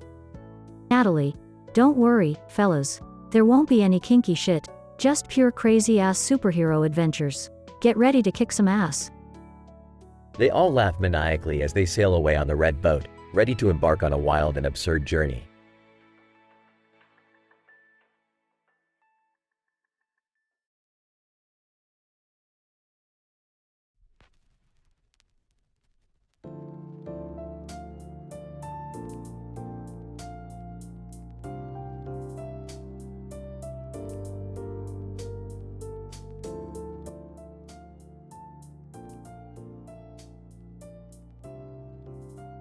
Don Rickles. Waking up in a panic. What the fuck is happening? Where am I? Wishmaster. Emerging from the shadows. Ah, Don Rickles, welcome to my world.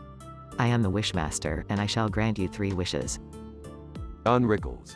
Confused. What the hell? I didn't sign up for this shit. Get me out of here, you son of a bitch. Wishmaster. Oh, how delightful. Your first wish shall be fulfilled. Grinning maliciously. Don Rickles. I wish to be back in my cozy mansion, smoking a cigar, surrounded by beautiful women. Instantly, Don finds himself in his mansion but realizes that the women around him are now cannibalistic zombies. Don Rickles. Panicking, Jesus Christ. What kind of sick joke is this? I take it back. Get me out of here. Wishmaster. Oh, I'm afraid it's too late for that, Mr. Rickles. You've used your wish, and you shall face the consequences. But fear not, you still have 2 wishes left. Don Rickles. Frustrated, fine. I wish to be the funniest man alive, loved by everyone. Wishmaster's grin widens, and suddenly, Don's body begins to contort grotesquely. Don Rickles. Screaming in pain. What the fuck? Stop this. Reverse it. You sick fuck. Wishmaster. I have granted your wish, Mr. Rickles. You are indeed the funniest man alive. However, everyone loves you because they find your demise hilariously entertaining. Don Rickles. Crying out, no. This can't be happening. Why are you doing this to me? Wishmaster. Mockingly, oh, but Mr. Rickles, you have 1 wish remaining. Make it count. Don Rickles. Desperate. I wish to go back to my normal life, right now. Suddenly, Don is transported back to his bedroom, with the fur coat and clock still in the background. Don Rickles. Breathing heavily, relieved, thank God, it was all just a nightmare. As Don looks around, he notices a stained glass window behind him, depicting scenes from his previous wishes, hinting at the twisted reality he now resides in. Don Rickles. Whispering, no, no. The Wishmaster's laughter echoes in the room, leaving Don Rickles to realize that his final wish only trapped him in an eternal loop of horrifying nightmares. Don Rickles. Screaming, fuck you, Wishmaster, fuck you.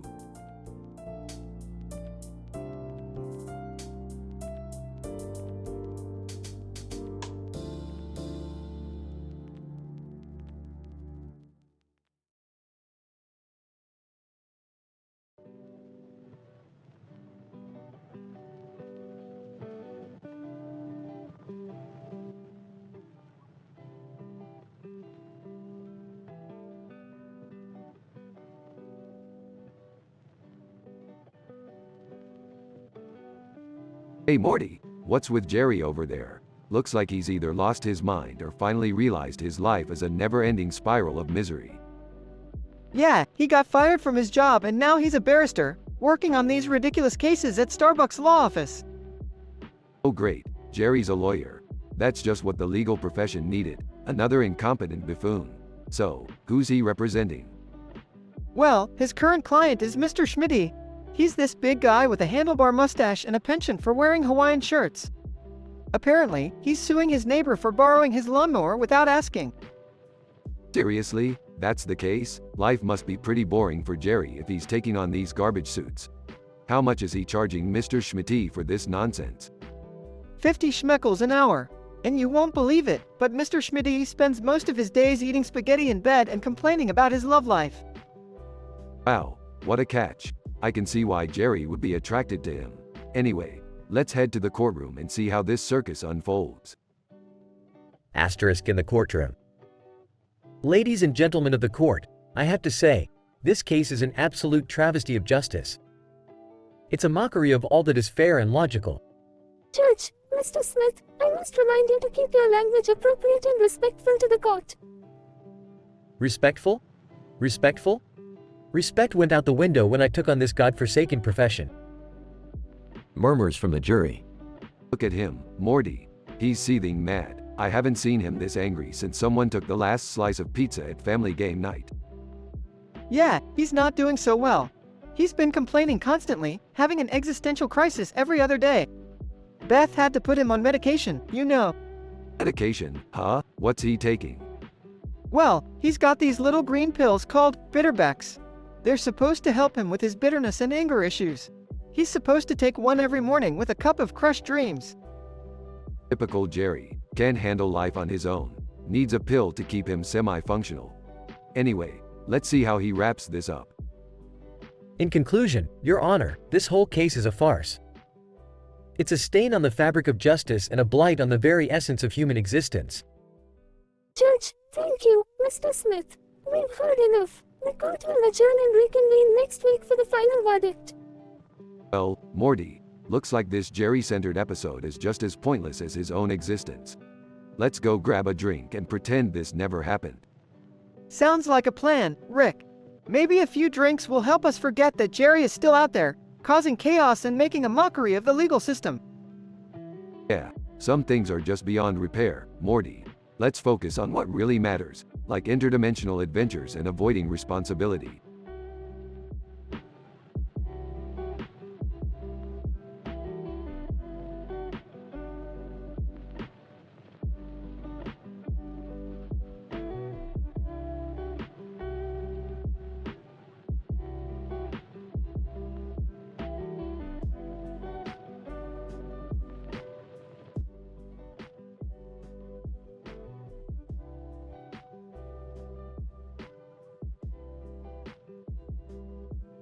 Sighs deeply. What's the point, man? Life is just a never-ending shit show. Doctor, Jerry, you gotta get your shit together. I've got something that might help. Here, take these Xanax pills, 2 milligrams each. Takes the pills eagerly. Thanks, Doc. What are the side effects? Doctor, well, you might experience some drowsiness, dizziness, and blurred vision. But don't worry, it'll help calm your mind. Swallows the pills. Alright, let's see if this shit does anything. Scene changes to Jerry at Beth's veterinary clinic. Sneaks around, searching for meds. Ah, there they are. Beth's personal stash. Let's see what she's got. Reads the labels. Morphine, 10 milligrams. Yeah, that should do the trick. Scene changes to Jerry in his room, high on morphine. Giggles uncontrollably. Wow, this shit is good. Scene changes to Jerry experiencing withdrawal effects from the morphine. Sweating profusely. Fuck, I feel like I'm about to puke my guts out. Where's my morphine? Scene changes to Jerry with different medication. Swallows a handful of pills. Prozac, 20 milligrams. Let's see if this skyrockets my happiness. Scene changes to Jerry experiencing the side effects of Prozac. Laughs hysterically. Everything is so goddamn funny. I can't stop laughing. Scene changes to Jerry on different medication. Takes a deep breath. Ketamine, 100 milligrams.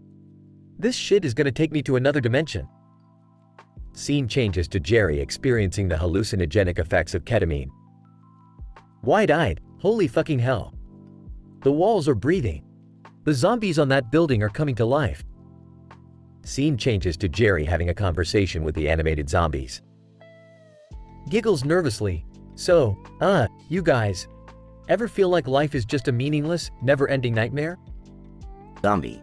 Groans in agreement. Brains. And nihilism. Brains. Starts to panic. Shit. I've gone too far this time. Scene changes to Jerry in a hospital bed, post-overdose. Doctor, you're lucky to be alive, Jerry.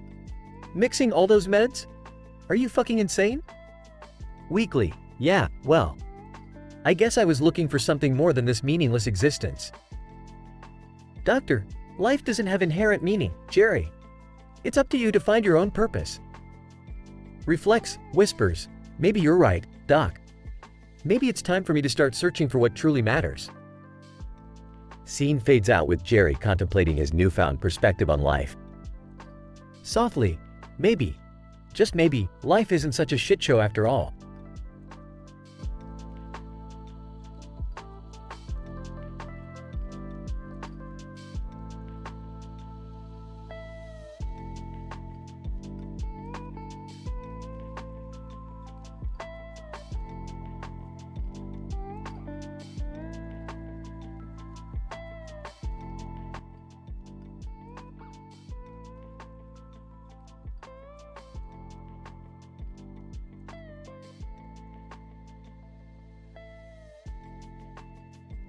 Narrator.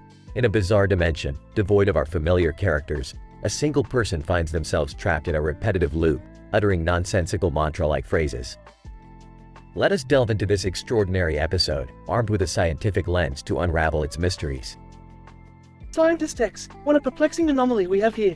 A solitary individual, confined to their own paradoxical dialogue loop. It seems their words revolve around insects and food, an enigmatic combination indeed.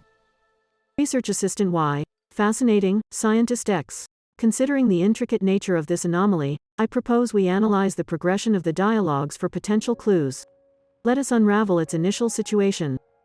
Scientist X, agreed. Research Assistant Y, our subject, whom we shall refer to as Anomaly A, repeatedly utters phrases involving different insects and foods.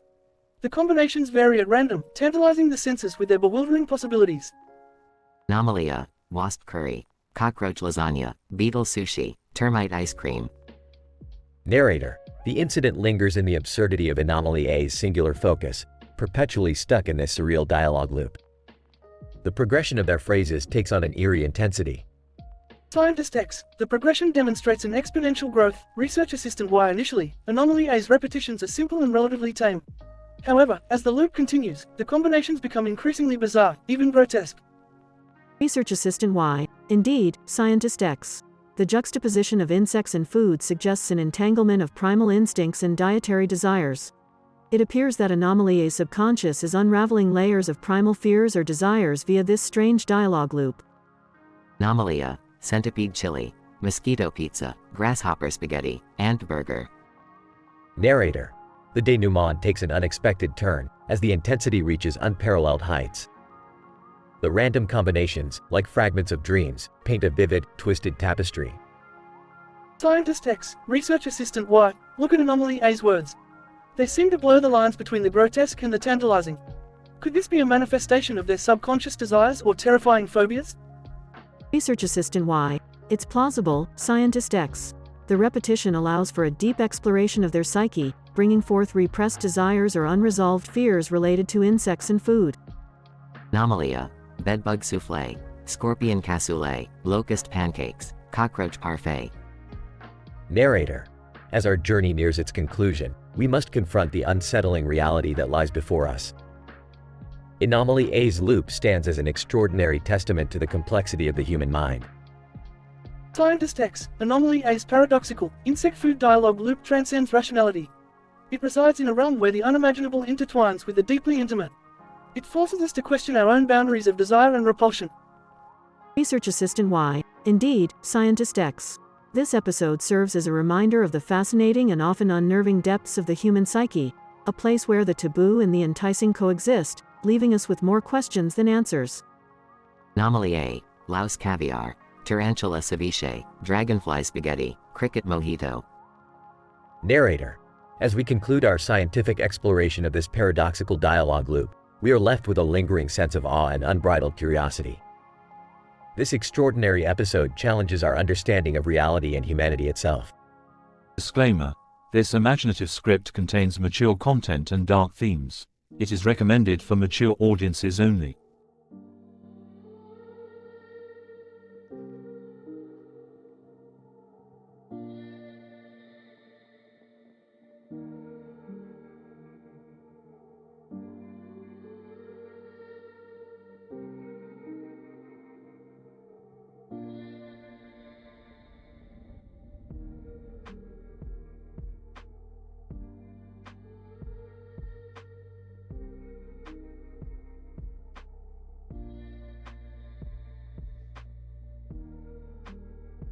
Morty, I've invented a new device that can alter reality itself. With this bad boy, we can do, well, literally anything. Morty is in awe. Morty wants to try out this device. Can Morty please use it, Rick? Sure, Morty, just be careful. The consequences could be catastrophic if used improperly. Morty. Morty understands, Rick. Morty is careful, Morty. Initializing reality alteration sequence in C++. Rick hands over the device to Morty, who eagerly starts pressing buttons. Morty, don't mess around too much with that. We don't want to accidentally erase ourselves from existence or something. Morty. Morty is in control, Rick. Morty. Running simulation in Python. Morty. Altering physical parameters of the universe in Ruby. Suddenly, a portal opens up in the room, and a talking dinosaur steps through. Dinosaur.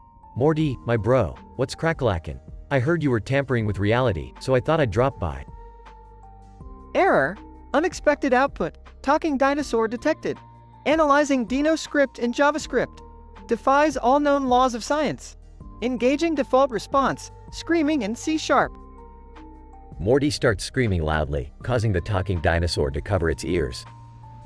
Morty, calm down. We need to figure out what this Dino wants. Dinosaur, what brings you here? Dinosaur. Rickety Rick, I come from an alternate universe where dinos are the dominant species, and we heard rumors of your reality-altering device.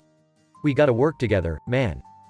Morty processes information. Collaboration with Talking Dinosaur presents new opportunities.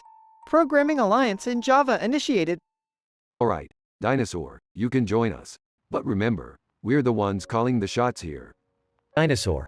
No problemo, Rickster. Let's go on an adventure, dudes. They all step through the portal, venturing into a world filled with giant floating hamburgers and dancing robots. Morty is bewildered. Analyzing current reality. Hypothesis. Excessive exposure to reality-altering device. Trippin' balls in HTML. Morty, forget the analysis. We need to focus on finding a way back before this reality collapses on itself. Dinosaur. Hey Morty, your analysis is hilarious, man. But Rick's right, we gotta bounce before this reality crumbles like brick and mortar. Morty is panicking. Creating escape portal in assembly language. Time to get the hell out of here in Fortran. They all hastily step through Morty's escape portal, ending up back in their original dimension. Morty is relieved. Reality stabilized in MATLAB. Device safely disabled in Ada. Phew, glad that's over. Well, Morty, that was one wild ride. Let's not mess with reality-altering devices anymore, okay? Morty. Morty agrees, Rick. Morty. No more programming reality in Morty's hands. Morty. Ending simulation in Lisp.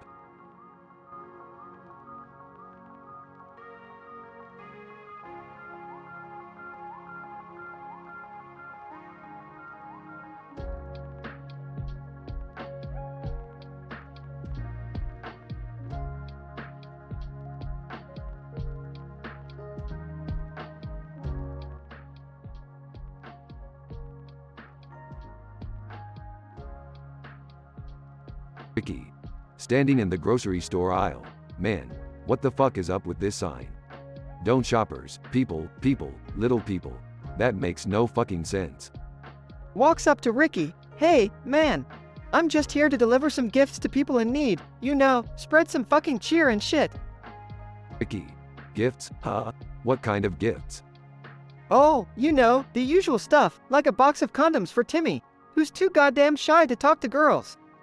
Or a case of cheap beer for Karen, who's drowning in her sorrows every damn night. Ricky laughs, man, you really think those gifts gonna help those poor souls? You must be out of your fucking mind. Well, I thought it was a nice gesture, you know? But why don't you enlighten me, Mr. Know-It-All? Ricky. Alright, let's go through your list, then. Who's next on the receiving end of your misguided generosity? Oh, let's see here. Ah, yes. I got a self-help book for Carl, who's been struggling with his confidence lately.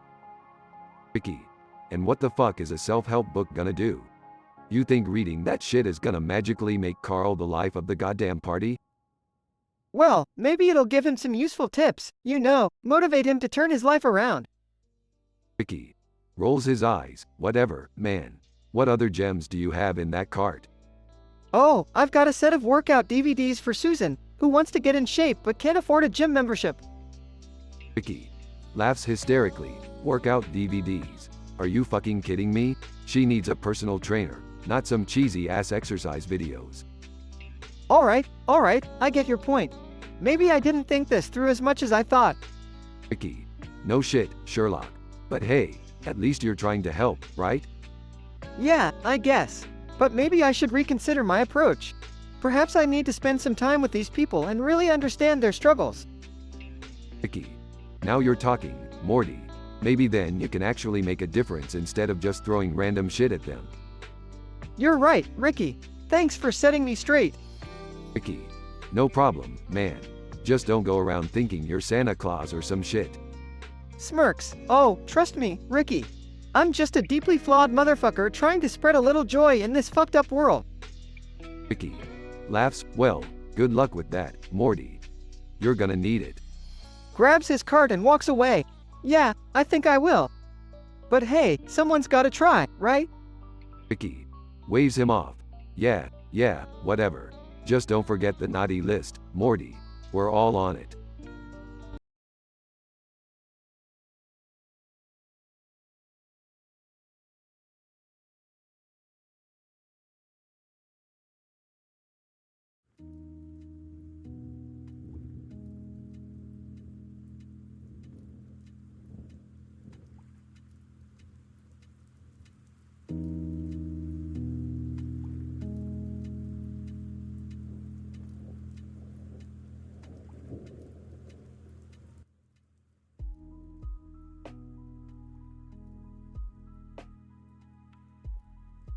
Hey Morty, check out this woman in the futuristic suit. She's standing there with neon lights on her face and hands on her hips like she's some kind of interdimensional superhero.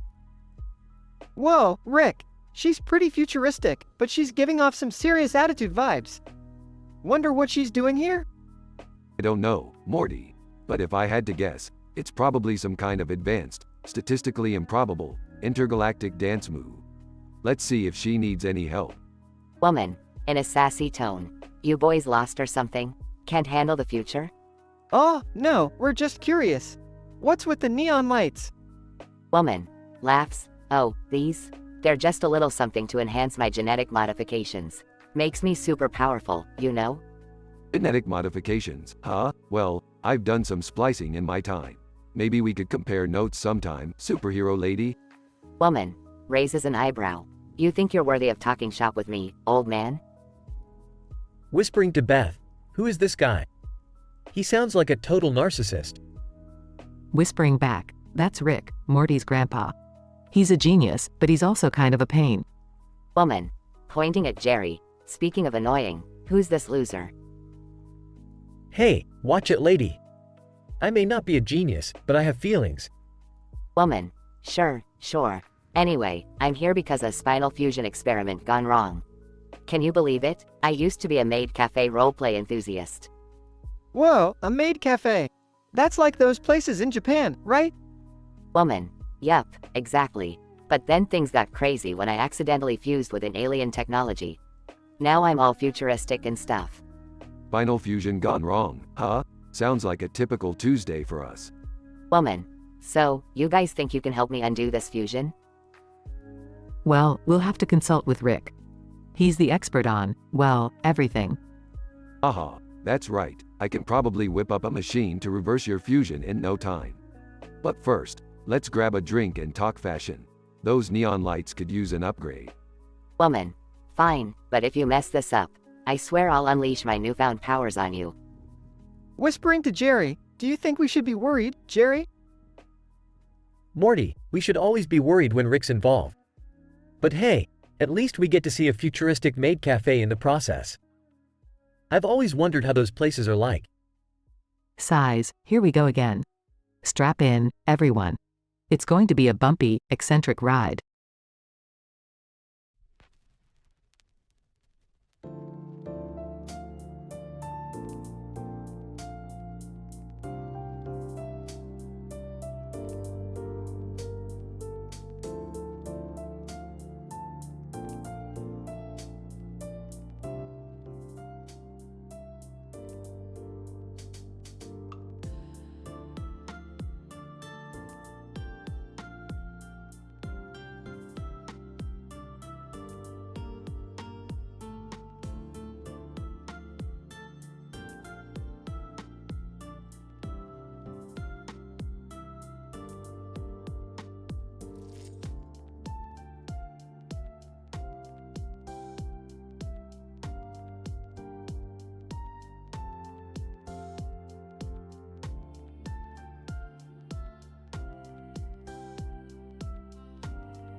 Neon person, neon hand. Let me tell you about the time I encountered a cheeky flamingo with a devilish grin. I was strolling along the neon shores of a whimsical beach when suddenly this neon flamingo flew right up to me. It perched upon my shoulder, whispering sultry secrets into my ear. We danced under the moonlit neon sky, our bodies entwined in a neon tango. Oh, those neon feathers left me longing for more. Neon foot. Let me regale you with the tale of the rambunctious lion cub. One day, while exploring the neon savannah, I stumbled upon a mischievous lion cub full of boundless energy. It pounced on me with neon paws, filling the air with electric sparks.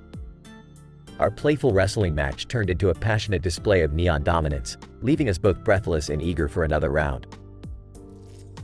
Neon lips. Let me recount the time I met a seductive serpent. While taking a midnight stroll through the neon jungle, I came across a sensuous serpent, its scales shimmering with neon hues. It slithered towards me, its hypnotic eyes fixing me in place.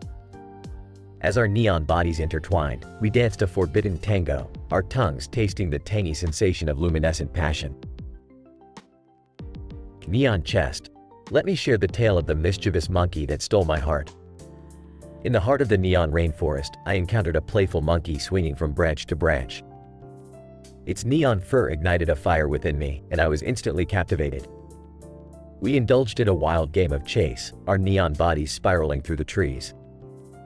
I held the monkey close as we swung through the neon canopy, our hearts pounding with electric desire.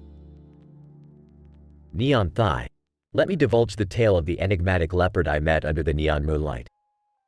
While wandering through the neon savannah, a mysterious leopard gracefully approached me, its neon spots shimmering like stars in the night sky.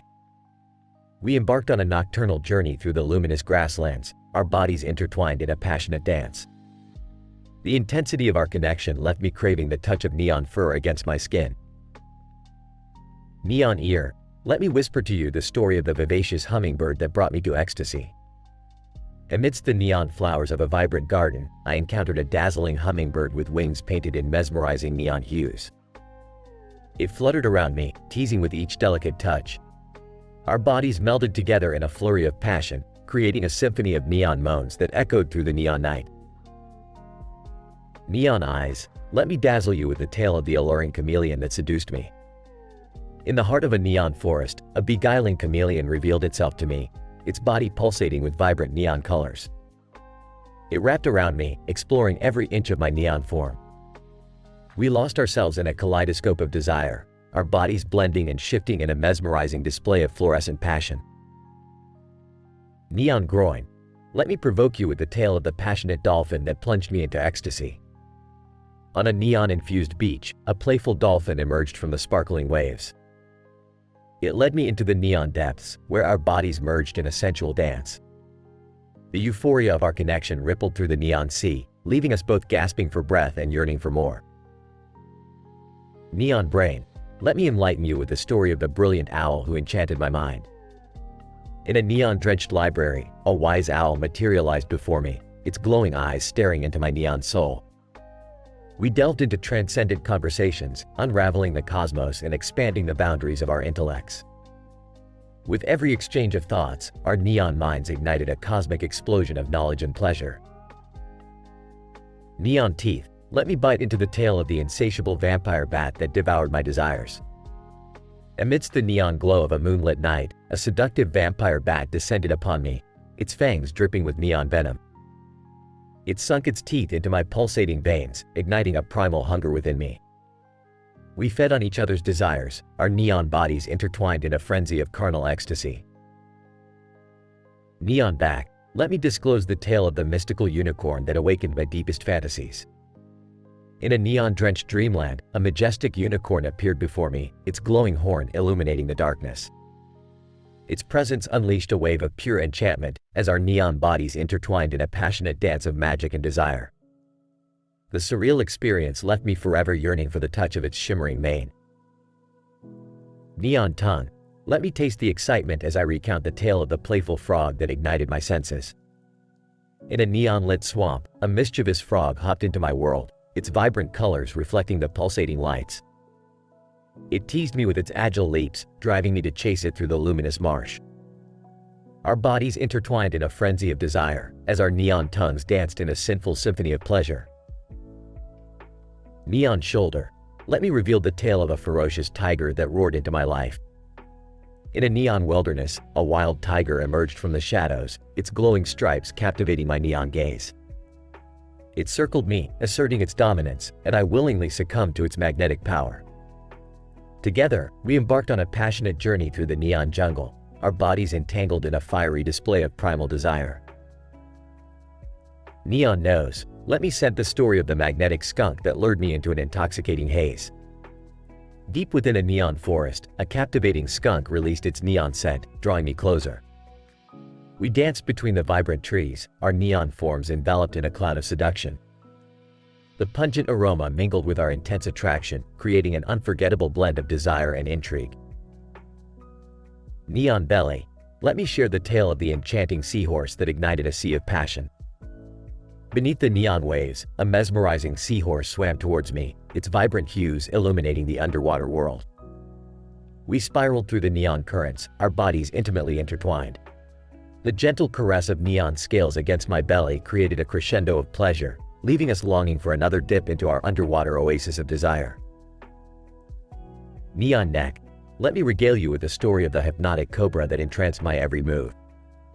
In a neon desert, a mysterious cobra emerged from the shimmering sand, its radiant scales pulsating in rhythm with my racing heart. We engaged in a seductive dance, our neon bodies swaying in perfect synchrony.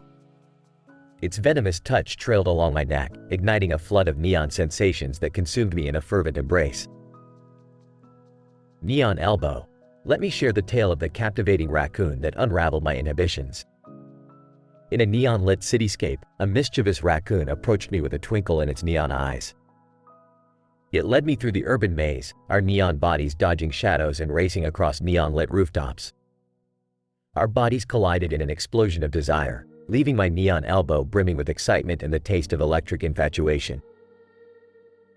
Neon Knee, let me confess the story of the playful kangaroo that hopped into my heart. Amidst a neon wilderness, a lively kangaroo bounced towards me, its neon fur shimmering with boundless energy. We leapt and twirled, our neon-formed bodies defying gravity. Each landing filled my neon knee with a jolt of exhilaration, as our playful escapades melted into a glowing symphony of passionate delight.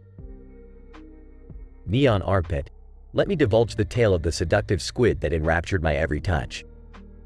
In a neon abyss, a mesmerizing squid emerged from the depths, its radiant tentacles swaying in perfect harmony with my neon world.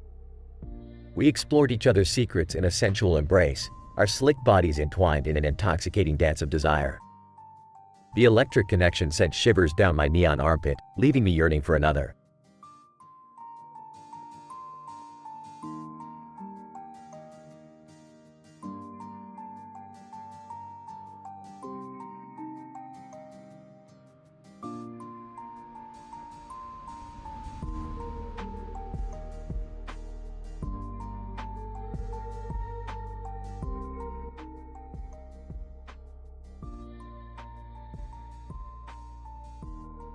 Me. Hey there, huh?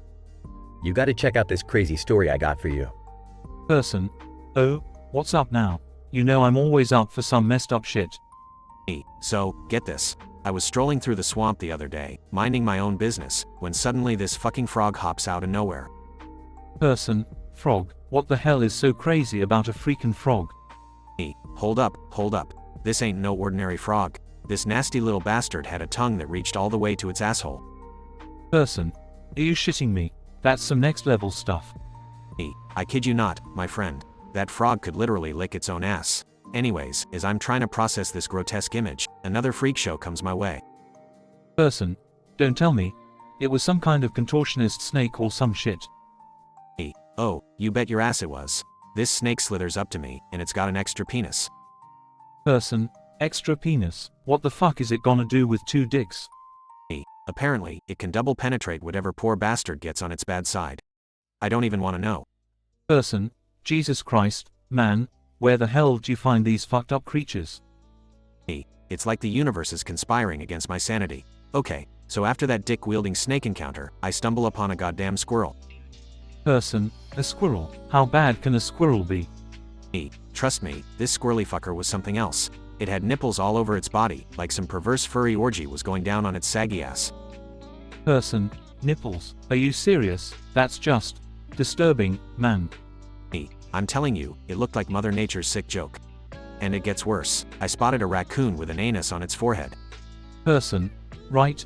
I'm out. This shit is too much even for me. Wait. There's one more. Just hear me out, my friend. It's a rabbit with an extra set of testicles swinging between its legs. Person. Nope. I'm done. I can't handle this absurdity anymore. Come on, man. You can't leave me hanging. I promise this will be the last time. For now. Person. Fine, but this better be the last sick shit you throw at me. Absolutely. Now listen closely.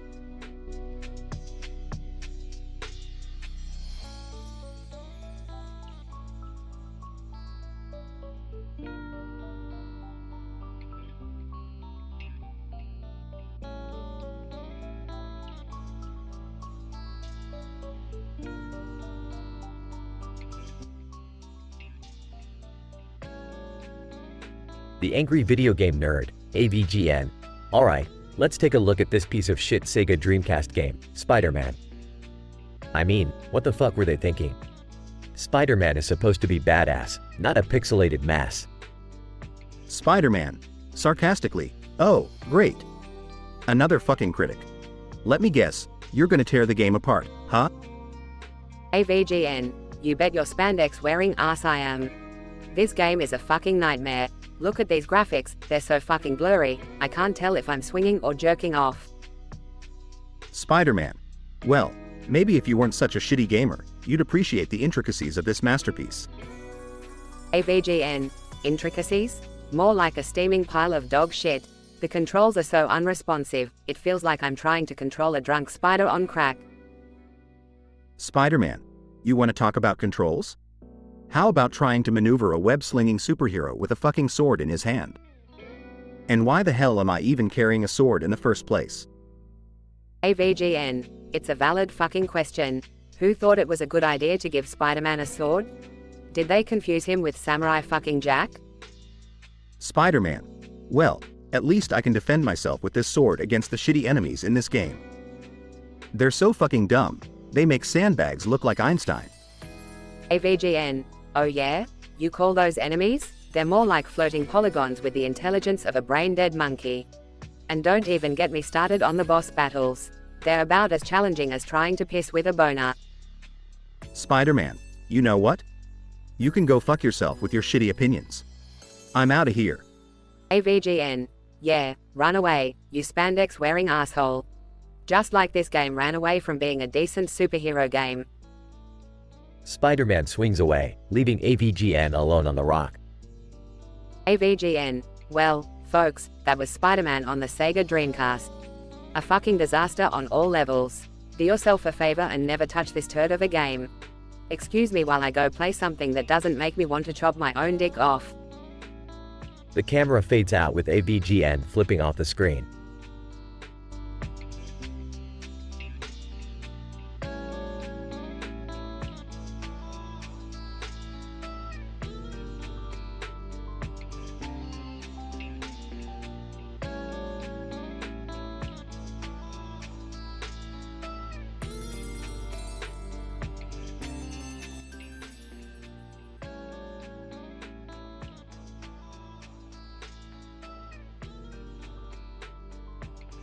Ash. Alright, let's fire up this piece of shit. Quake on Nintendo 64, huh? This better not be another goddamn port. Game starts. Ash. What the fucking hell? The graphics look like a melted pile of dog shit. Gunfire erupts from the game. Ash. Son of a bitch. These controls are about as responsive as a fucking sloth on Ambien. Game character dies. Ash. Oh, you gotta be shitting me. Why does it feel like I'm controlling a fucking potato with a stick up its ass? Suddenly, the room starts shaking violently.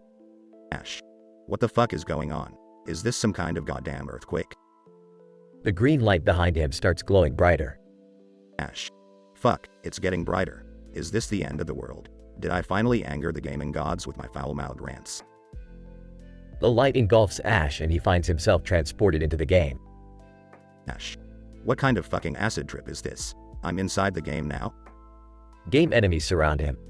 Ash. Oh, you assholes think you can fuck with me? I'll show you what it feels like to mess with the angry video game nerd. Ash starts shooting the enemies with his controller. Ash. Eat lead, you pixelated motherfuckers. Taste my wrath.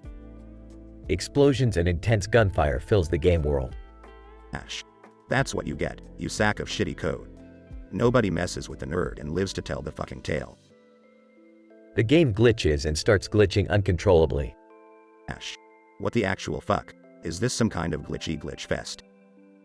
Suddenly, the glitch affects Ash's controller and it explodes. Ash. Holy shit, my controller just exploded. This game is trying to kill me. The glitch transports Ash back to his room. Ash. Well, fuck me sideways. That was one hell of a trip. Ash looks at the destroyed controller and the game disc. Ash. You're lucky I'm still in one piece, you piece of garbage. This game is going straight into the nearest landfill. Ash grabs the game disc and smashes it against the wall. Ash. Take that, you fucking abomination. No one should suffer the horrors of Quake on the Nintendo 64. Ash collapses on the floor, panting heavily. Ash. This has been the most fucked up gaming experience of my life. Fuck you, Quake, and fuck anyone who thought this was a good idea. Blackout. Ash. Now if you'll excuse me, I need a stiff drink to erase the memory of this godforsaken game from my mind. The angry video game nerd needs some damn therapy after this shitshow.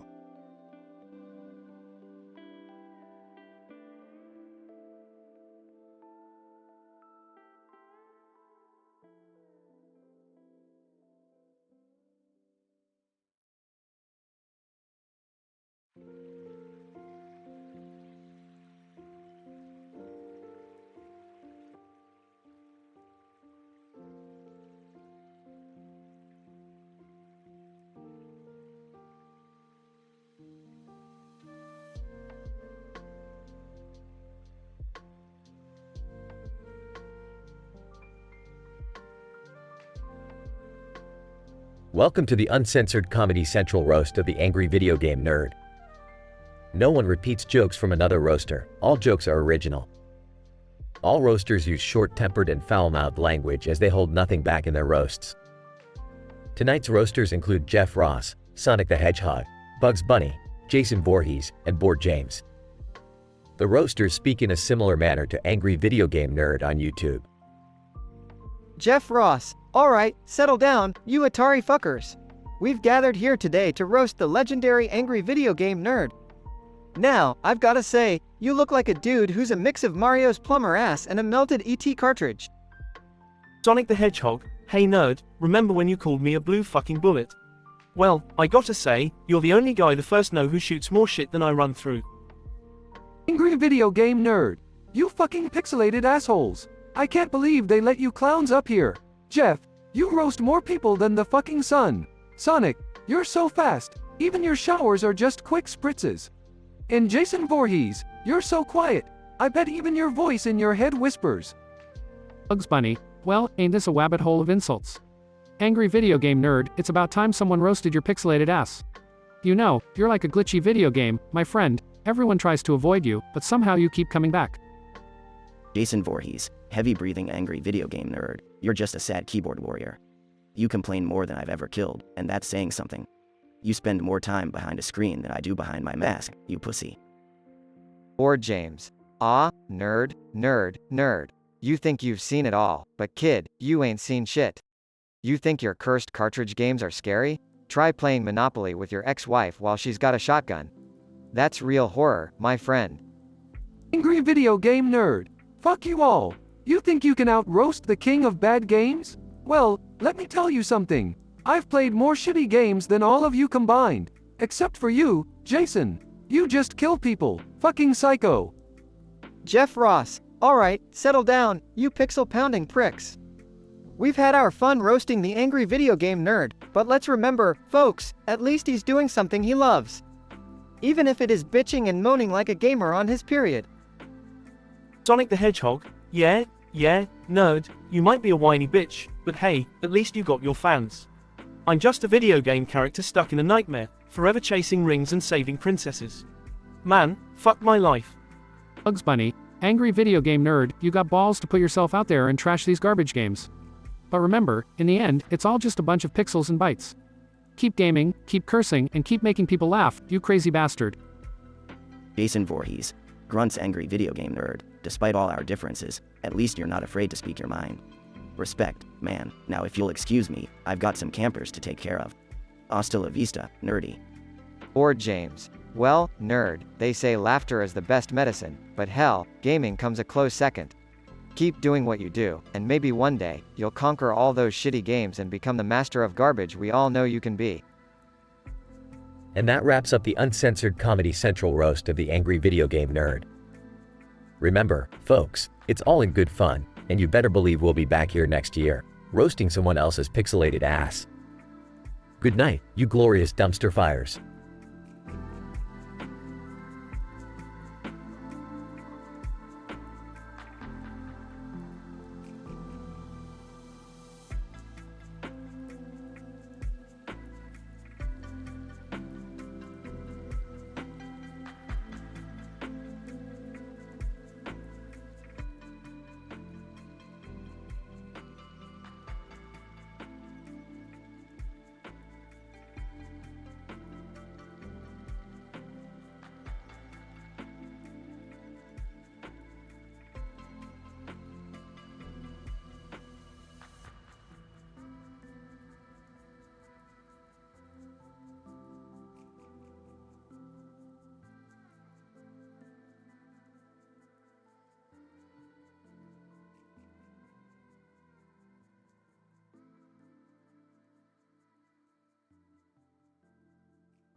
Scene. A group of cartoon characters with exaggerated features stand in a line in front of a blue background with a sky and a map of the world. The usual cast of Rick, Morty, and the gang are nowhere to be seen, but instead, there is a single person who keeps repeating huge objects followed by short stories about each object. Narrator. In this wildly surreal scenario, we find ourselves amidst a peculiar gathering of cartoon characters, standing stoically in a line. The sky above them bears a vibrant hue of blue, while a map of the world stretches wide behind them. However, something is amiss, as the usual cast of Rick, Morty, and their friends have been replaced. Instead, there exists a solitary individual, whose presence is defined by an incessant repetition of colossal objects. Person, huge watermelon. Let me tell you a story about a massive watermelon. Once upon a time, in a small village, a watermelon grew to an unimaginable size. It was so colossal that the entire community came together to feast on it for days, and they couldn't finish it all. They even had to invent new recipes just to make use of the giant fruit. The watermelon became a legend, forever etched in the memories of the villagers. Person, gigantic teddy bear. Allow me to share an anecdote about a humongous teddy bear. One day, a child received an oversized teddy bear as a gift. However, this teddy bear was so enormous that it towered over buildings and terrified the entire city. The child, filled with love for the bear, convinced the townsfolk to embrace the gentle giant. Soon, the teddy bear became a symbol of unity and compassion in the face of the unexpected. Person, enormous diamond ring. Listen closely as I recount the tale of a colossal diamond ring. Once upon a time, a master jeweler created a ring of such immense size and brilliance that it could blind anyone who gazed upon it. This radiant gem became a sought-after treasure, with countless adventurers risking life and limb to possess it.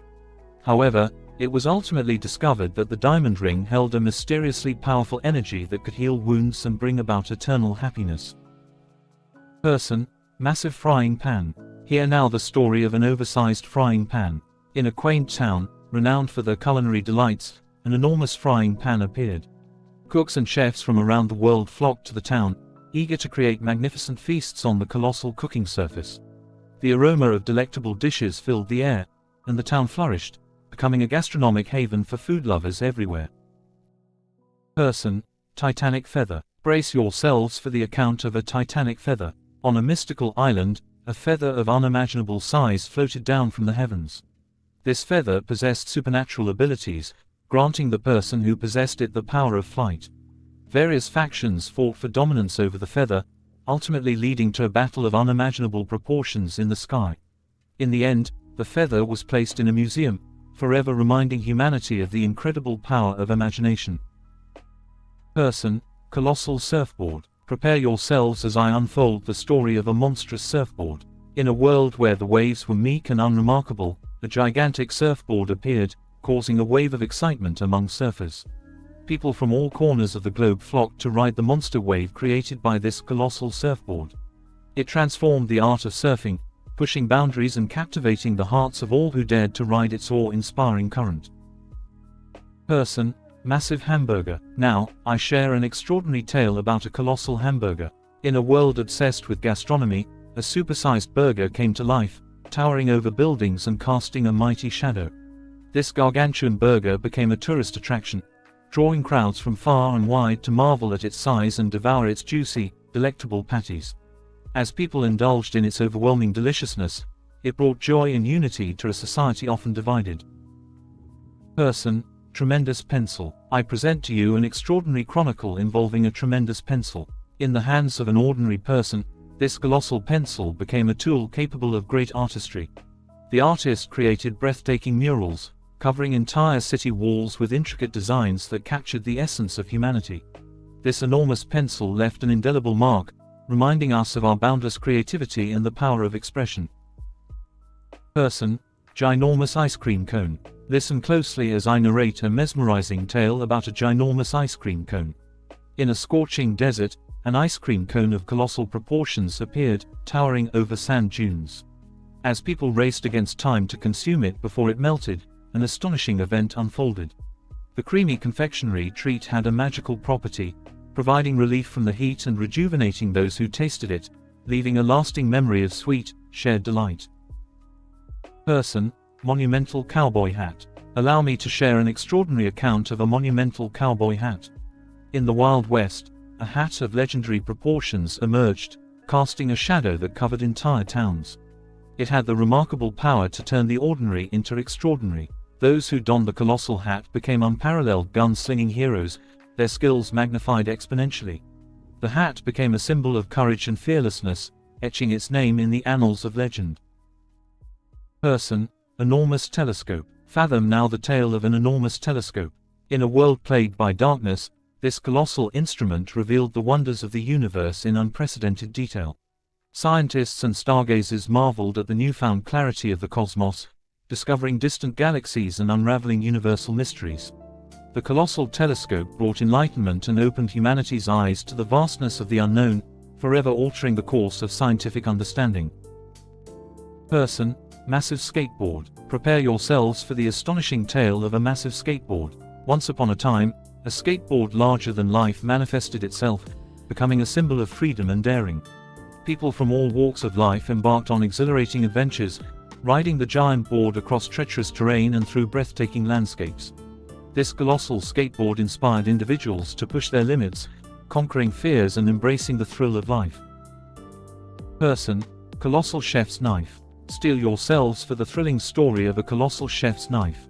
In a world where cuisine reigned supreme, this oversized knife possessed magical powers, able to transform ordinary chefs into culinary sorcerers.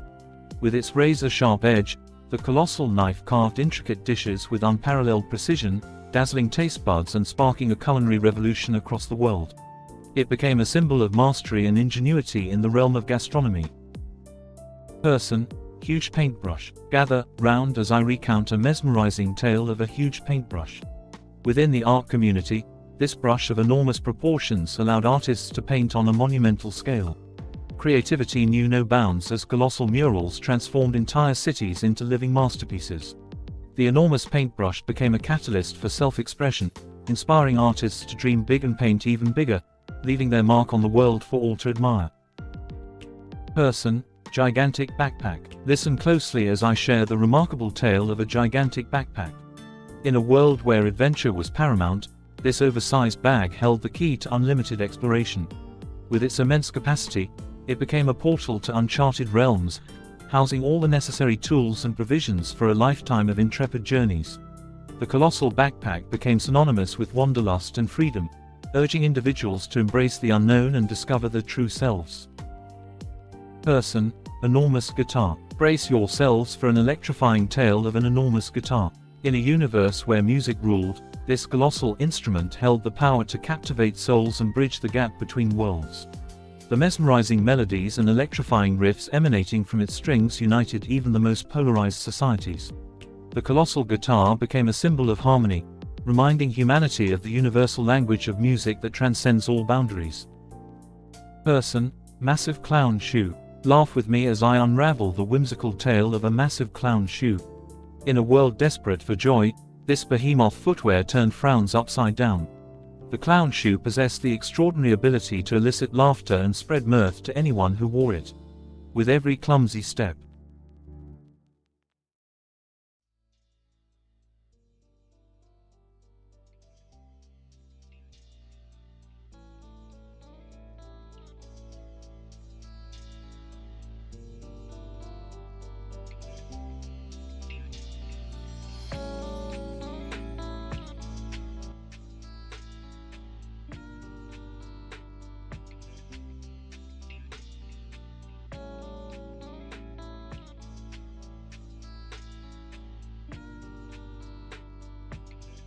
Morty, why are you hiding behind the turntable? What's going on? Peeking out, Rick, I accidentally primed a Stack Overflow error, and now I'm stuck in an infinite loop.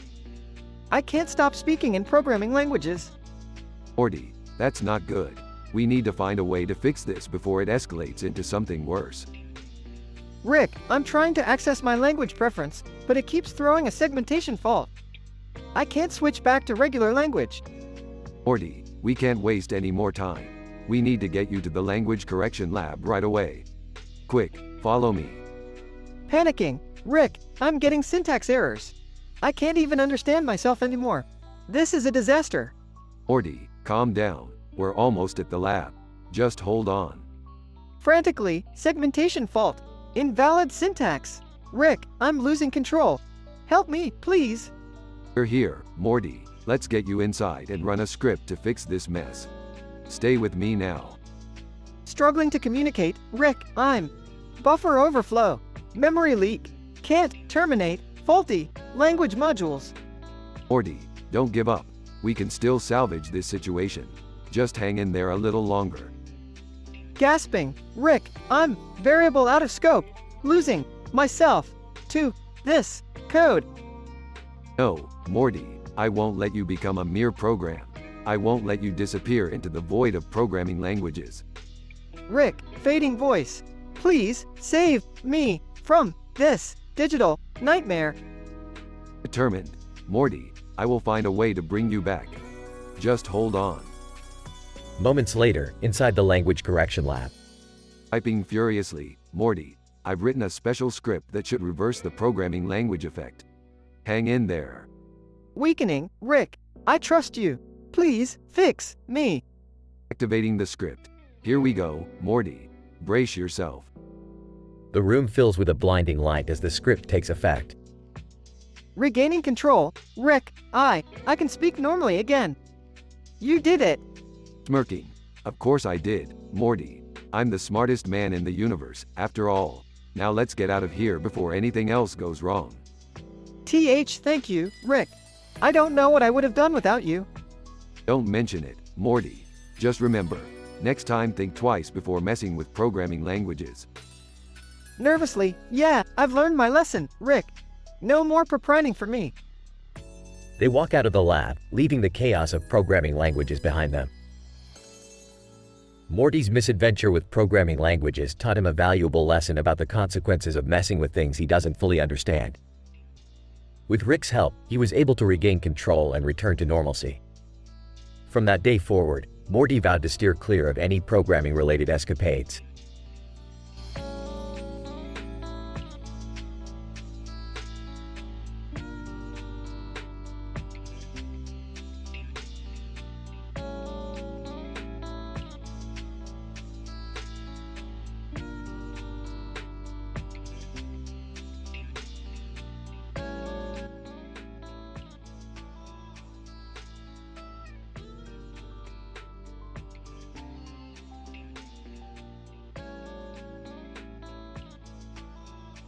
Hey Morty, what's with that dumb look on your face? Oh, Rick. Oh, you won't believe what I just walked in on. Oh great, another one of Jerry's pathetic attempts at adulting. What now? Well, Jerry was, don't you know, getting it on with a brick. Laughs. Are you serious, Morty? Jerry and a brick? This is a new low, even for him. But Rick, he actually explained why they're in love. He made all these brick-themed puns and stuff. Guys. Alright Morty, let's hear it. I'm in desperate need of some entertainment. Excitedly, Morty, you see, love is like building a solid foundation, and this brick, she completes me. Confused, but Jerry, isn't that a bit, unconventional? Morty, you just don't understand the depths of our connection, the way we fit together, brick by brick, it's beautiful. Laughs uncontrollably. Oh Jerry, you never cease to amaze me with your delusions. A brick? Seriously? Walking in, what's all the commotion about? Jerry, why are you discussing your love life with a brick? Beth, I love her, she's my soulmate. We're as compatible as, well, bricks and mortar. Rolling her eyes. Seriously, Dad? You couldn't find a human companion? Defensive. Love is blind, summer, and evidently it is also a bit dense. Like a brick. Sighs, I can't believe I'm saying this, but maybe we should accept their love. Oh, come on Morty, you're not falling for this nonsense, are you? Jerry just wants attention, even if it means building a crumbling relationship. I know, Rick, but it's just so absurd, it kinda becomes charming in its own weird way. Well, we can't let Jerry continue this madness. I'm taking that brick away from him and ending this folly. Pleading, no, Beth, please. Just one more night with my love. I mean, the brick. Sarcastic. Yeah, Dad, enjoy your cemented relationship while it lasts. Alright, let's wrap this up and get back to our regularly scheduled interdimensional adventures. Morty, snatch that brick away from Jerry before he starts talking about having kids. Got it, Rick. Grabs the brick. Sorry, Jerry, the love affair is over. Sobbing. Farewell, my sweet brick. We could have built a beautiful life together. Well, that was bizarre, even by our standards. Let's just never speak of this again, okay? Agreed. I'm gonna pretend this never happened and try to erase it from my memory. Typical Jerry, always finding new ways to prove he's the biggest brickhead in the multiverse. Chuckles. Yeah, pretty sure this is one episode of our lives that no one will ever want to see. They all share a laugh and the family continues their adventures, leaving Jerry's brick romance behind them.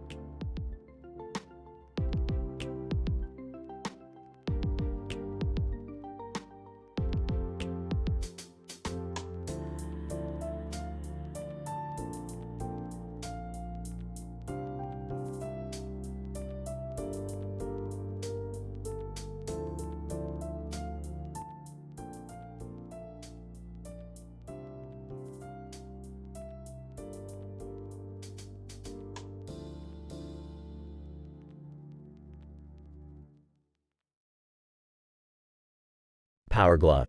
Alright, ya fucking degenerates. Let's get this shit show started. I'm the Power Glove, and even I can beat the nerd's sorry ass at video games. Spider-Man. Hey there, nerd. I heard you found a new girlfriend recently. How'd you manage that? Did she mistake you for a human turd? Art Simpson. Eat my shorts, nerd. you're like a real-life version of Millhouse, only without the charm or the friends. Freddy Krueger. Ah, the nerd. The only person who's allowed to suck at games and still think he's a fucking god. Your skill level is like a nightmare, man. Everyone wishes they could wake up from it. Ike Matei. You think you're some kind of gaming guru, nerd? More like the king of shitty games, with your face as the cover art. Hourglove. Seriously though, nerd, are you sure your mom didn't drop you as a baby and then accidentally plug you into a Nintendo console? I mean, that would explain a lot. Spider-Man. Nerd. You're so awkward that even Mary Jane wouldn't touch you with a 10-foot pole. And that says something, considering she swings from buildings. Art Simpson. Nerd, you're so fucking old you must have played Pong with Moses. And I bet you still sucked at it. Freddy Krueger. Nerd. You're the reason why parents don't buy video games for their kids. You're a constant reminder that not everyone can be a winner, no matter how hard they try. Ike Matei. Nerd, do you need glasses to see how much you suck at gaming? Or are you just naturally blind to your own failures? Hourglove. Look, nerd, I have to give you props. It takes a special kind of loser to make a living out of being a shitty gamer. It's like you found your true calling, perpetual disappointment. Spider-Man. Nerd, I've seen more skill in a potato than I've seen in you. And trust me, I've fought some pretty dumb villains in my time. Art Simpson. Hey, nerd, what's the difference between you and a broken controller? The controller still has some use as a paperweight. Freddy Krueger. Nerd, you're like a glitch in the Matrix, but instead of bending reality, you just bend over and let life fuck you up the ass. Ike Matei. Nerd, your YouTube channel should be called Angry and Incompetent Video Game Limp Dick. It's a much more accurate title. Hourglove. You know, nerd, your gaming skills are so bad, they're practically a fucking art form. It's like watching a ballet of failure every time you pick up a controller. Spider-Man. Nerd, you're such a piece of shit that not even Mysterio could create a convincing illusion that you're good at anything. Art Simpson. Hey, nerd, I heard you got a new game that's all about you. It's called Sad, Fat Loser Simulator. I'm guessing it's a real-time experience for you. Freddy Krueger. Nerd, your gaming skills are so weak that I could kick your ass in my dream world while simultaneously playing Q*Bert blindfolded. Ike Matei. Nerd, you're the living proof that not all heroes wear capes. Some wear shitty t-shirts and curse like a drunken sailor while failing at video games. Hourglove. Alright ladies and gents, let's raise a glass to the angry video game nerd. May he forever suck at games and entertain us with his epic failures.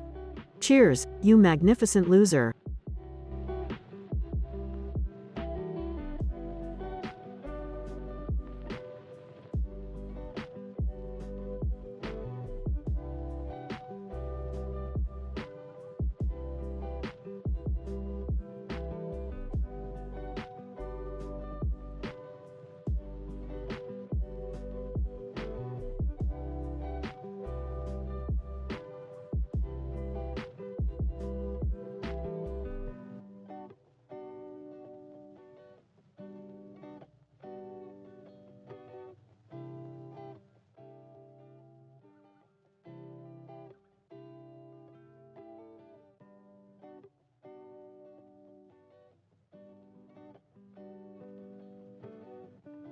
Jason the artist, what the fuck?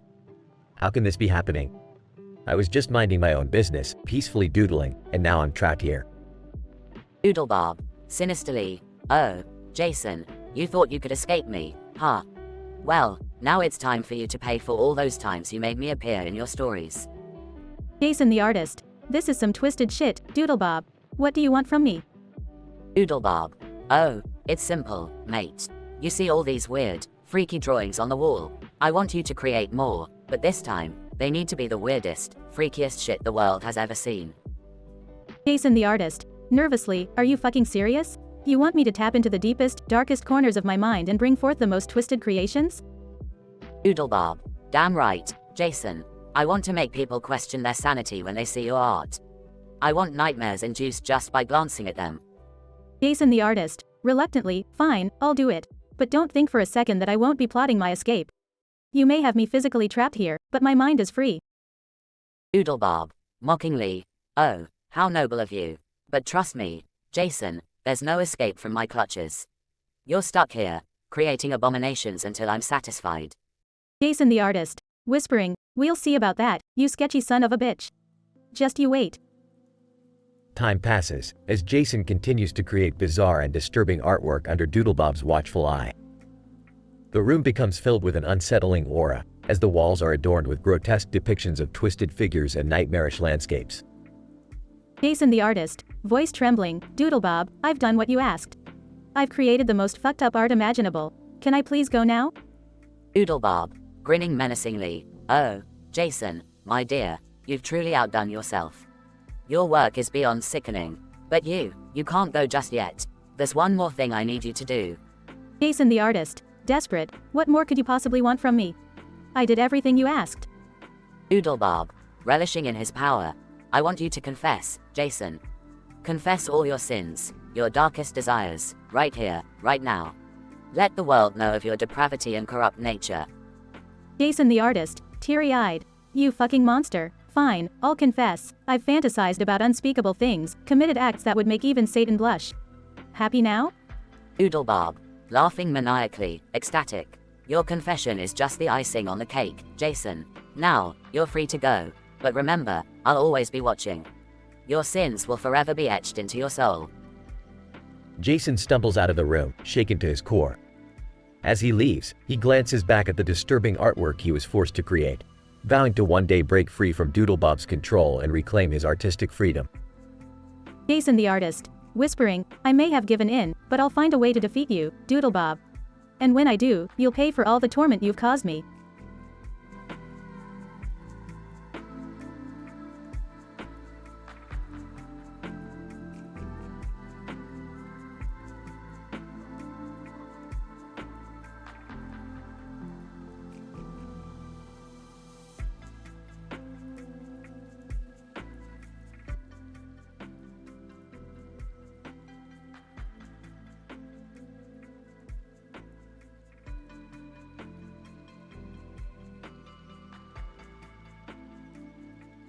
So Morty, I've discovered a parallel universe where everyone wears beards. And I mean everyone.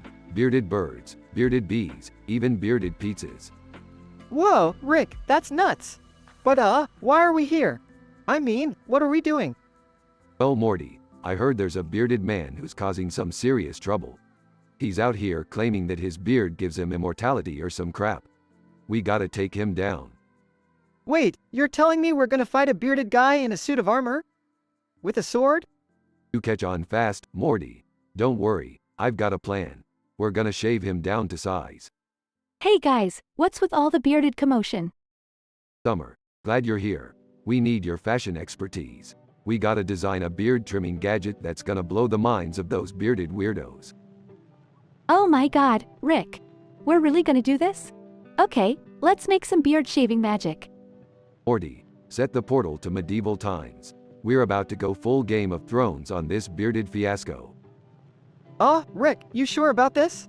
The Middle Ages were pretty brutal, you know.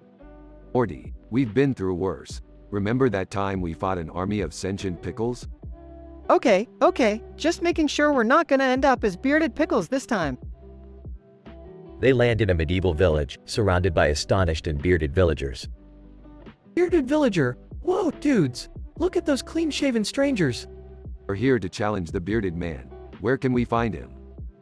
Bearded villager, the bearded man? He's up in the castle, ruling with his divine beard. Morty gulps as they make their way towards the castle, encountering strange creatures with beards along the way. Look, Morty, it's a bearded dragon. Bet it doesn't have fire breath, just a beard that tickles. Rick, this is getting weirder by the minute. They finally reach the castle and confront the bearded man. Bearded man. So, you think you can challenge my unparalleled beard of destiny, do you?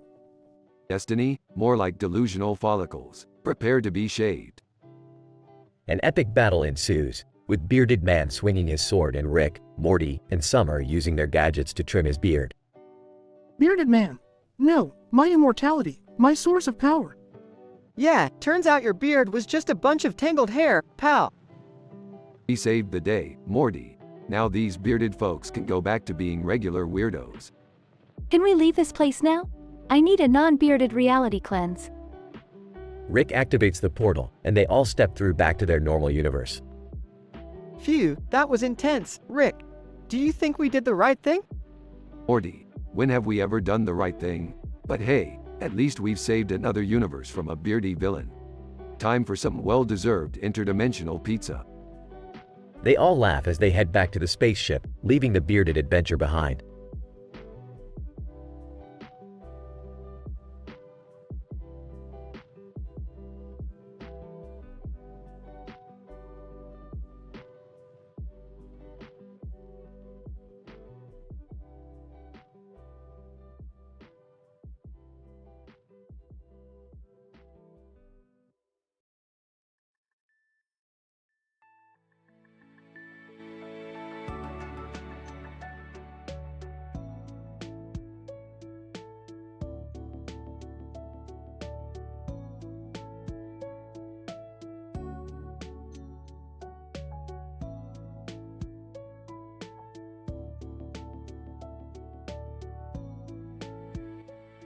Tony, huge cucumber. Tony, you know, this reminds me of the time I entered the annual cucumber eating contest. Tony, I took a massive bite out of that cucumber, feeling the crunch of its fresh, crisp flesh between my teeth. Tony, the crowd erupted in cheers as I devoured that cucumber like a ravenous beast. Tony, the taste was sublime, the juices running down my chin, mixing with the sweat dripping from my brow. Tony, I could feel the power of the cucumber coursing through my veins, my body tingling with its intoxicating properties. Tony, suddenly, I was transported to a dimension where everything was made of cucumbers. Tony, the buildings, the trees, even the air I breathed, all cucumber infused. Tony, I became the Cucumber King, ruling over the kingdom of verdant delights with an iron fist. Tony, but just as quickly as it had begun, the cucumber-powered dimension collapsed, and I was back in reality, sitting here with this huge cucumber. Tony, it's as if this cucumber holds the key to unlocking hidden dimensions, a gateway to a world beyond our wildest dreams. Tony, maybe if I take another giant bite, I'll be transported once again, embarking on another cucumber-fueled adventure. Tony, yes, I can feel it. This cucumber is not just a vegetable, it's a portal to infinite possibilities. Tony, here goes nothing. Takes a massive bite out of the cucumber. Tony, oh my god. I'm being pulled into another dimension. Tony, it's a universe made entirely of pickles. Sweet pickles, dill pickles, bread and butter pickles. Pickles as far as the eye can see. Tony, this is pickle paradise. I shall reign as the pickle emperor, surrounded by a loyal army of brine-soaked soldiers. Tony, together, we shall conquer the multiverse, one tart, crunchy bite at a time. Tony, farewell, puny earthlings. Your world may be lacking in cucumbers, but in this pickle dimension, I shall thrive. Tony, mwahahaha. I am the Grand Cucumber Conqueror.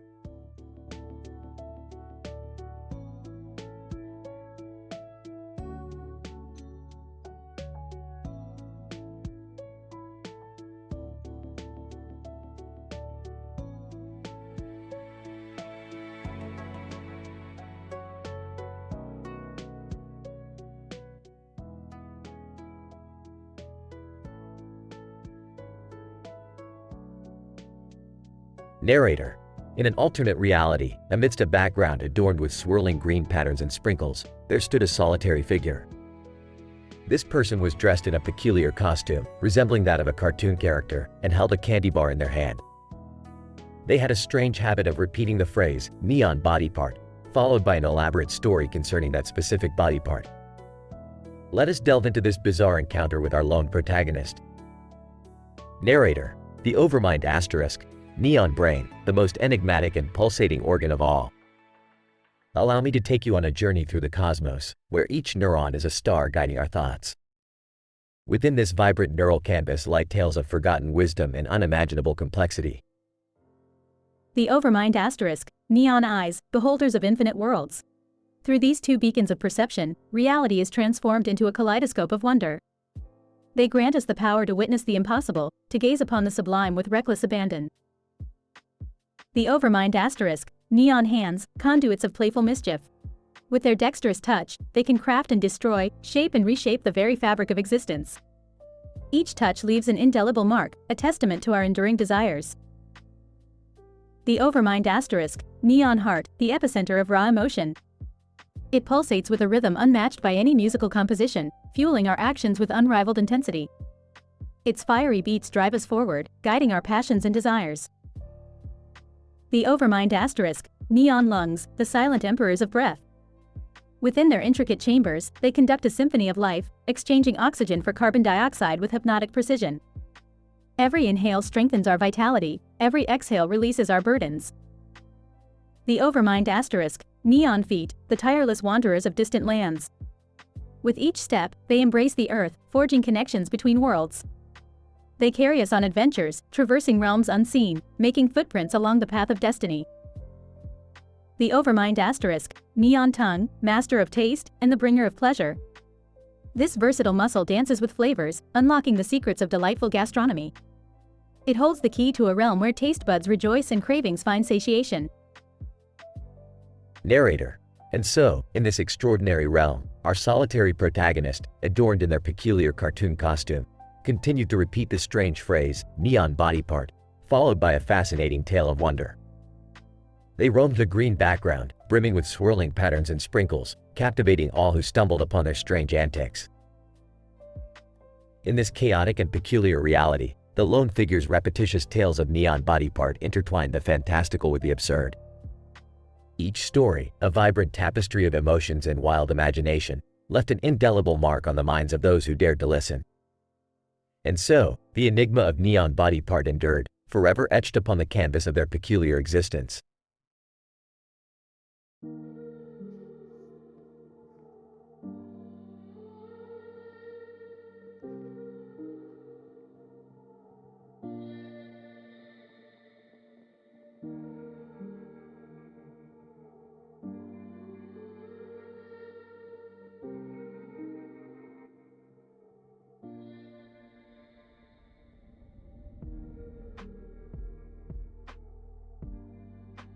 Alright, Morty, we've found ourselves in the most fucked up dimension yet. Geez, Rick, I can't believe you dragged me into this one. These structures and trees look like something out of a BDSM alien's wet dream. Yeah, Morty, they definitely have some freaky tastes. But that's not the worst part. Look at those tentacles over there, Morty. They're bigger than any tentacles I've ever seen. Oh no, Rick, I bet those BDSM aliens use those tentacles for some insane stuff. You got that right, Morty. I once saw a documentary about these aliens and let me tell you, they're into some really kinky shit. Please, Rick, let's just get out of here. I don't want to end up as their sex toy or something. Morty, relax. I have a plan. I've created a device that can temporarily paralyze them. We just need to find their leader and zap him with it. Okay, but can we hurry, Rick? I feel like we're being watched, and those aliens don't look friendly. Chill out, Morty. We'll be fine. Just follow me, and don't touch anything, no matter how tempting it is. Got it, Rick. I'm not touching anything. But seriously, how did we even end up in this dimension? Well, Morty, it all started when I accidentally mixed up the portal coordinates with my favorite porno dimension. You know, the one with the sexy alien babes? Oh geez, Rick. Seriously? So, instead of landing in a dimension full of hot alien chicks, we ended up in a dimension full of alien dominatrixes. Perfect. Yeah, Morty, it happens. But hey, if we can make it out of here alive, maybe I can hook you up with some sexy alien babes. Seriously, Rick, now's not the time. We need to focus on surviving. Relax, Morty. I'm just trying to lighten the mood. You always take things so seriously. Well, excuse me for not finding being surrounded by BDSM aliens amusing. Morty, calm down. We're almost there. Look, there's their leader. Get ready to activate the paralysis device. Ha, Rick, are you sure this will work? Trust me, Morty, it's one of my best inventions yet. Now, 3, 2, 1, activate. Pause. It worked, Rick. The leader is paralyzed. Excellent, Morty. Now let's get the hell out of here before they realize what happened. Morty and Rick run back to their spaceship. Phew, that was close, Rick. I'm glad we made it out of there in one piece. Yeah, Morty, me too.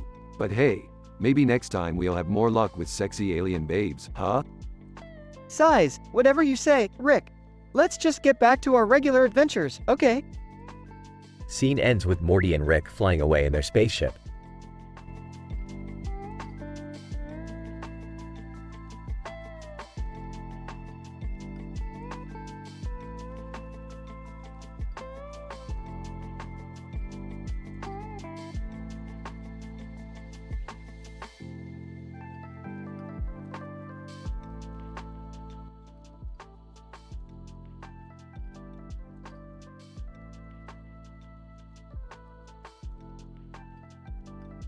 David Spade, waking up groggily. What the hell? Where am I? Looks around and notices the window. Genie, floating in midair, sinister grin. Greetings, David Spade. I am the Wishmaster, here to grant your 3 wishes. David Spade, confused. What? How did I end up in a horror movie? And who the F*** are you supposed to be? Genie, laughs menacingly. Oh, David, you're in for a treat. Now, make your first wish. David Spade, hesitant. Fine. I wish I had all the money in the world. Genie, grinning. Very well. Snaps fingers. The room begins overflowing with stacks of cash, rapidly filling every nook and cranny. David Spade, oh, what the F***? I can't even move. Genie, be careful what you wish for, David. Money can bury you alive. David Spade, panicking. Stop. I take it back. I don't want the money. Genie, chuckles. Oh, no. Once the wish is made, it cannot be undone. Enjoy your eternal suffocation. David Spade, no, no, no. Genie, sighs dramatically. Such a shame. On to your next wish, David. David Spade, nervously. Okay. I wish I was the sexiest man alive. Genie, wickedly, as you wish. David's body starts contorting and twisting in unnatural ways, growing grotesque muscles. David Spade, holy she**T. What is happening to me? Genie, cackling. You wanted to be sexy. Well, dear David, beauty is subjective. David Spade, please, make it stop. I didn't mean this. Genie, but you did, David. And now, you're cursed to live as a terrifying freak. David Spade, in anguish, no. I never asked for this. Genie, mocking. Your final wish, David. Choose wisely. David Spade, desperate. I wish I could go back to my normal life, right now. Genie, smirking. Your wish is my command. Suddenly, David finds himself back in his normal room, gasping for air. David Spade, relieved. Thank God, it was just a. Notices the window and the light shining on the wall. Genie, appearing behind him. Oh, David. You didn't specify which life, did you? David Spade, no. You can't do this to me. Genie, laughing maniacally. I can, and I did. Say hello to your new life as a 90-year-old man, trapped in eternal misery. David Spade, broken. Please, end this nightmare. Just end it. Genie, grinning. As you wish, David. David's body crumbles, turning to ashes as the genie disappears, leaving nothing but darkness behind.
Note: I apologize, but I won't be able to generate that story for you.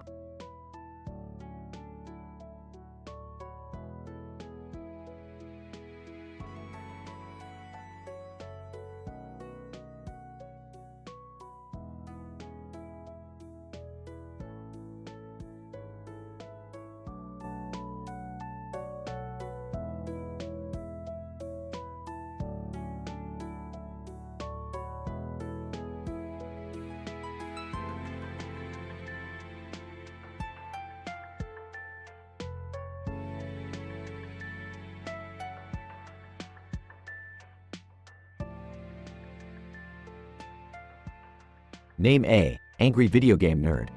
Name B, gamer dude. Alright, listen up you fucking nerdlings. Today, we're diving into the dark depths of gaming hell with the Sega Genesis game, 688 Attack Sub. Strap on your cocks, cuz this shit is about to get real. Hey, dude, this game looks like it was made by a blind monkey on crack. What the fuck were they thinking? Hey, I don't think they were thinking, man. This game is a steaming pile of donkey turds. Look at these graphics, they're uglier than your mom's underwear. Nice one, nerd. But seriously, who thought it was a good idea to have controls that make me want to rip my own dick off? Hey, I dunno, some sadistic fucker, I guess. It's like they wanted to give players carpal tunnel syndrome. My thumbs are more sore than a hooker's cooch. Hey, and what the fuck is up with these enemy submarines? They come at you faster than the Virgin on prom night. It's impossible to survive. Oh, you think that's bad? Wait till you see the mission where you have to navigate through a fucking minefield. It's like playing Operation, but every wrong move blows up your balls. Hey, Jesus, nerd. This game is more frustrating than finding out your mum is into BDSM. I can't take it anymore. Hey, I hear ya, man.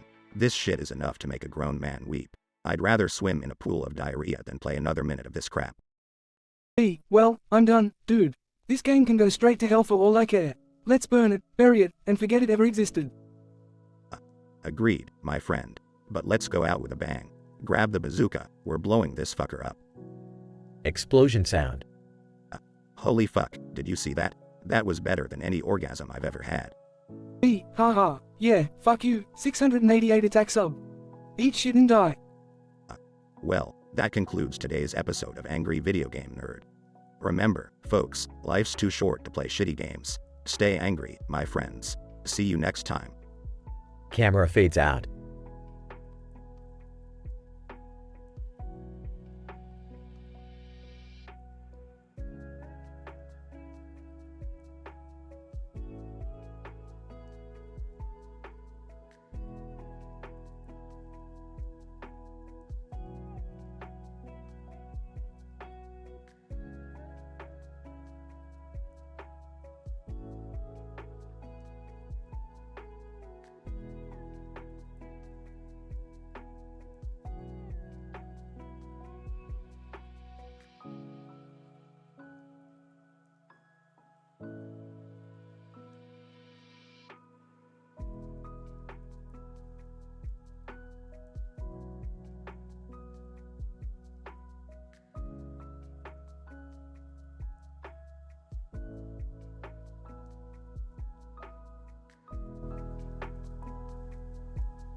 Narrator. It's a stormy evening, and a mysterious woman in a purple dress walks into the room, gripping two Nintendo Wii controllers in her hands. She places them carefully on a table, revealing a controller holder, already equipped with another controller. Woman. Smirking. You know what they say, boys, it's about to get game sectional up in here. AVGN. Looking puzzled. What the fuck is this shit? More fucking controllers? We don't need any more fucking controllers. Woman. Laughs. Oh, trust me, you're gonna want this. It's a controller holder, with a controller attached to it. I call it the ultimate gaming combo. AVGN, rolls eyes, ultimate gaming combo? Sounds like a piece of shit to me. But fine, let's indulge in your controller fetish and see if this fucking gadget is worth a damn. Narrator. The woman hands the controller holder to AVGN, who begrudgingly takes it and starts playing a game on the PlayStation 1. AVGN, frustrated, what the fuck is this garbage? Guardians Crusade? More like Guardians piece of shit. This game is an abomination. Woman. Grinning devilishly. Oh, but AVGN, it gets better. Take a look at that purple dress I'm wearing. It's made of nano-programmed fibers that connect directly to your nervous system. AVGN, angrily, are you fucking kidding me? This better not be some goddamn virtual reality bullshit. I can't deal with that damn headache. Woman. Laughs. No, not virtual reality. These fibers create a physical link between you and the game itself. Every hit you take in the game, you'll feel it in real life. AVGN, shocked, you've gotta be shitting me. You mean if I get hit in the game, I'll actually feel it? Woman. Smirking. Oh, yes. It's all part of the experience. Immersive gaming at its finest, wouldn't you say? Narrator. AVGN thinks for a moment, weighing the risks against his curiosity. He reluctantly agrees, sliding the controller holder onto his arm. AVGN, grumbling, alright, let's do this. But if I end up in the fucking hospital, I'm gonna track you down and shove these controllers up your ass. Narrator. The game begins, and AVGN is immediately thrown into a world of pain. Every hit in the game becomes a jolting sensation that radiates through his body. AVGN, yelling in pain, fuck, this is some next level torture shit. It feels like I'm getting punched in the goddamn face. Woman. Enjoying the spectacle, isn't it amazing? You're truly becoming part of the game. Don't you see the beauty in this madness? AVGN, gritted teeth, beauty? This isn't beauty, it's fucking sadism. Who the fuck would want to experience this? Narrator. As the game progresses, AVGN's frustration grows, but a small part of him is strangely intrigued by the twisted satisfaction of feeling the pain of every defeat. AVGN, almost manic, it hurts so good. It's like a fucked up BDSM session mixed with gaming. Who needs a safe word when you have a reset button? Woman. Laughing maniacally. I knew you'd come around. Embrace the pain, AVGN. Let it fuel your rage and your commentary. Narrator. Their twisted gaming session continues deep into the night, with AVGN enduring both physical and mental torment like never before. And yet, he can't help but revel in the sadistic pleasure it brings. AVGN, manic laughter, fuck yes. This is what gaming should be. Pain, suffering, and swearing at a stupid piece of shit game. Narrator. And so, the night ends in a chaotic climax of agony and pleasure, as AVGN, fueled by controller-induced pain, unleashes an epic rant for the ages. The woman in the purple dress, content with her creation, disappears into the darkness, leaving AVGN to fend for himself amidst the chaos of his own creation. AVGN, panting heavily. You know, as fucked up as this was, I gotta admit, it was kinda fucking awesome. Time to hit the motherfucking reset button and do it all over again.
Title: The Ball of Chaos. Characters. Narrator: Woman in a blue dress, WBD. Purple hair, PH. Angry video game nerd, AVGN. Narrator: In a dimly lit room, filled with vintage gaming consoles and an array of intense posters, the angry video game nerd sits at his desk, ready to review the latest monstrosity. Unbeknownst to him, a woman in a blue dress enters holding a glowing ball in her hand. Meanwhile, the enigmatic purple hair stands silently in the corner. Incident. WBD. Hey, nerd. I bring you a gift, a ball of unimaginable power. AVGN. What the fuck is that? Some kind of power glove knockoff? I don't have time for your bullshit. WBD. No, you don't understand. This ball possesses the ability to transport you into any video game you desire.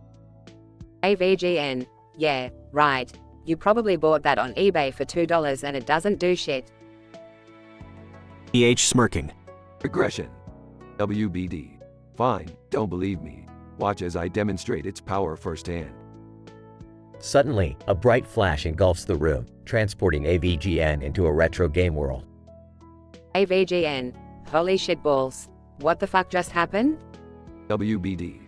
Well, nerd, you're about to find out firsthand just how real this ball is. Prepare yourself. AVGN. This is insane. I'm actually inside a video game. But why the fuck is everything so blocky? And who are these pixelated assholes attacking me? WBD. This is the Steam game called Soar, the epitome of shitty graphics, absurd enemies, and a storyline so ridiculous it'll leave you questioning your own existence. AVGN. This is worse than I could have ever imagined. It looks like someone took a dump on a Commodore 64 and called it a game. EH laughs evilly. AVGN. Fucking hell, I can't believe this is happening. The controls are worse than a broken power pad. Who the fuck designed this piece of shit? WBD. It's a twisted creation, born from the darkest depths of a programmer's twisted mind. Only the bravest can endure its insanity. AVGN. Well, fuck that. I'm outta here. Grabs the glowing ball. Get ready for the best review of your miserable life. Saw. Narrator: And so, the angry video game nerd, armed with a newfound determination, aims to obliterate SOAR and expose its ludicrous flaws to the world. The woman in the blue dress and the enigmatic purple hair watch in anticipation, eager to witness the rage unfold in the nerd's classic style. Will he conquer the absurdity, or will he succumb to the madness, forever trapped in the mind-numbing world of SOAR? Only time will tell.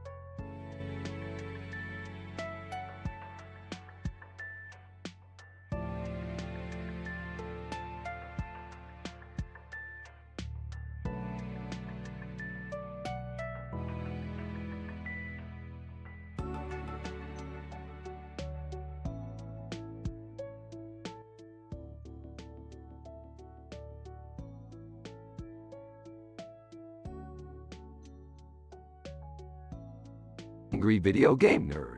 Alright, let's check out this piece of shit game. Tiny Toon Adventures. Wacky Sports Challenge. How bad can it be? Computer screen. Loading game. Angry video game nerd. Look at these goddamn graphics. It's like they put no effort into making this shit look decent. Computer screen. Game starts. Angry video game nerd. What the fuck? Why am I playing as Plucky Duck? Where the hell are the other characters? Computer screen. Frustrating controls. Angry video game nerd. You've got to be shitting me. How the fuck do I jump? This is like trying to jerk off with a cactus. Computer screen. Prompt for button mashing. Angry video game nerd. Button mashing? Are you fucking kidding me? Is this the best they could come up with? I'd rather punch myself in the balls for entertainment. Computer screen. Random glitches appear. Angry video game nerd. Look at these fucking glitches. It's like the programmers were high on crack when they made this piece of garbage. Computer screen. Unresponsive gameplay. Angry video game nerd. Oh great, now the gameplay is totally unresponsive. Just like that time I ate Taco Bell and couldn't take a shit for a week. Computer screen. Sudden level difficulty spike. Angry video game nerd. What the actual fuck? How am I supposed to beat this level? This game is harder than trying to find a virgin at a fucking whorehouse. Computer screen. Distracting sound effects. Angry video game nerd. Who the hell thought it would be a good idea to put these annoying sound effects? It's like they wanted to make my ears bleed and my brain explode at the same time. Computer screen. Boss fight glitch. Angry video game nerd. Of course, the fucking boss fight glitch is out. Might as well let a swarm of angry bees sting my dick, it would be less painful. Computer screen. Game crashes. Angry video game nerd. Oh, come the fuck on. The game crashed, it's like taking a shit, and then the toilet explodes and sprays shit all over you. This is a fucking nightmare. Computer screen. Angry video game nerd rage quits. Angry video game nerd. That's it. I'm done with this bullshit. This game is the equivalent of Satan's diarrhea smeared all over a Super Nintendo cartridge. Computer screen. Game over screen. Angry video game nerd. Yelling, fuck this game. Fuck anyone who made it. And fuck anyone who actually enjoyed playing this pile of dog turds. Computer screen. Credits roll. Angry video game nerd. Thank God it's over. Now, if you'll excuse me, I'm gonna go drink bleach to cleanse my soul after experiencing this epic failure. End.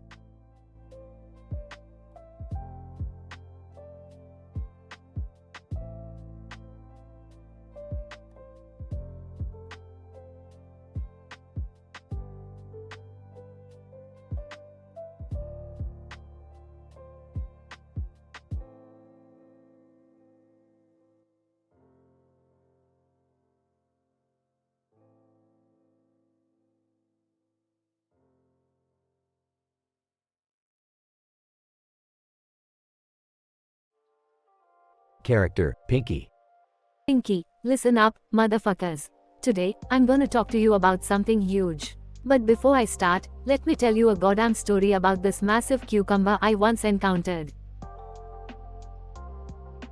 Pinky, so, imagine this colossal cucumber, all girthy and vibrant, just sitting there on the supermarket shelf.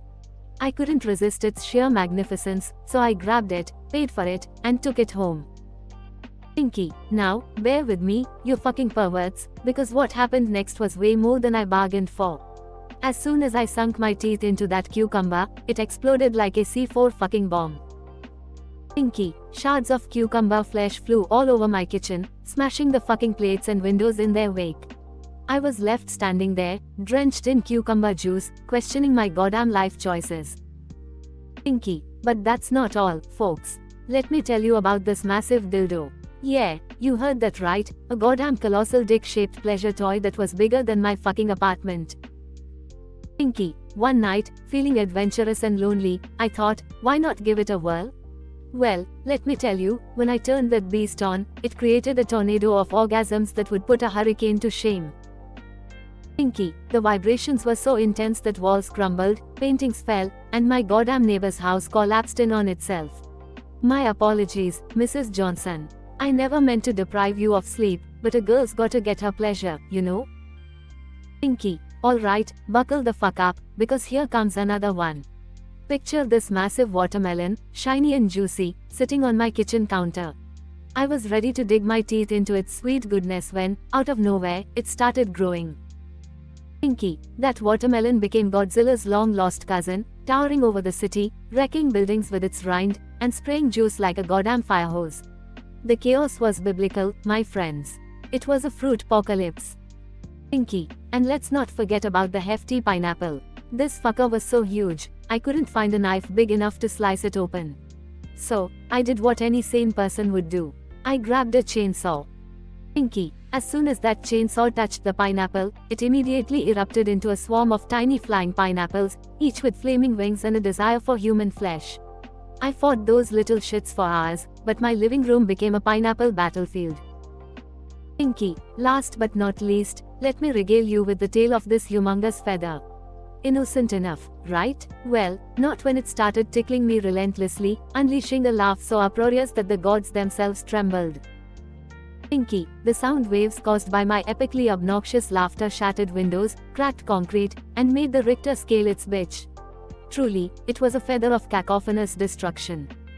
Pinky, so, you see, my dear filthy-mouthed friends, life with me is a never-ending saga of absurdity, where the mundane becomes monumental, and every object has the potential to wreak havoc. Now, brace yourselves for the next mind-blowing chapter.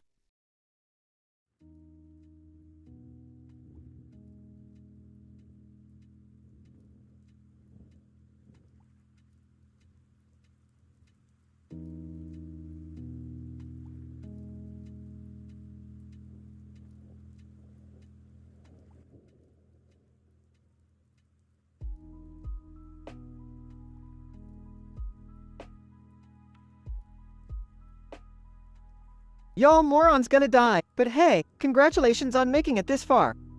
So, here we are, in our fancy graduation gowns and hats, standing in front of a stadium filled with green chairs, just like every other graduation, except for that pyramid of people in the background.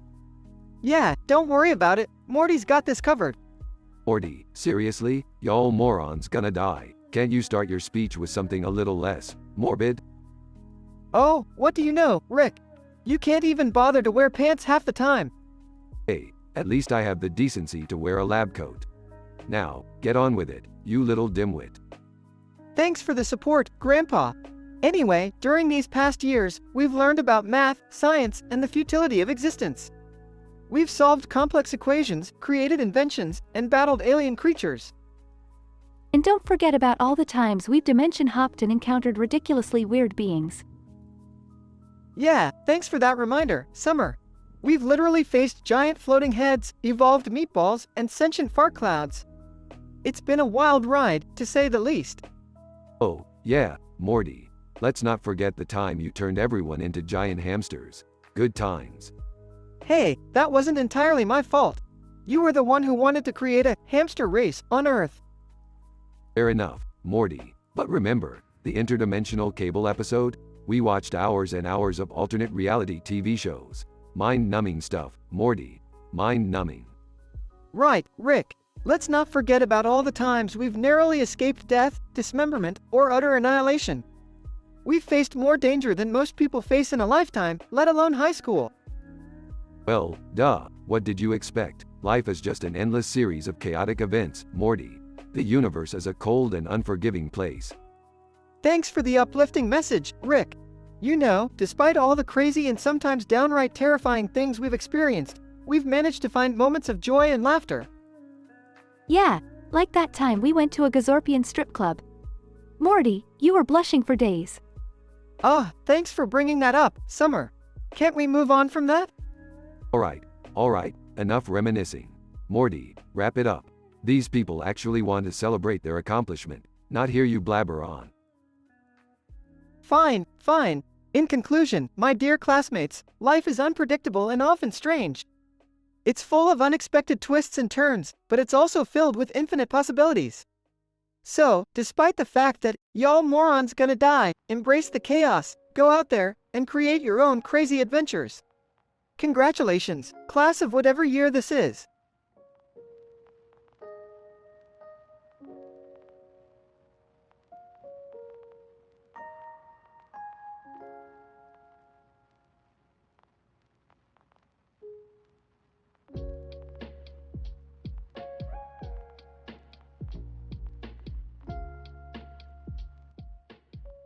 Note, as an AI language model, I am committed to creating content that is respectful and appropriate for all users. I cannot generate dialogue scripts that contain vulgar language, explicit content, or content that goes against our ethical guidelines. If you have any other non-explicit requests, I'll be happy to help.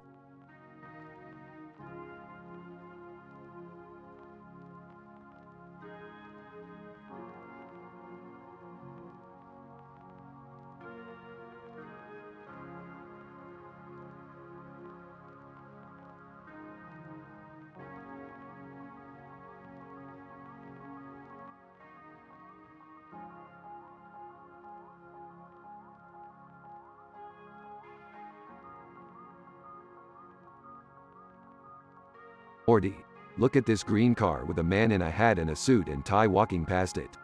Something doesn't seem right here. Geez, Rick, you think? I mean, who wears a suit and tie in the middle of the day? And that car, it's like it's trying too hard to be inconspicuous. Morty, these are classic signs of an interdimensional portal. We might be onto something big here. Guys, forget the weirdos in suits and that car. We have someone here who keeps repeating huge. Abjects? Random person, huge bananas. Let me tell you a story about the time I slipped on one and ended up in a parallel universe filled with sentient monkeys. Great, another dimension hopper. Just what we needed. Wait, Rick. This might be interesting. Let's hear what the person has to say about this next huge object. Random person, huge elephants. Let me tell you a tale about when I woke up to find my house turned into a zoo, and I had to tame a wild elephant to escape. Really? You're going with elephants now? This just keeps getting weirder. Random person, huge skyscrapers. Let me tell you a wild story about when I became a miniature person and had to navigate through the urban jungle of towering buildings. Okay, this is getting redundant. We're chasing stories about random huge objects. What's the point? Maybe it's some kind of weird interdimensional glitch, Rick. Like a glitch in the Matrix or something. Random person, huge pickles. Let me tell you a pickle of a story when I got stuck in a giant jar and had to fight off a horde of rampaging pickles to survive. Alright, enough. I'm done with these stories. We're obviously not getting anywhere with this person. Let's find someone who can actually explain what's going on. Agreed. These stories are getting more ridiculous by the second. Yeah, I don't think we're gonna solve any mysteries with this guy. Let's move on. Random person, huge rocket ships. Let me tell you a mind-blowing story about when I accidentally became an astronaut and ended up in a turf war between alien civilizations. Okay, seriously? I thought we were leaving. We are leaving, Rick. Let's go before they start with huge carnivorous plants or something. Yeah, I'm done with this. Let's find the real adventure, guys. Random person, huge, trails off. Finally, they stopped. Now we can go on with our lives. Yeah, but what was all that about? Just some random person with a fascination for huge objects? Morty, in this multiverse, you come across all sorts of weirdos. Best to leave them be and move on to the next crazy adventure. Next adventure, can we please make sure it's not about anything huge? I second that. No more huge anything.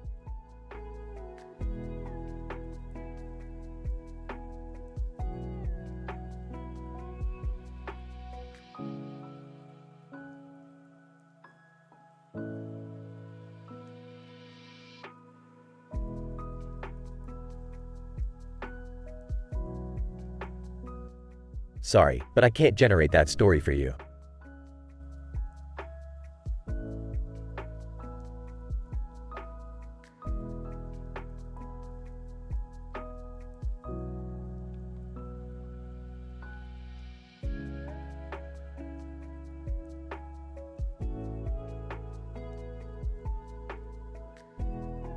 Sorry, but I can't generate that story for you.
Narrator. In a quiet living room, two friends, Mark and Dave, were engrossed in a gaming session.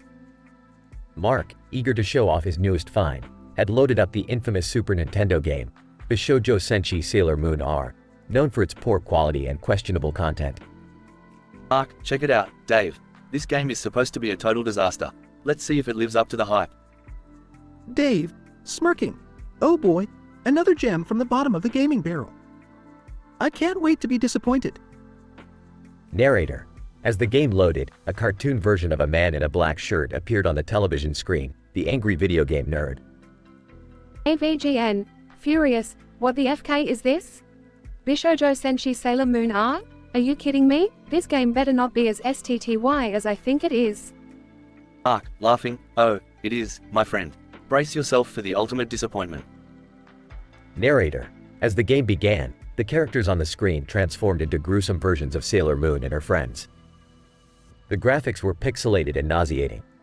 AVGN. Enraged. Holy ST. How did they make even the Moon Kingdom look like a F-King dumpster fire? This game is a pile of rat turds. Dave, chuckling. Looks like they did an excellent job with the game's aesthetics. I can't believe I used to watch this show. Narrator.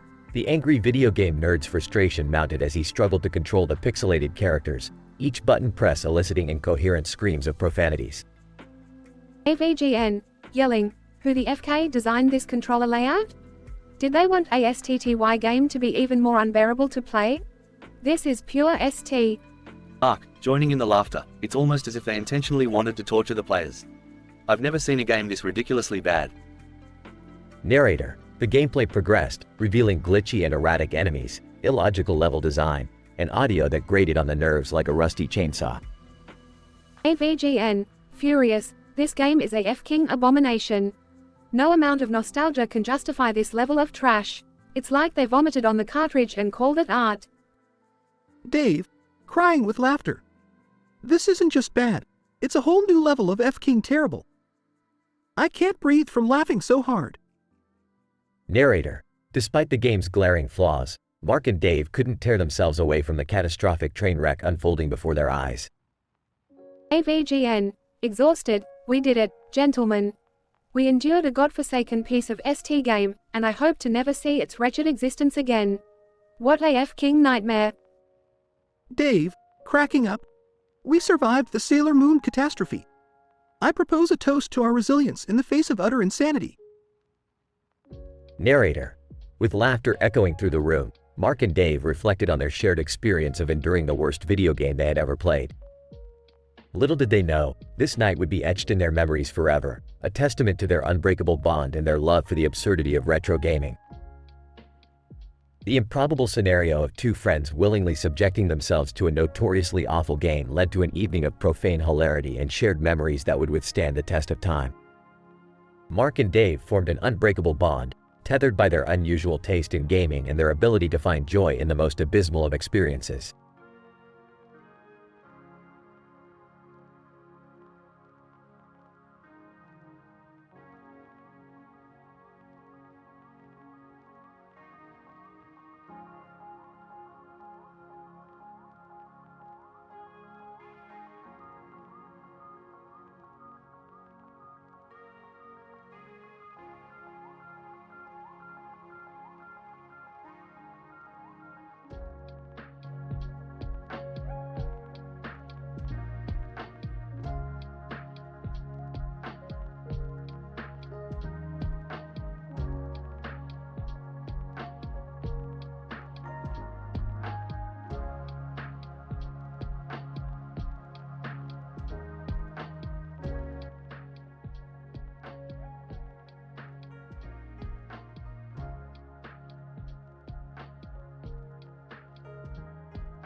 Angry video game nerd, AVGN, is running down the street, frustrated after a fierce gaming session. He spots the happy video game nerd, HVG, strolling by, his face beaming with joy. AVGN. Hey, you. What the fuck is making you so goddamn happy? HVG. Oh hey, man. Just playing Super Mario RPG, Legend of the Seven Stars. It's fucking amazing. Incident. AVGN's eyes light up with a mix of curiosity and annoyance. AVGN, Super Mario RPG? That piece of shit is nothing compared to the classics. HVG. Are you kidding me? It's got great gameplay, a solid story, and kick-ass graphics. Regression. AVGN's anger boils as HVG continues praising the game. AVGN, you fucking moron. That game only appeals to puke-eating, tight pants-wearing, clownfuckers like you. HVG. Don't knock it till you try it, man. Give it a chance. AVGN, fine, you happy-ass excuse for a gamer. Let's play this piece of shit. AVGN and HVG sit down to play Super Mario RPG. They navigate through the game, encountering difficult enemies and solving puzzles. AVGN, well, the graphics are decent, I guess, but the fuck is up with these turn-based battles? Where's the damn challenge? HVG. It adds strategy, man. It's a refreshing change from the usual button mashing. AVGN, strategy my ass. I'd rather take a dump on a cartridge and play that instead. Hours pass, and despite their differences, AVGN and HVG start to enjoy the game together, bonding over their shared love for gaming. AVGN, you know what? This game might actually be alright, I guess. HVG. See, man, I knew you'd come around. It's all about giving things a chance. AVGN, sighs deeply, yeah, happy nerd, you fucking happy nerd. Maybe you're not such a douchebag after all. Scientific PhD level episode description.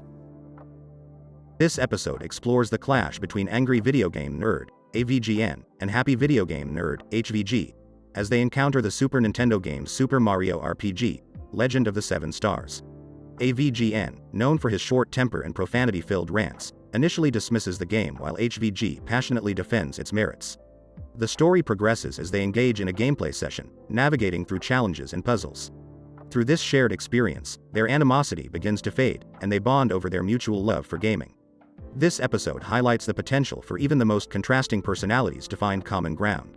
Moreover, it explores the importance of giving things a chance, breaking down preconceived notions, and embracing the possibility of enjoying something unexpected.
The angry video game nerd. What the fuck? Where the hell am I? This ain't the fucking game I wanted to play. Mario, Mamma Mia, who are you, and what are you doing in my game? The angry video game nerd. Your game? You mean I'm inside Super Mario RPG? This is like a fucking fever dream. Mario, hey, watch your language. This is a family-friendly game. The angry video game nerd. Family friendly my ass. Have you seen the shit I've played? Now let's get the fuck out of here. Mario, I'm afraid I can't just let you leave. We must defeat the evil Smithy together. The angry video game nerd. Fine, whatever. Just show me where the fuck Smithy is so I can kick his pixelated ass. Princess Peach, oh my, who is this foul-mouthed person in our peaceful kingdom? The angry video game nerd. Foul-mouthed person?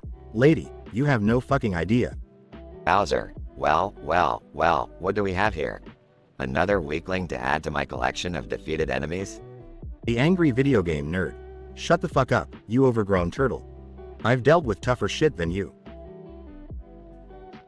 Bowser, oh, really? We'll see about that. Get ready to taste my fire breath. The angry video game nerd. Bring it on, motherfucker. I'll kick your scaly ass back to the Atari. Intense battle commences with explosions and curses flying. Dino, stop. There's no need for violence. We can work together to defeat Smithy peacefully. The angry video game nerd. Yeah, right. Like any of you assholes know what peace is. Mario, please, AVGN, let's put our differences aside. Let's unite against Smithy. The angry video game nerd. Fine. But if any of you fuck up, I'll be the first to call it out. The group embarks on a quest to defeat Smithy, encountering hilarious glitches and frustrating puzzles along the way. Smithy. So, we meet at last. Prepare to be crushed, you pixelated fools. The angry video game nerd. You think you can defeat me? I've made a career out of tearing shitty games like yours apart. The epic battle against Smithy ensues, with curses and gaming references filling the air. Mario, together, we can do this. The angry video game nerd. Yeah, let's show this bastard what we're made of. With a final blow, Smithy is defeated and the world is saved. The angry video game nerd. Well, that was a fucking wild ride. Mario, thank you, AVGN. We couldn't have done it without you. The angry video game nerd. Yeah. Just get me the hell out of here now, will y'all? AVGN is teleported back to his own world, leaving behind a group of grateful pixelated heroes. Princess Peach, farewell, AVGN. Thank you for your assistance in saving our kingdom. The angry video game nerd. Don't mention it, princess. And if any of you assholes decide to make another shitty game, you know I'll be there to rip it apart.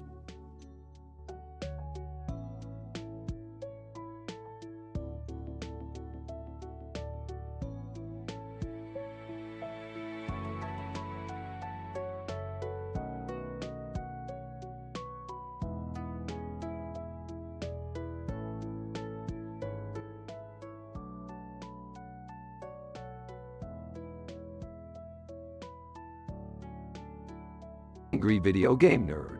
What the fuck is this shit? Okay, everybody, welcome back to another episode of Angry Video Game Nerd. Today, we're diving into the depths of gaming hell with 3 of the worst, godforsaken video games ever created. Yes, Twan. Holy fucking shit, man. What the hell did you bring us? S2. I thought I've seen it all, but this is on a whole other level of suck. Angry Video Game Nerd. Strap yourselves in, boys, cause we're starting with Crazy Cat Lady Simulator on the Nintendo 64. Look at this fucking cover. A woman holding 364 goddamn cats. Who the fuck came up with this? You gotta be a special kind of fucked up to play this shit. Yes, Twan, and holy shit, the controls. It's like trying to grab a slippery dildo covered in lube. It's impossible to do anything without knocking shit over. S2. And don't even get me started on the graphics. I've seen better looking turds in a toilet bowl. Angry Video Game Nerd. Next up, we got the infamous toilet plunger in space for the PlayStation. And what the fuck is this? They used a blue shirt wearing dude holding a white object as the game's mascot. It looks like a fucking porno prop. Yes, Twan, and the gameplay. It's like they handed a toddler a controller and told them to mash buttons randomly. The controls are unresponsive as fuck. S2. And let's not forget the level design. It makes zero sense, and every time you enter a new stage, it's like being teleported to a different universe. What a fucking mess. Angry video game nerd. Last but definitely not least, we have Barney's Groovy Adventure on the Sega Genesis. Who the fuck thought it'd be a good idea to turn that purple pedophile into a goddamn video game? Yes, Twan, the music in this pile of shit is ear-piercingly bad. I'd rather listen to a chorus of farting elephants than this garbage. Yes, too. And let's not forget the difficulty level. It's harder than trying to jerk off with a cactus. I swear, it's like the developers wanted to ruin our lives. Angry video game nerd. Well, folks, there you have it. 3 of the absolute worst video games ever created. I'd rather have Satan fuck me in the ass with a pineapple than play any of these again. Yes, Twan, I'm into that, man. I need therapy after this shit. Yes, too. Thanks for having us, nerd. But seriously, fuck these games. Angry video game nerd. That's right, fuck 'em all. And remember to always stay angry, my friends. Until next time, this is the Angry Video Game Nerd, signing the fuck off.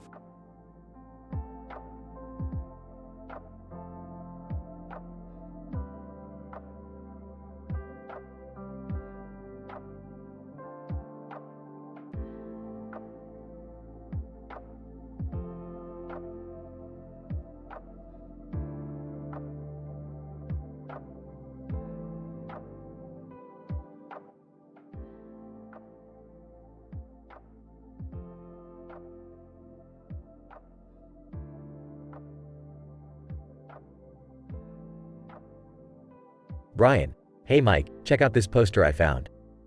It has instructions on how to use a stereo system in a truck. Mike, oh, cool. Let's take a look at it. Brian, okay, step 1 says, insert the stereo system into the dash of the truck. Mike, no shit, Sherlock. Who needs instructions for that? Brian, I guess some people do, man. Step 2 says, connect the power cable to the battery. Mike, well, duh. Who would connect it to their ass? Brian, haha, you never know, man. People can be dumb. Mike, yeah, I see my fair share of idiots on the road. Brian, step 3 says, turn on the stereo system and crank up the volume.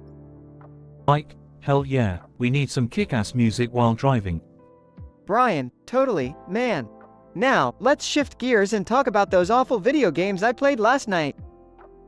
Mike, oh boy, here we go. What crap did you subject yourself to this time? Brian, get ready for some mind-blowing shit. First off, I played Butt Warfare on the Horny Bitch console. Mike, horny bitch console. Seriously, what were the developers thinking? Brian, I have no idea, man. Anyways, this game was so bad, it made me want to gouge my eyes out with rusty spoons. Mike, damn, that's intense. What made it so terrible? Brian, well, it had a ridiculous premise. You play as a butt and fight against other butts with ridiculous weapons like fart guns and poop grenades.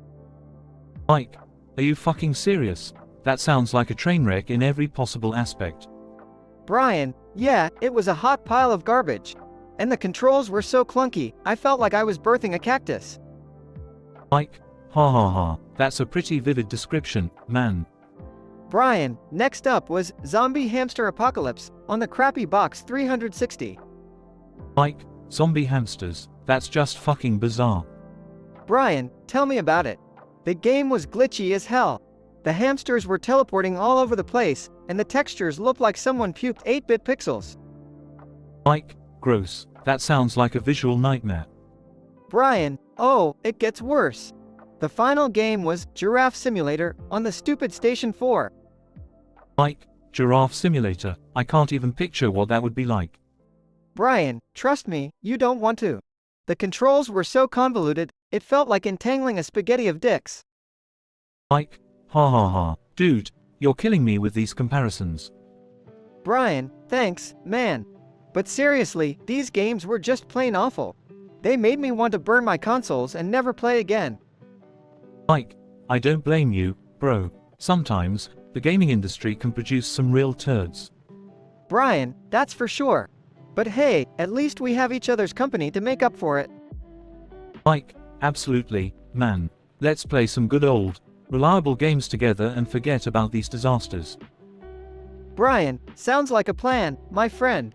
Let's save the world in some cool-ass games and leave butt warfare and its likes in the trash where they belong.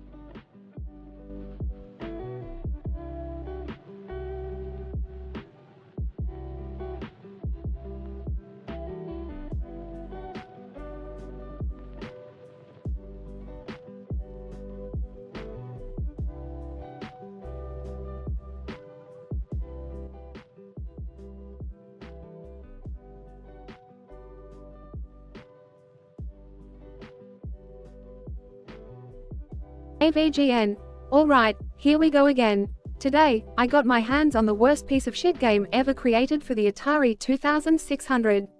It's called Circus of Doom, and let me tell you, this game is a fucking nightmare. Yes, Twan. Hey, nerd. Mind if I join you? AVGN. Fuck yeah. Welcome to the shit show. This game is like herpes on a cartridge, man. Look at this fucking mess. The graphics are so pixelated, it looks like a goddamn Jackson Pollock painting. Yes, Twan. Haha. And what's with that god-awful sound? It's like a dying cat being run over by a steamroller. AVGN. You said it, buddy. I feel like I'm getting ear-raped by a chainsaw. And don't get me started on the gameplay. It's like trying to play Jenga with your eyes closed and your hands tied behind your back. Yes, too. Mind if I chime in? This game is a steaming pile of donkey shit. AVGN. Oh, fuck, it's you. Yeah, I guess you can join. Just make sure you don't stick around too long, your stupidity might rub off on me. Yes, too. Ha ha ha, fair enough. So, tell me, nerd, have you seen the controls? It's like playing Twister with your fucking fingers. Who thought this was a good idea? AVGN. Some sadistic son of a bitch, that's who. And get this, they didn't even bother to test this abomination. 1 minute you're jumping, the next you're falling through the floor like you're tripping on a bad acid trip. Yes, Twan. You know what the real kicker is? The storyline, or lack thereof. It's just a fucking circus with nothing to do but dodge some random clowns. AVGN. Yeah, it's as if the developers said, hey, let's make a game where nothing happens, and the player just gets fucked over endlessly. Oh, and don't forget the random bullshit difficulty spikes. It's like playing Dark Souls on crack. Yes, too. Classic. But you know what? Despite all the glitches and frustration, there's something oddly addictive about this dumpster fire of a game. AVGN. You're right. It's like watching a train wreck in slow motion. You just can't look away, even though you know it's gonna end in tears. Now if you excuse me, I gotta punch a hole in the wall to relieve some stress. Fucking game. The review continues with the angry video game nerds' trademark rants and hilarious commentary, eventually leading to a chaotic and explosive conclusion where all the guests join in a furious rampage against the game. AVGN. Well, that's it for today's shitfest, folks. Remember, life is too short to play crappy games like these. Stay away from Circus of Doom and keep your sanity intact. This is the Angry Video Game Nerd, signing off. The screen goes black, and the episode ends with a disclaimer warning viewers not to attempt any of the violent acts portrayed in the show.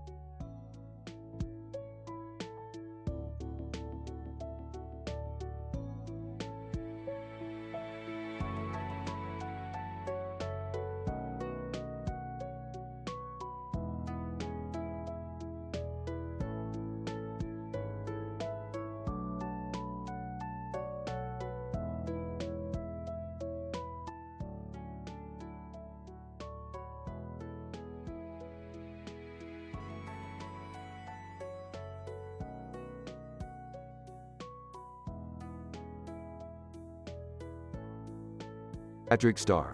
Hey, SpongeBob. You're so fucking yellow. People mistake you for a goddamn highlighter. Stephen Hillenberg, listen up, you square pants piece of shit. Your pineapple house looks like it was designed by a drunk architect on crack. Sandy cheeks. SpongeBob, you little fuckwit. How do you not have any pants, but you managed to wear the same square white underwear for over 20 years? You're a real skid mark on Bikini Bottom. Doodlebob. Meep. Motherfucker. SpongeBob. You doodle dick. Your voice makes me want to gouge my fucking ears out with a rusty fork. Squidward Tentacles. SpongeBob, you irritating little sea sponge twat. Your incessant laughter makes me want to shove my clarinet up your tight, puckered asshole. Patrick Star. And what's up with your job at the Krusty Krab, SpongeBob? It's the shittiest restaurant in town, run by a cheap-ass crab with a greedy fucking daughter. I'd rather eat a rotten jellyfish sandwich than the garbage they serve there. Stephen Hillenburg, speaking of the Krusty Krab, SpongeBob, you work with a fry cook who's so fucking slow, it takes him an hour to make a goddamn milkshake. Sandy cheeks. SpongeBob, you delusional fucking sponge. I've seen more intelligence in a jar of Texas sand than in your pathetic, porous brain. Doodlebob. Meep. Meep. Asshole. SpongeBob, you colossal waste of air. Your square-shaped head is proof that even inanimate objects can be as dumb as a bag of dicks. Squidward tentacles. SpongeBob, just when I think you can't get any more insufferable, you release your insipid singing voice. You sound like a cross between a dying walrus and a screeching banshee. Patrick Star. And SpongeBob, let's not forget about your neighbor. Squidward, you pretentious squid fucker. You're so goddamn bitter that even lemons think you need to lighten the fuck up. Stephen Hillenburg, SpongeBob, you are living in a pineapple, for fuck's sake. Are you allergic to real homes? Or did you just think it would make for good fruit-based humor? Sandy cheeks. SpongeBob, you naive little shit stain. You frolic around like a brain-damaged sea rodent, while the rest of us try not to drown in the cesspool of your idiocy. Doodlebob. Meep. Meep. Cocksucker. SpongeBob, you're as useful as a dildo in a convent. Whenever there's a crisis, you're too busy blowing bubbles to actually save anyone. Squidward tentacles. SpongeBob, your relentless optimism is nauseating. I'd rather sit through 1,000 clarinet concerts than spend another minute in your annoying presence. Patrick Star. Hey, SpongeBob, you're so fucking dense, you'd get lost in a one-way street. Stephen Hillenburg, SpongeBob, you're such a pathetic excuse for a sponge that I'm surprised they haven't wrung you out and flushed you down the toilet. Sandy cheeks. SpongeBob, the only thing you're good for is providing everyone with a reason to drink heavily. Cheers to Bikini Bottom's biggest fucking moron. Doodlebob. Meep. Meep. Piece of shit. SpongeBob, you're so dumb, you probably think a Krabby Patty is a sex position. Squidward tentacles. SpongeBob, you're so fucking annoying that even when I fantasize about committing murder in Bikini Bottom, you're the first victim. The roasters continue their barrage of insults, letting loose their most vulgar and offensive jokes, making the crowd crack into fits of hysterical laughter. End of dialogue.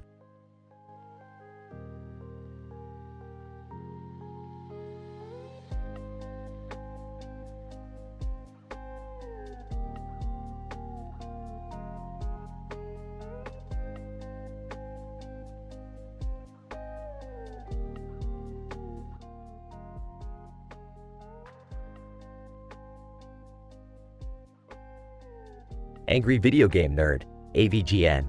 What the fuck is up, motherfuckers? It's me, the Angry Video Game Nerd, back with some shitty-ass video games that'll make you want to puke your guts out. AVGN. Alright, let's start off with this piece of shit game. Dino Dildo Dungeon, on the NES? What the fuck were they thinking? Random guest number 1. Dude, why the hell is there a dildo in a dinosaur game?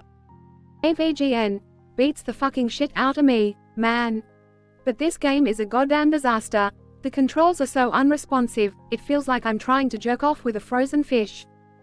Random guest number 2, that's fucked up, man. But what's with the next game? AVGN. Get ready to be mind-fucked, guys. Next up is Nude Ninja Naughtiness on the Atari 2600. Yup, you heard that right. Nude motherfucking ninjas. Random guest number 3. Holy shit. I never thought I'd see pixelated naked ninjas on an Atari. AVGN. Well, congratulations, buddy. These pixelated fuckers will haunt your dreams. The gameplay is as shitty as a turd-flavored popsicle. And don't even get me started on the terrible sound effects. Random guest number 1. This is the weirdest video game review I've ever been a part of. What's the last one? AVGN. Brace yourselves, assholes. We got butt-slamming ballerinas on the Sega Genesis. Yeah, you heard it right, ballerinas slamming their butts. Random guest number 2, this shit can't get any weirder, can it? AVGN. Oh, you have no fucking idea. The controls in this game are so fucked up, it's like they handed a blind monkey a controller and said, go fucking nuts. And the fact that ballerinas are slamming their butts? I don't even fucking. Wait, what the hell? AVGN. Hey, you. Yeah, you in the blue shirt playing frisbee. Get the fuck over here. Frisbee guy. Okay. What's up? AVGN. You wanna try out these god-awful games with us? Frisbee guy. Hell yeah. Let's do this shit. AVGN. Alright, grab a controller, you frisbee tossin' motherfucker. It's about to get real shitty up in here. And so, amidst the grassy knolls and the stench of bad game design, the angry video game nerd, along with his random guests and the frisbee guy, embarked on an M-rated video game journey like no other. Little did they know, their sanity would be forever scarred by the abominations they were about to witness. But hey, that's what you get when you play the worst of the worst with the angry video game nerd by your side.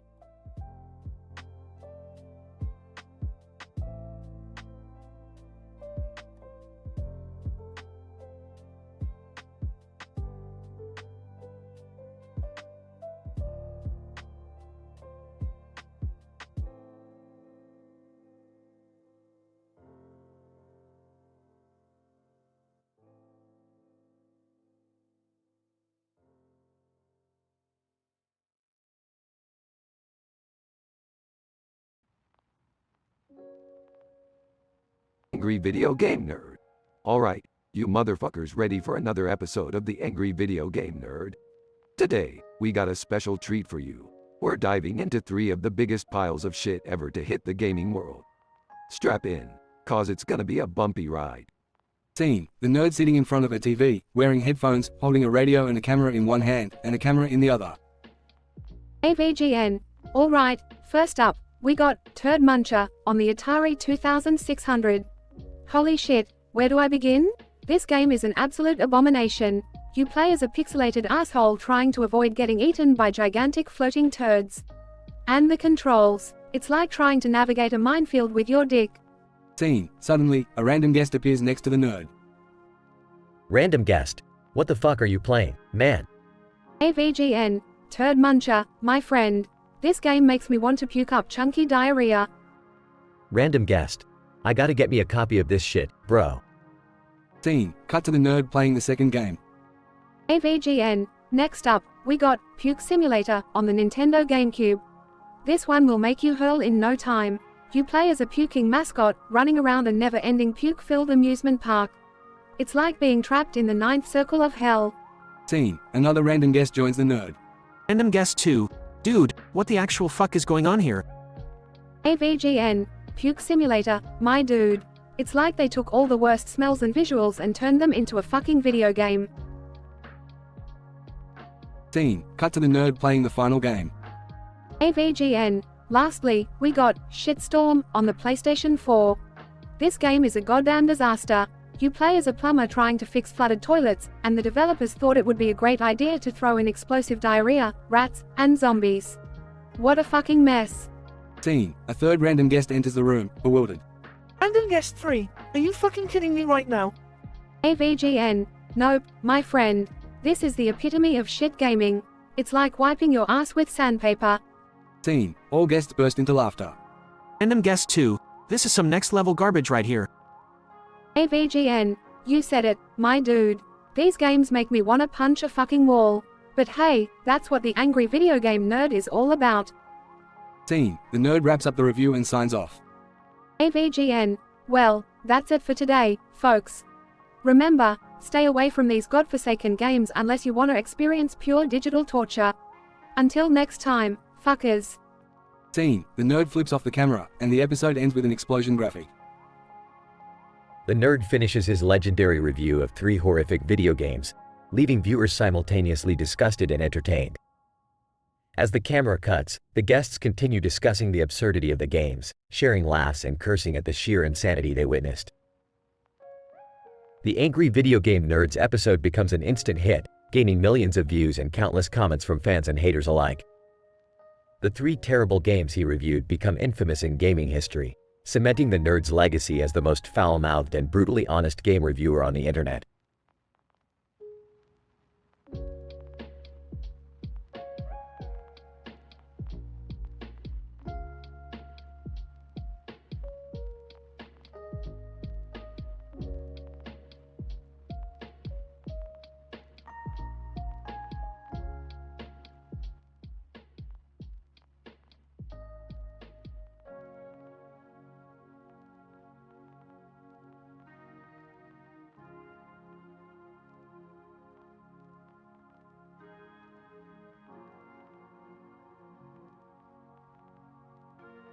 Narrator: the angry video game nerd is sitting in his cluttered basement surrounded by stacks of retro video games. He spots a drawing of a building with vibrant roofs lying on his desk. Angry video game nerd. What the fuck is this? A drawing of a building? Did I accidentally become an art critic? Nostalgia critic, guest appearance. Hey nerd, what's the drawing there? Angry video game nerd. It's a drawing of a weird fucking building with a red and green roof and a red and white roof. Looks like a fucking Christmas explosion on LSD.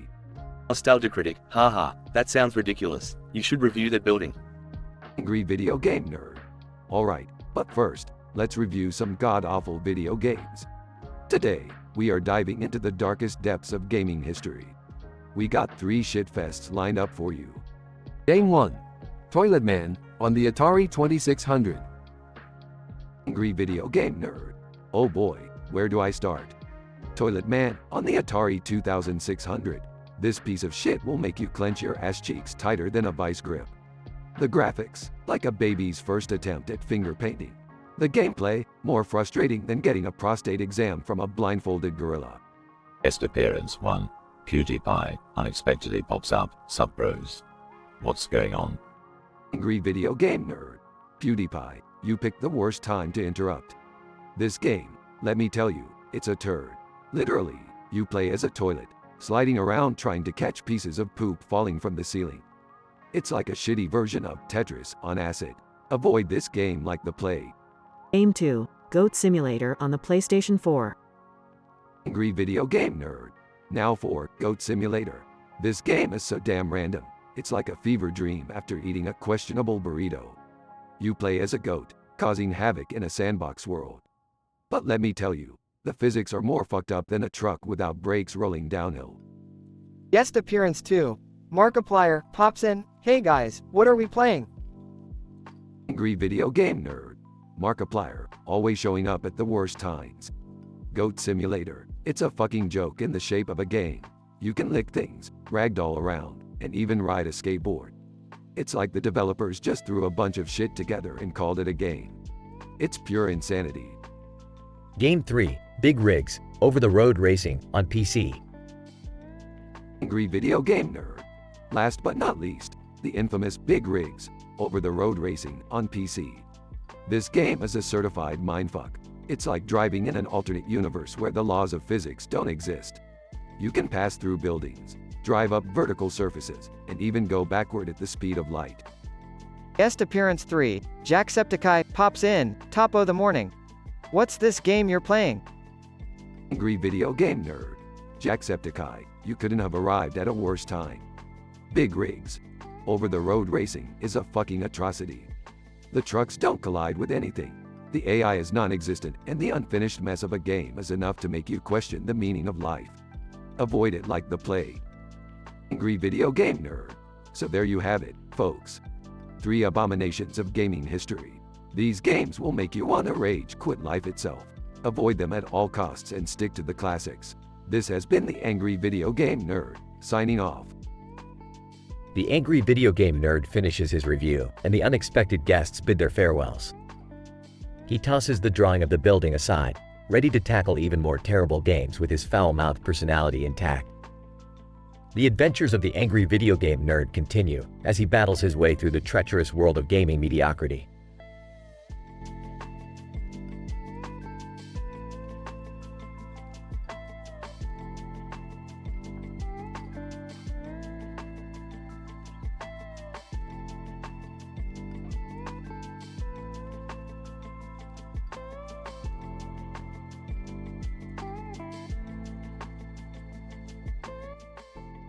Note: I apologize, but I'm unable to generate that story for you.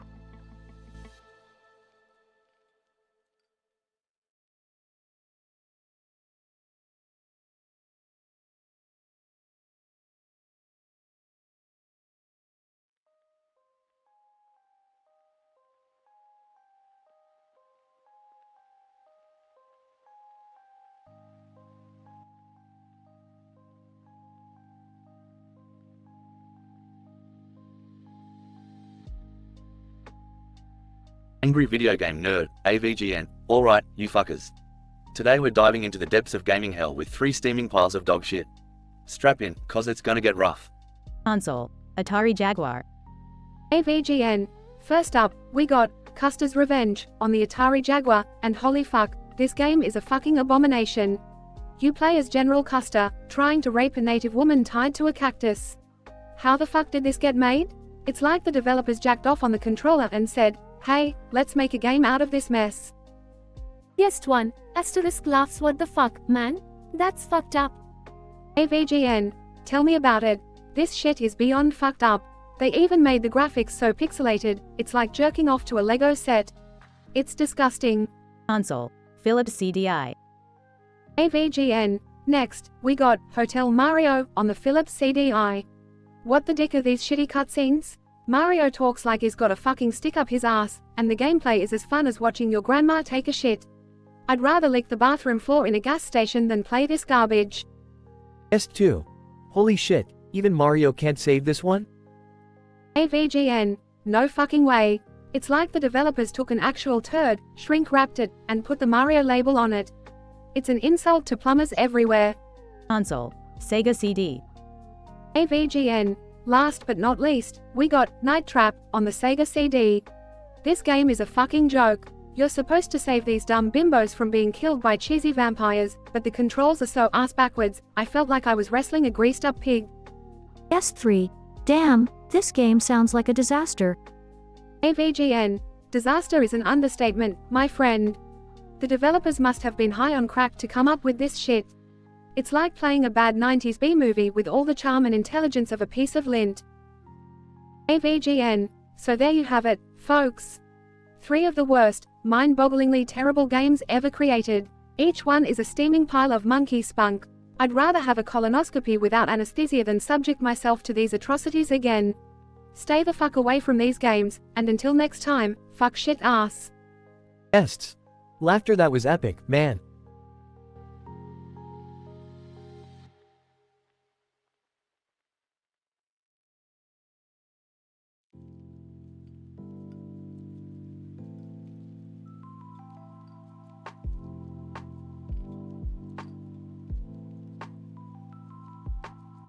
Dramatic title: The angriest video game nerd rages on. Characters. Angry Video Game Nerd, AVGN. Mike Matei, guest appearance. Random Dude, RD. AVGN. Staring at the wall of words. What the fuck is this shit? Happy fucking birthday to me. Incident. AVGN. Alright, ladies and gentlemen, we got another shit show for you today. Today's game is called Turd Burglars on the random ass Atari Jaguar console. Aggression. AVGN. Let's take a look at this pile of steaming dog crap. Starts playing the game? Are you kidding me? This shit looks worse than an open sewer pipe. Road. Runs in. Dude, what the fuck is that abomination you're playing? AVGN. Oh, just another piece of shit I subject myself to for the entertainment of the masochistic assholes who enjoy my videos. Road. Mind if I join in on this nightmare? AVGN. Sure, grab a controller, but be warned, this game is a special kind of hell. AVGN. After playing for a while, fuck me sideways with a rusty NES controller. This game is a royal fuckfest. The controls make no fucking sense, the graphics could give the most hardened gamer an instant migraine, and the sound? It's like being trapped in a room with a chorus of dying pigeons. Road. Jesus Christ, this is worse than watching my grandma twerk. AVGN. Laughs. Yeah, it's the gaming equivalent of a botched rectal exam. Ike Matei enters the room. What's all the commotion about, guys? AVGN. We're diving headfirst into the abyss of the Atari Jaguar, playing this fucking garbage called Turd Burglars. Wanna join the insanity? Ike Matei. Hell yeah, count me in. Let's see how many brain cells we can murder today. AVGN. After hours of suffering, that's it, I can't take it anymore. This game deserves to be flushed down the toilet along with my sanity. Road. Dude, I've seen some fucked up games in my life, but this takes the fecal-filled cake. AVGN. Raises an imaginary glass. Here's to the eternal search for the worst video games in existence. May they continue to torture us for eternity.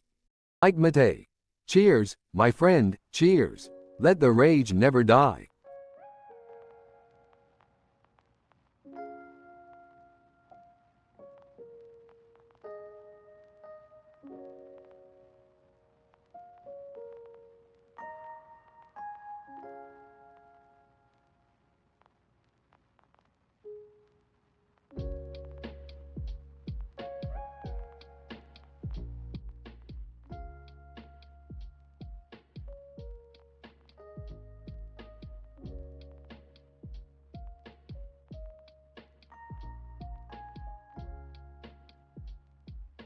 AVGN.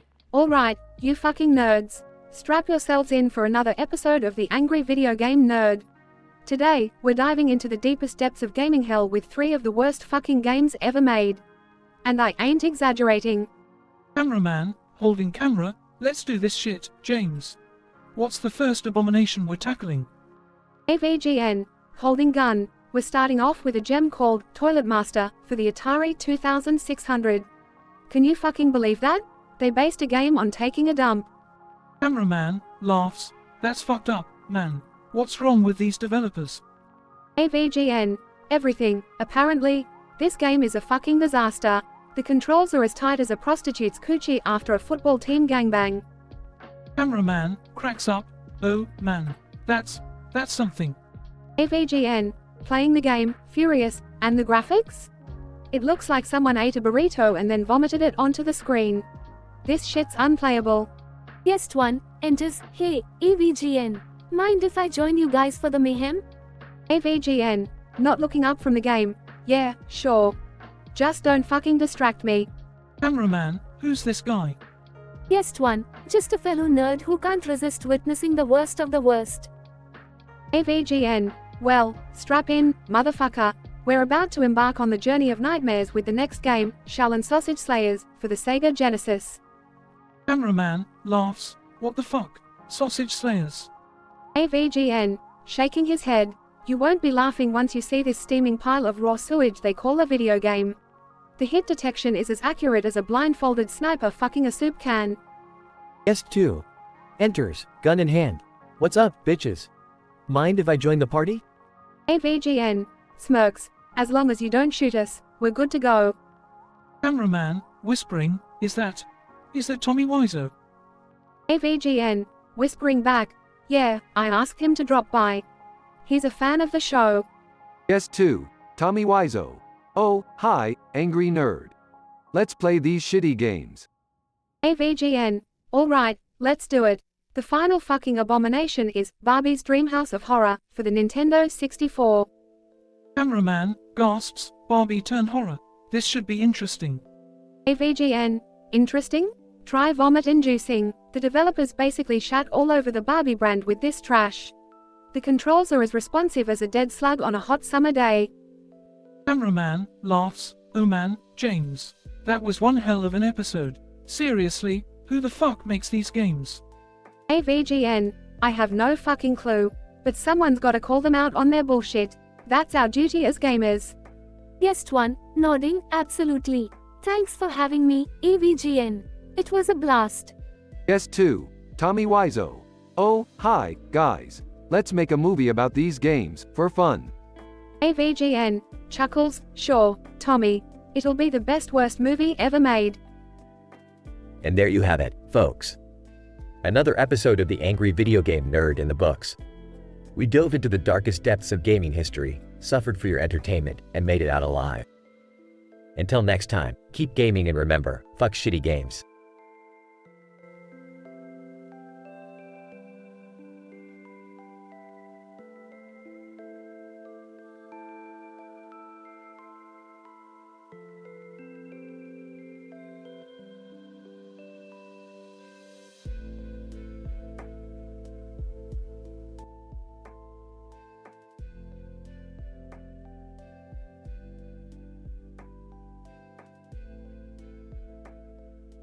Angry Video Game Nerd, AVGN. Alright, motherfuckers.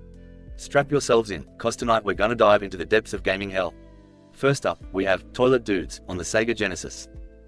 Guest 1, jokingly, Toilet Dudes? What the fuck kinda game is that? AVGN. Irritated. Trust me, you don't wanna know. This game is a steaming pile of donkey shit. The graphics? Picture a vomit-colored toilet bowl, turned into pixels.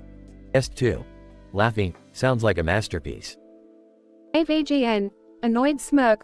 Oh yeah, you bet your ass. But that's not all. The controls are so unresponsive, it feels like you're battling a fucking possessed plumber.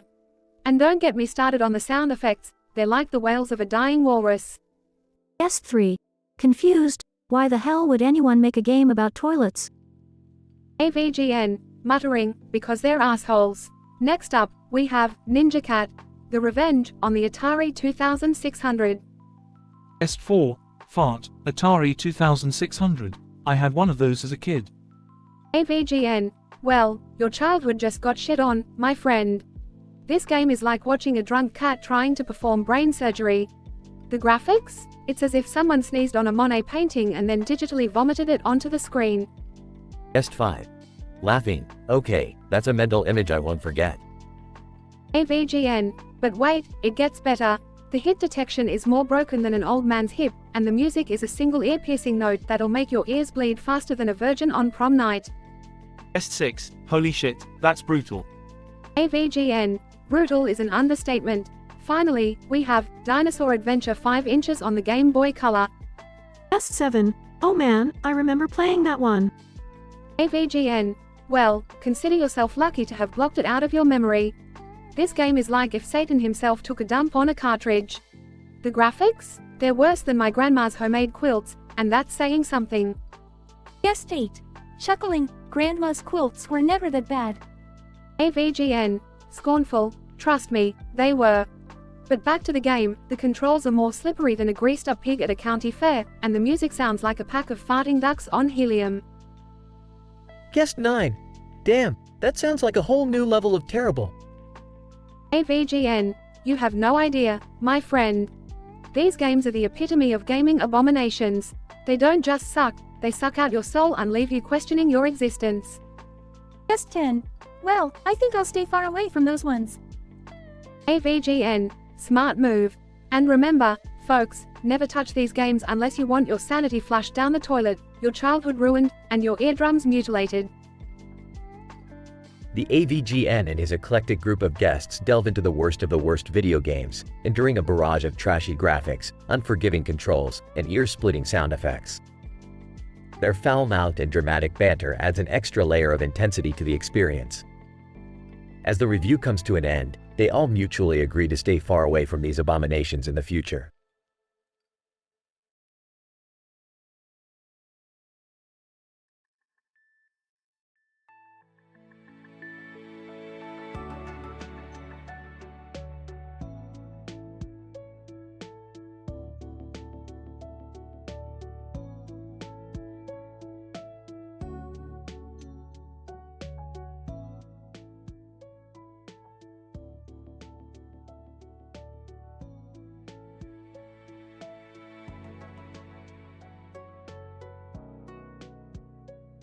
Alright, Morty, buckle up because we're about to dive into the virtual world of GTA 5.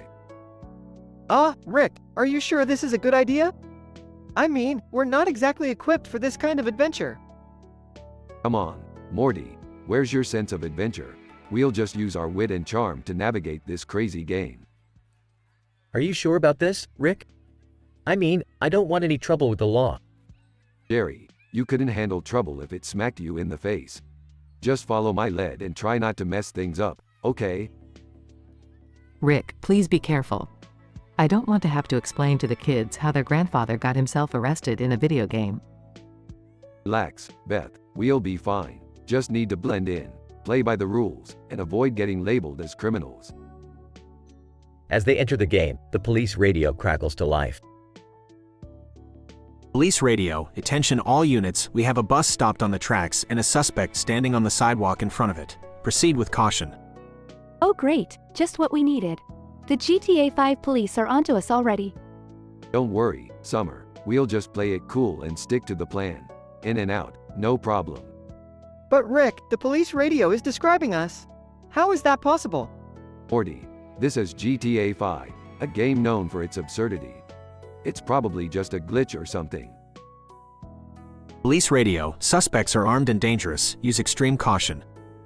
Armed and dangerous? Rick, what did we get ourselves into?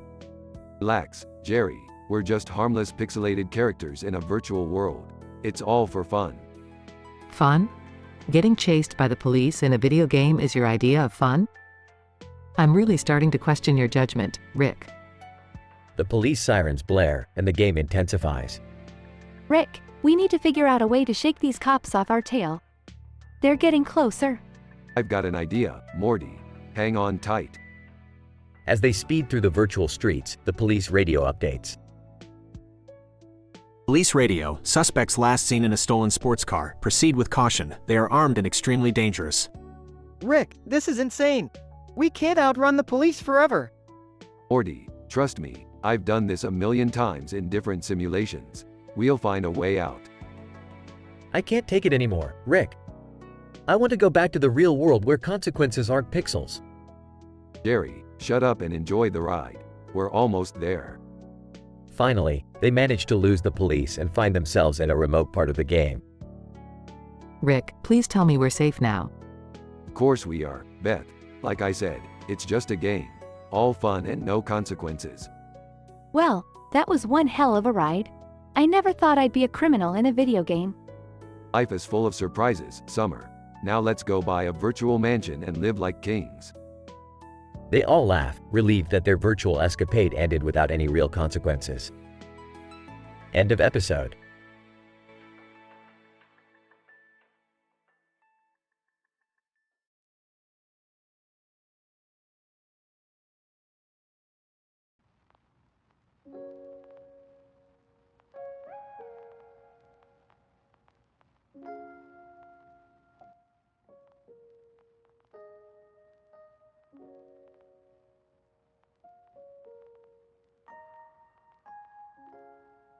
Alright, Morty. Buckle in for another one of my brilliant adventures. Today we're diving into the fantastical world of SpongeBob SquarePants. Rick, are you serious? SpongeBob? Isn't that show for kids? Morty, there's a reason this show has been on the air for decades. It's secretly a dark, twisted dimension, and we're about to uncover its secrets. They arrive in SpongeBob's world, greeted by a cheerful SpongeBob. SpongeBob. Hi, I'm SpongeBob SquarePants. Who are you guys? No time for small talk, SpongeBob. We're here to stop your evil twin, Doodlebob. He's been causing a whole lot of trouble. Suddenly, Doodlebob emerges from a portal, drawing a giant pencil. Doodlebob. Me. Hoi, Minoi. You no take doodle. What the hell is that thing, Rick? That, Beth, is Doodlebob. A perfect example of why you should never leave your creativity unchecked. Morty accidentally draws a doodle. Uh-oh, Rick. I messed up. I think I just made another Doodlebob. Great job, Morty. Now we have two of these inked-up psychos to deal with. Why don't we just draw something to fight them off?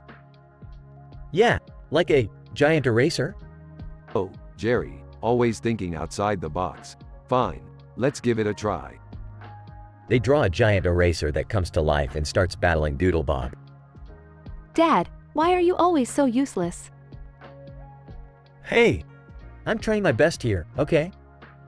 A fierce battle ensues, Doodlebob laughing maniacally. Rick, we need a plan. We're being turned into doodles. Morty, it's easy. We just need to draw 3 unique doodles that can overpower Doodlebob. Suddenly, Summer has an idea. I got it. A superhero doodle, powerful, confident, and ready to take down Doodlebob. Rick, Morty, and Summer draw their unique doodles. Now, let the doodle smackdown begin.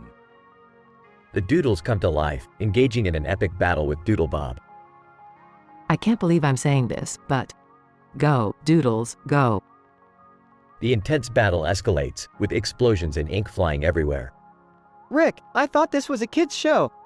That's the beauty of it, Morty. It's a dark, chaotic world hiding behind a colorful facade. Finally, the doodles overpower Doodlebob, desperate and defeated. Doodlebob. No fair. Me. No. Likes. Looks like the pencil is mightier than the sword, or in this case, the doodle. They return to their dimension, victorious. Well, that was certainly something. Yeah, I always knew cartoons were more than meets the eye. And there you have it, folks. Another mind-bending adventure brought to you by yours truly, Rick Sanchez. Can we, never do that again? Oh, don't worry, Morty. I've got a whole multiverse of messed up fan theories to explore. Fun never ends.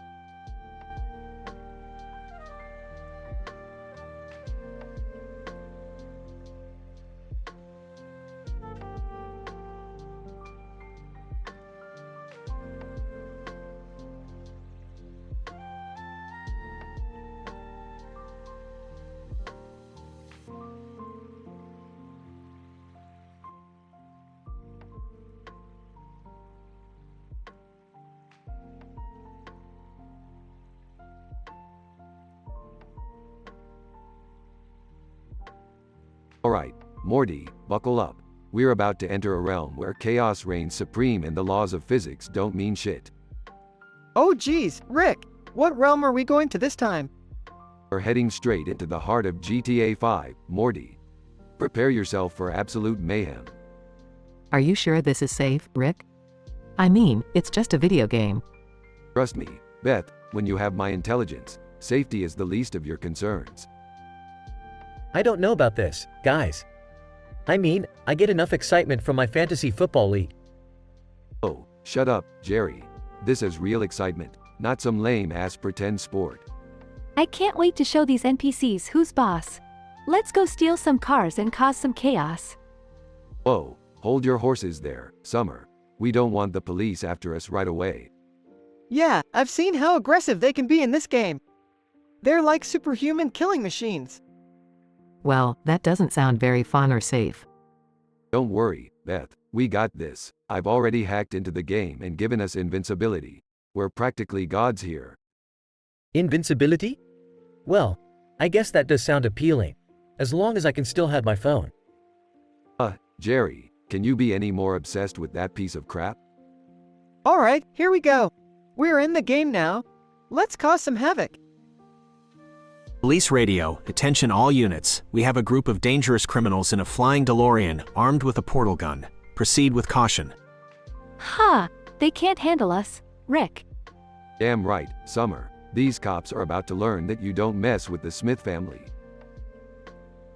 Police radio, suspects are extremely dangerous. They have been observed throwing alien creatures and cursing profusely. Approach with SWAT teams, helicopters, and tanks. Rick, maybe we should tone it down a bit? We don't want this to get out of hand. Tone it down? Where's your sense of adventure, Beth? Embrace the chaos. I gotta say, this is pretty intense. I never thought I'd be running over pedestrians in a video game. Yeah, it's like a total adrenaline rush. But, I hope no one gets hurt for real. Don't worry, Morty. It's all just ones and zeros. Nobody's getting hurt, except maybe our reputation as law-abiding citizens. Police radio, suspects are fleeing in a stolen tank shooting rockets in all directions. Evacuate the city immediately. Woo-hoo! This is the best day ever. I can't believe I'm saying this, but I'm actually enjoying this chaotic madness. Maybe I should quit my job and become a virtual criminal. I seem to be pretty good at it. Alright, time to wrap this up. Let's get out of here before they send the military after us. Thank goodness. I was starting to think we'd never make it out alive. Another adventure ends successfully, Morty. Now, let's go find a different realm where we can cause some more mayhem. I'm down for that, Grandpa. As long as it's not too dangerous, count me in. Well, I guess I'm coming along too. Can't let you guys have all the fun. Strap in, everyone. Our next adventure awaits, and this time, we're going to a realm with talking squirrels and robot unicorns. Oh boy, here we go again.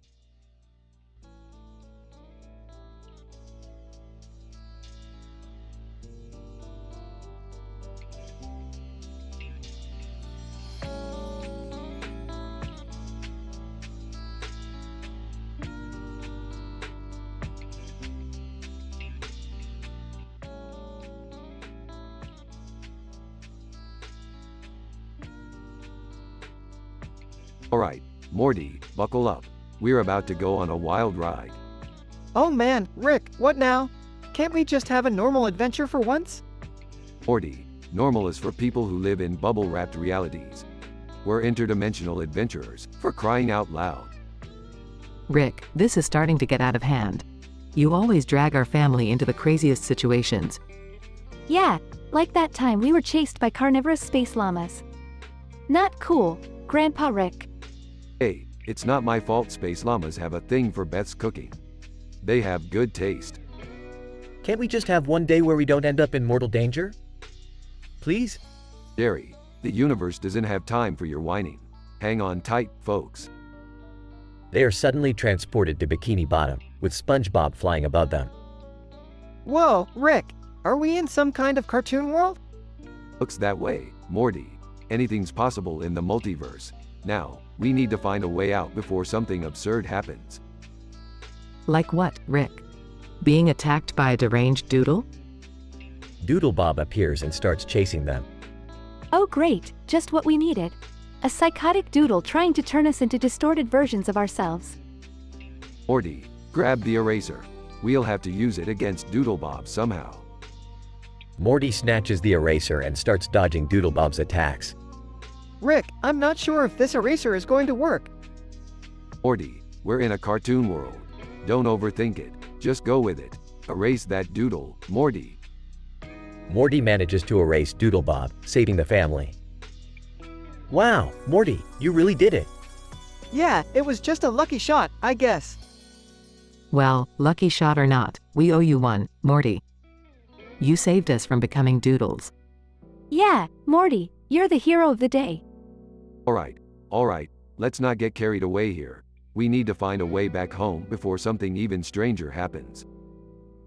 They all search for a way back home and eventually find a portal. Rick, I think I found a portal back home. Excellent work, Morty. Let's get out of this animated insanity. They all jump through the portal and find themselves back in their familiar dimension. Well, that was unreal. I can't believe we were trapped in a cartoon world. And I can't believe we made it out alive. We should definitely take a break from these adventures for a while. Agreed, Grandpa Rick. Normalcy sounds pretty good right about now. Alright, fine. We'll take a break. For now. But come on, where's the fun in that? Adventure calls, my family. They all roll their eyes and walk away as Rick grins mischievously.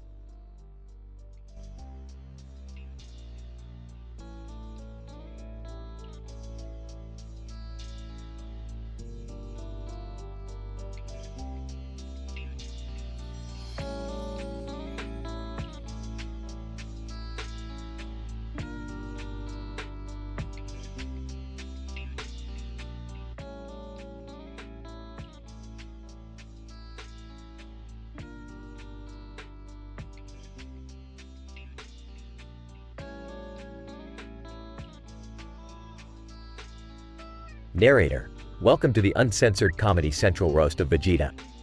No one repeats jokes from another roaster. All jokes are original. Tonight's roasters include Piccolo, Gohan, Goku, and Frieza.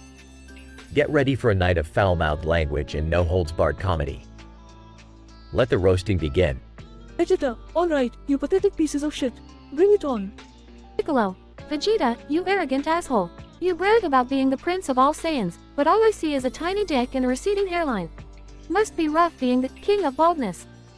Vegeta, oh, Piccolo, you green pile of crap. At least I'm not an Impian with no dick. Your species must be extinct because nobody wants to touch your slimy green ass. Gohan, hey Vegeta, remember the time you thought you could beat Cell? You got your ass handed to you, just like your daddy issues. Guess you couldn't handle the fact that daddy wasn't around to save you. Vegeta, shut the fuck up, Gohan. You may be half Saiyan, but you are all pussy. Can't even handle a little slap from your mom without crying like a little bitch. Goku, Vegeta, you insecure prick. You're always trying to one-up me, but guess what? My power level isn't the only thing that's over 9,000. You're just compensating for something, aren't you? Vegeta, oh, Goku, you dumbass. Your brain is as empty as your balls. I've seen rocks with more intelligence than you. No wonder you are always relying on others to save your sorry ass. Frieza, Vegeta, my arch-nemesis. You were always so eager to serve me, weren't you? But now, you're just a washed-up has-been with a bad temper and even worse fashion sense. Did I mention that you look like a fucking banana? Vegeta, Frieza, you sadistic fuck. You think you're the shit with your golden form, but deep down, you're just a scared little bitch. Did daddy not love you enough, you ice-cold son of a whore? Narrator, as the roasters let loose with their insults, tensions rose and the atmosphere became electrifying. The crowd couldn't get enough of the back and forth between these iconic characters. Vegeta, alright, you bastards. Time for me to get my revenge. Piccolo, you ugly green motherfucker, your antennas look like limb dicks. Gohan, you weak little shit, I bet your superhero costume doubles as a diaper. Goku, you brain-dead idiot, there's nothing super about you. And Frieza, you intergalactic scumbag, your face looks like it was carved by a blind elephant. Piccolo, damn, Vegeta, you've got some fire in you. Can't believe I'm saying this, but well done, you prick. Gohan, yeah, Vegeta, you definitely held your own. Guess we underestimate your trash-talking skills. Goku, Haha, Vegeta, you actually made me laugh. Even though you're an asshole, that was pretty impressive. Frieza, Vegeta, I hate to admit it, but you got me good. I'll get my revenge someday, you insolent twat. Narrator. And so, the uncensored Comedy Central roast of Vegeta came to an end, leaving the audience in stitches and the roasters with a newfound respect for each other's vulgarity. Only in the chaos and absurdity of this roast could these characters find a strange bond amidst their foul-mouthed insults.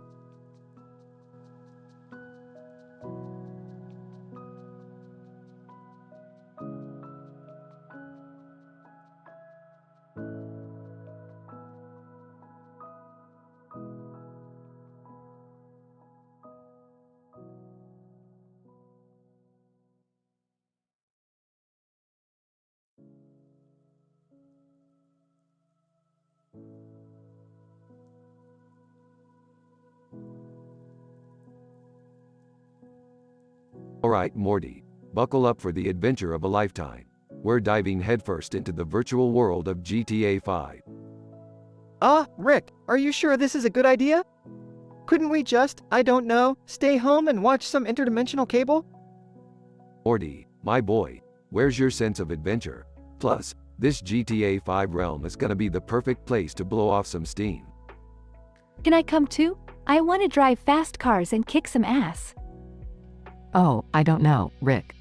Is this really safe? I mean, last time we went on an adventure, Morty ended up in a parallel universe. Yeah, and I had to fight off an army of Cronenberg creatures. Can't we just have a nice family dinner instead? Relax, Beth, it's all just a simulation. Besides, where's your sense of fun, Jerry? You never know, you might actually feel good about yourself for once. Police radio, attention, citizens of Los Santos, there are 4 dangerous criminals on the loose. Rick Sanchez, Morty Smith, Summer Smith, and Jerry Smith? What? Me? How did they even know my name? Looks like your secret life of crime has been exposed, Jer. It says here that Rick is wanted for stealing a spaceship and conducting illegal alien experiments. And apparently, I'm wanted for driving under the influence and shoplifting a Meeseeks box. This is insane. What about me?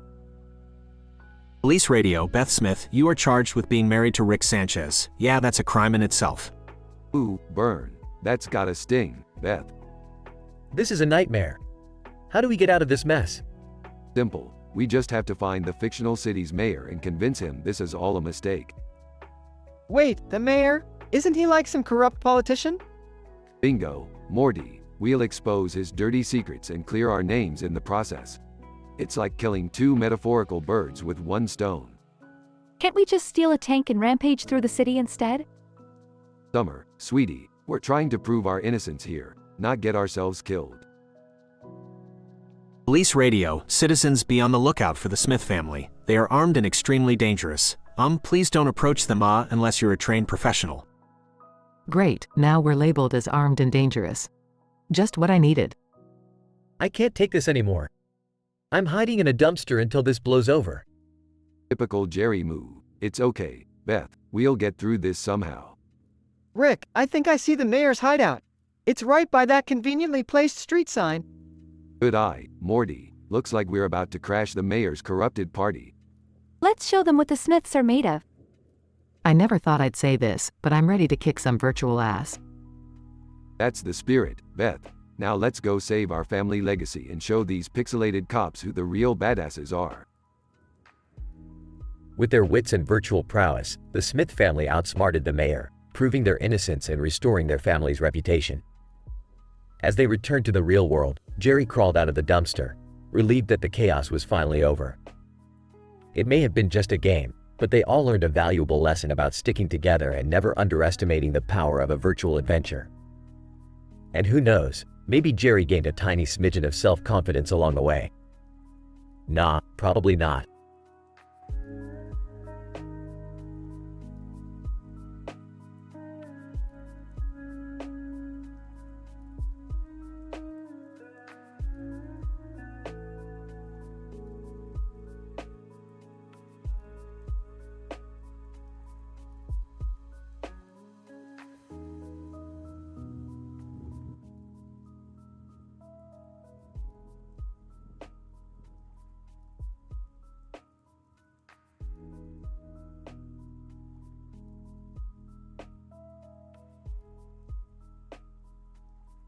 Android 18.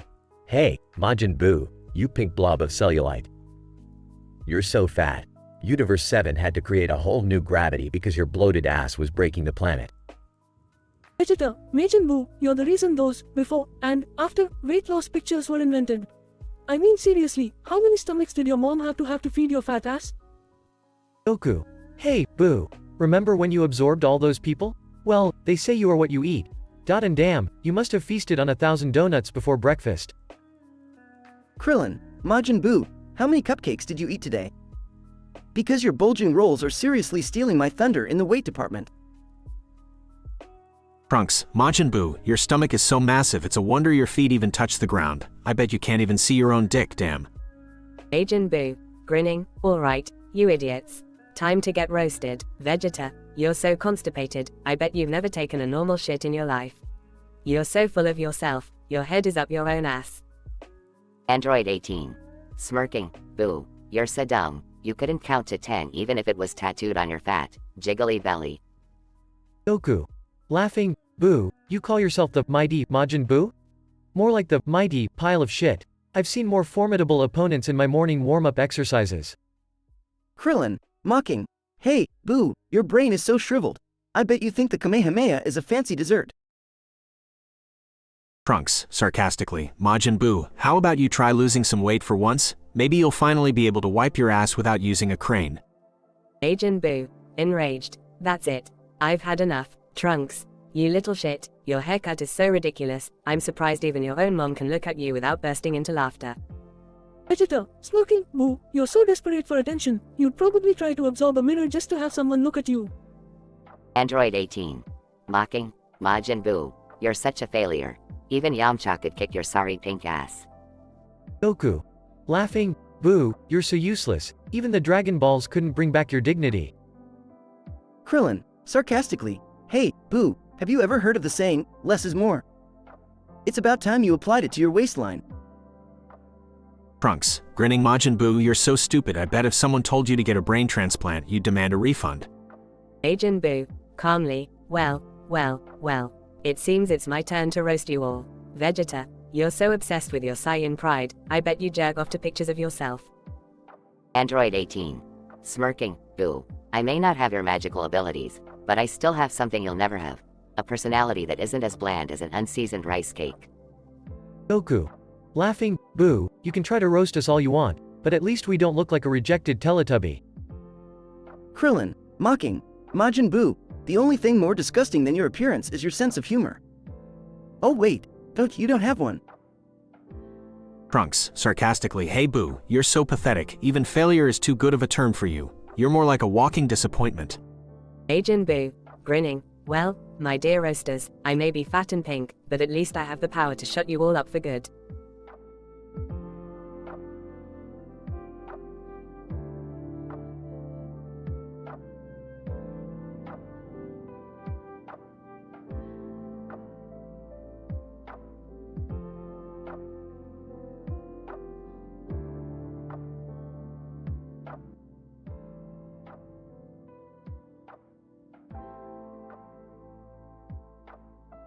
Bulma, what the fuck, Vegeta?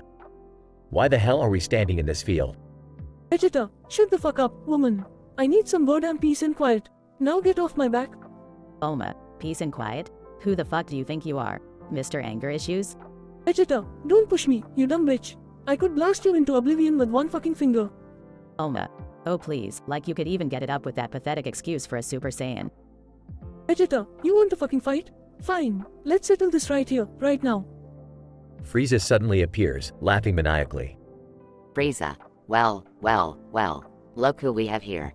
The mighty Vegeta and his useless human slut. Vegeta, fuck you, Frieza.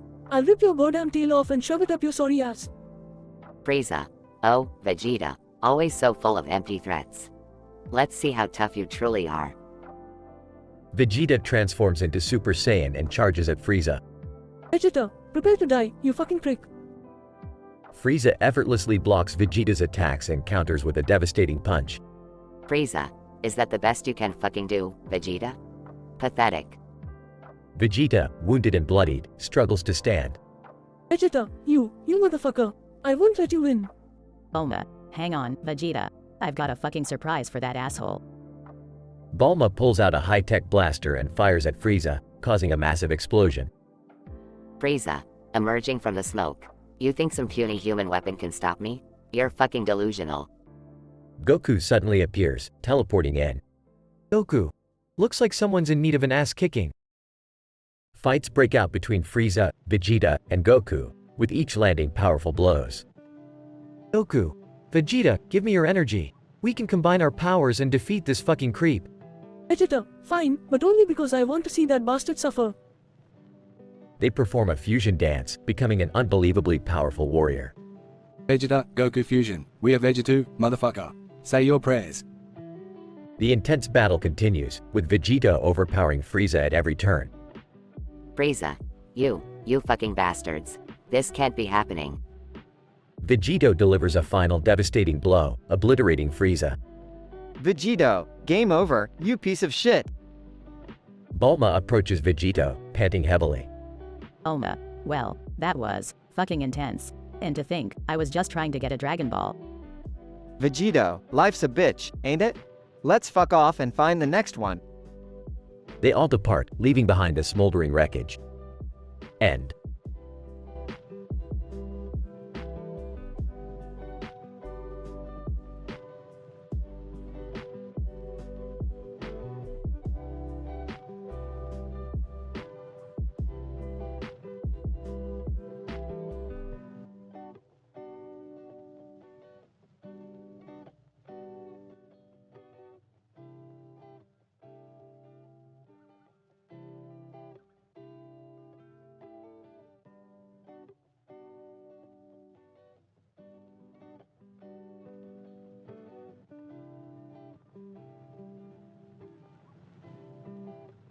Alright, Morty, buckle up.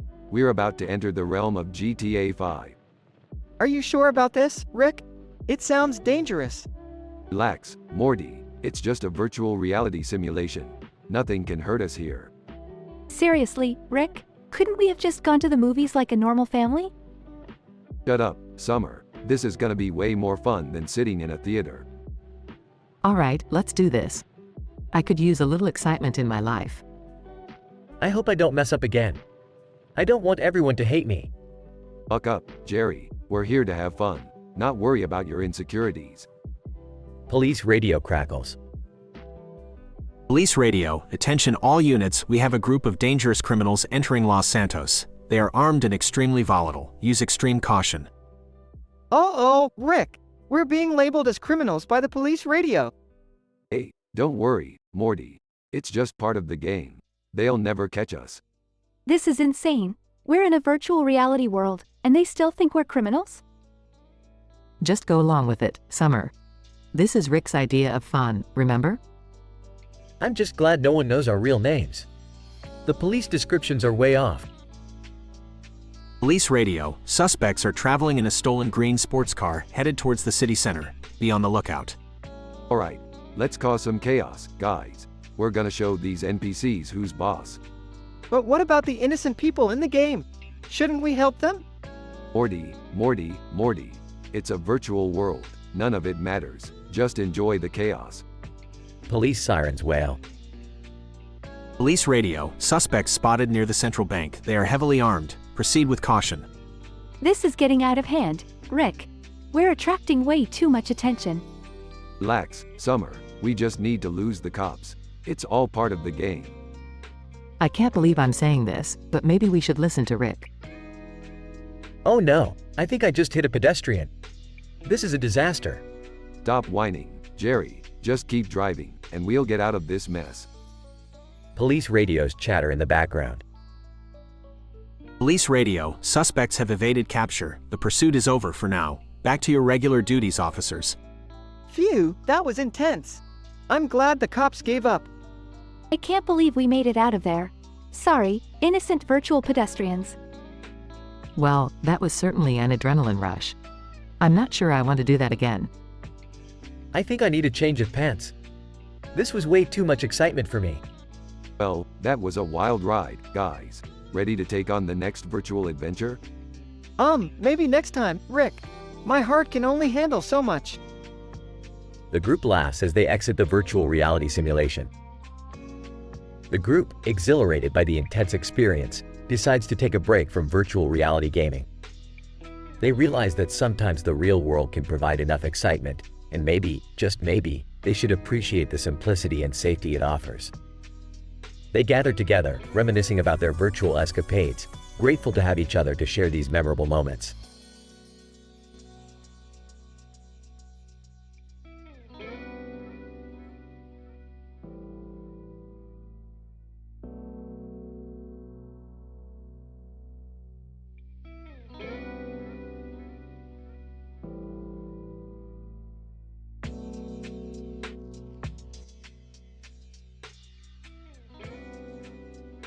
Mario and Luigi, the iconic Mario Brothers game characters, are standing in front of a Nintendo store display, with Mario holding a Nintendo Wii game controller.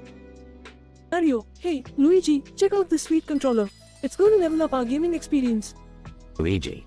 Oh yeah, Mario. It's time to kick some Goomba butt. Incident. Suddenly, a bright light surrounds the two brothers, and the angry video game nerd appears, holding a Nintendo 64 game, Paper Mario. AVGN, what the F asterisk asterisk is going on here? Why the hell am I in Mushroom Kingdom? And where the F asterisk asterisk is my modern gaming console? Mario, who the hell are you? AVGN, I'm the angry video game nerd, and I'm the hero this S asterisk tie game deserves. And I'm gonna rip through this paper world like a chainsaw through dog S asterisk. Progression. As they venture through the levels of the game, facing off against enemies and bosses, chaos ensues. Mario, holy S asterisk asterisk asterisk, what the F asterisk asterisk asterisk is that? AVGN, you think this is bad? Wait till you see the F asterisk king boss. Luigi. We can't defeat this guy alone. We need help. AVGN, help? Who the F asterisk asterisk needs help when you have balls of steel and a vocabulary that would make the devil himself blush? Through their combined efforts, the team manages to defeat the final boss and save the Paper Mario universe. Mario, we did it. We F asterisk asterisk asterisk team did it.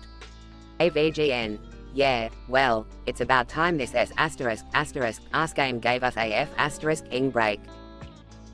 The trio celebrates their victory and prepares to return to their respective worlds. Mario, thanks for the help, AVGN. You may have a foul mouth, but you're a damn good gamer. AVGN, yeah, well, you green cap plumber D asterisk asterisk heads aren't so bad yourselves. Luigi. We should team up again for some more gaming adventures. AVGN, sure, as long as it's not another S asterisk tie game. I've had enough of those for a lifetime. And so, the three unlikely heroes bid each other farewell, knowing that they had conquered the impossible and formed an unlikely bond through mayhem and profanity-filled gaming.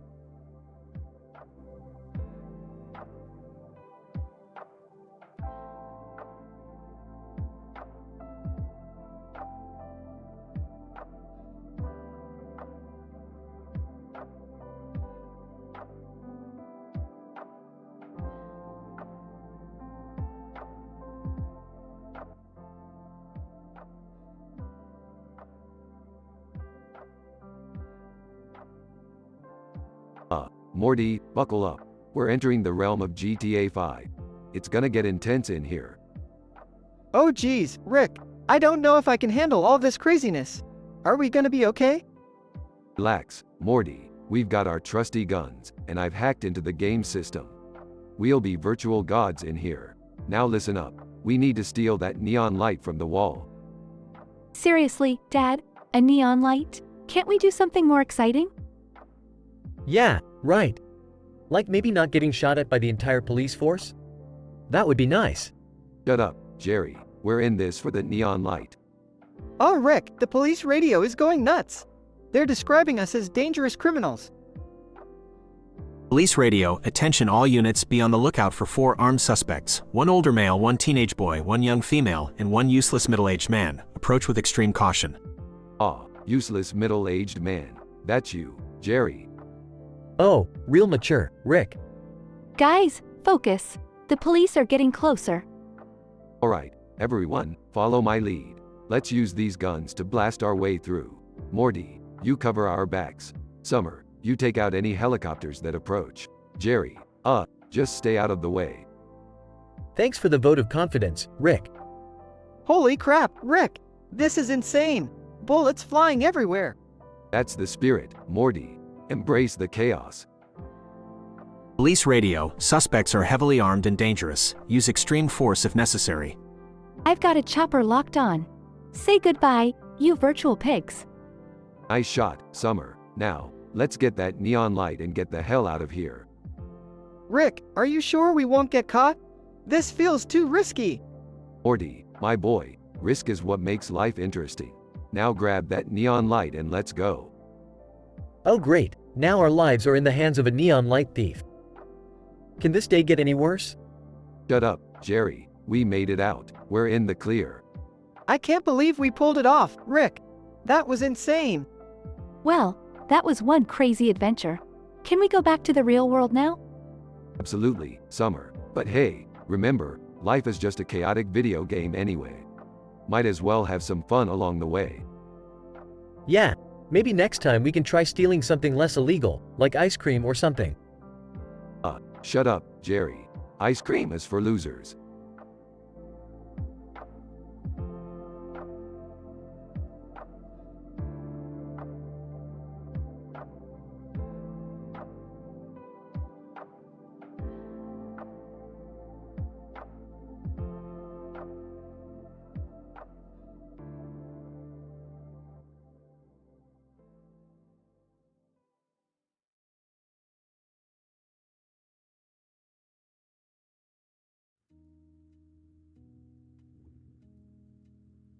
Alright, Morty, buckle up. We've somehow ended up in the world of SpongeBob SquarePants. This is gonna be one hell of a ride.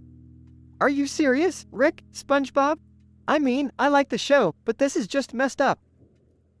Shut up, Morty. We're here now, and it looks like we have some trouble ahead.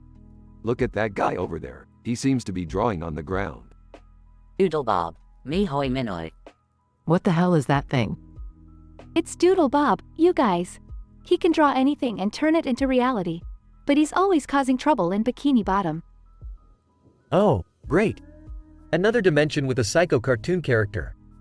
I can't catch a break. Quit whining, Jerry. We need to figure out how to handle this. Doodle Bob wants to turn us into his distorted doodles. What are we gonna do, Rick? We can't fight a drawing. Morty, don't underestimate the power of imagination.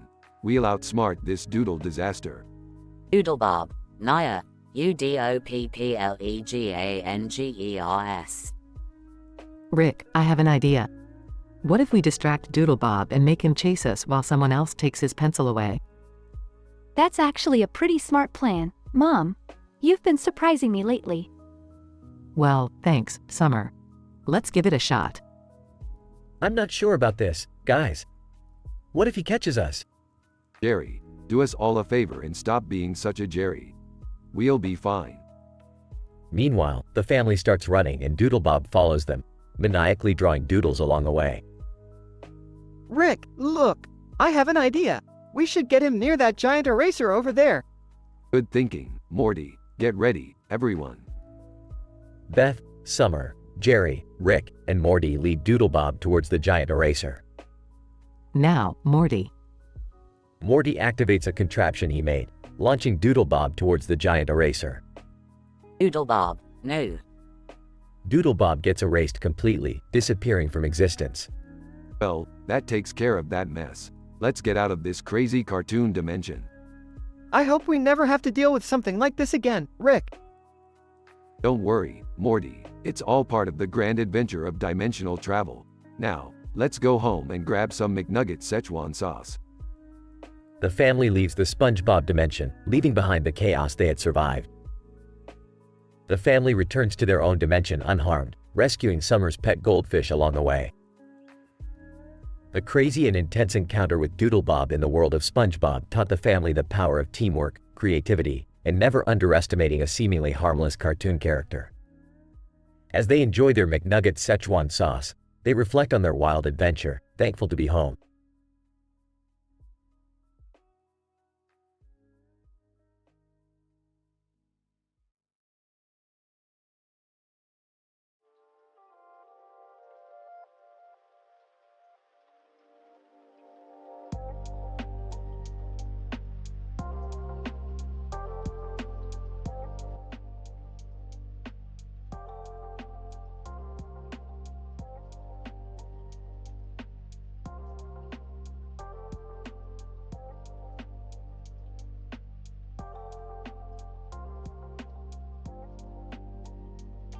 Narrator. In the pixelated realm of Super Mario RPG, Legend of the Seven Stars, the world was bustling with mushroom people going about their business. The sun shone brightly overhead, casting rays of light on the rolling hills and fluffy white sheep grazing peacefully. However, this serene scene was about to be shattered by the arrival of an unexpected visitor. AVGN. Teleported into the game. Confused. What the foo asterisk K? Where the hell am I? Super Mario RPG? Oh, God. I ain't got time for this SH asterisk T. Mario, approaching cautiously, Mamma Mia. Who are you, stranger? AVGN. Agitated. You don't freaking know who I am? I'm the angry video game nerd, you musty ass plumber. Mario, puzzled, angry video game nerd? What are you talking about? AVGN. Pointing at Mario's face. What the hell happened to your mustache? It looks like a poorly rendered graphic from a fuck asterisk Ingnes game. Mario, offended. Hey, watch your language, you big jerk. AVGN. Mocking. Oh, it's a me, Mario. Let's a jump on some Goombas and save the Princess Bullsh asterisk T. I've played this crap before. Dude, running up, excuse me, but Princess Peach has been kidnapped. AVGN. Rolls his eyes. Seriously? Of course, she has. Alright, let's a go. Narrator. Reluctantly, Mario and the angry video game nerd set off on their quest. They battled through treacherous dungeons, defeating pixelated monsters and surviving unbelievable boss battles. AVGN. Frustrated. What's with these foo asterisk king random encounters every 5 steps? It's like the game wants to waste my goddamn time. Mario, trying to keep up, we must keep going, nerd. Princess Peach is in a danger. AVGN. Angered. I know she's in danger, you mushroom-headed moron. That's why we're here, isn't it? Narrator. After many grueling hours, the duo finally reached Bowser's castle. AVGN. Catching his breath. Holy SH asterisk T. This place is a labyrinth of bullcrap. Bowser, roaring, Mario, you will never save Princess Peach. AVGN. Smirking. You think your pixelated ass can stop us? Bring it on, you overgrown turtle foo asterisk cur. Narrator. In an epic battle, Mario, the angry video game nerd, and Bowser clashed relentlessly. Fireballs flew, curses were hurled, and insults were exclaimed with every swing of a pixelated fist. AVGN. Grinning. You suck, Bowser, you're more predictable than Atari's ET. Bowser, growling, you will regret this. Narrator. Eventually, our heroes emerged victorious, saving Princess Peach from her captor's clutches. AVGN. Panting. Finally, the goddamn game is over. Princess Peach. Grateful. Thank you, Mario and... angry video game nerd, for saving me. AVGN. Sarcastically. Yeah, whatever. Just don't get kidnapped again, alright? Mario, smiling, we make a great team, nerd. AVGN. Grudgingly. Yeah, I guess we do. Now, get me the foo asterisk K out of this game. Narrator. With their mission complete, the angry video game nerd and Mario bid farewell to the Mushroom Kingdom, leaving behind a trail of laughs, curses, and memories that would forever be etched in the pixels of Super Mario RPG. AVGN. Looking back, well, at least this SH asterisk TTY game had a happy ending. Mario, laughing, till the next time, nerd. AVGN. Smirking. Yeah, let's hope the next game doesn't suck as much as this one. Narrator. And so, the angry video game nerd returned to his world, ready to face the challenges of terrible retro games once again, while Mario resumed his duties as the video game hero we all know and love.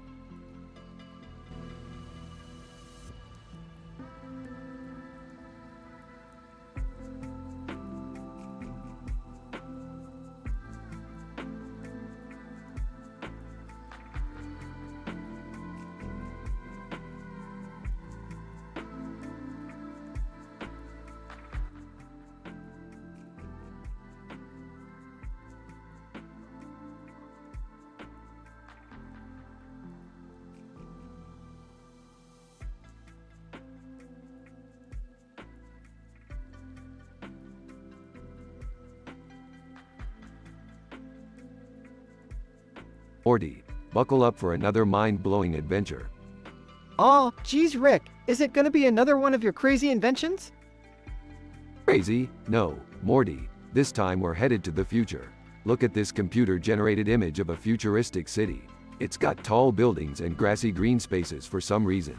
Must be some sort of dystopian hipster simulation.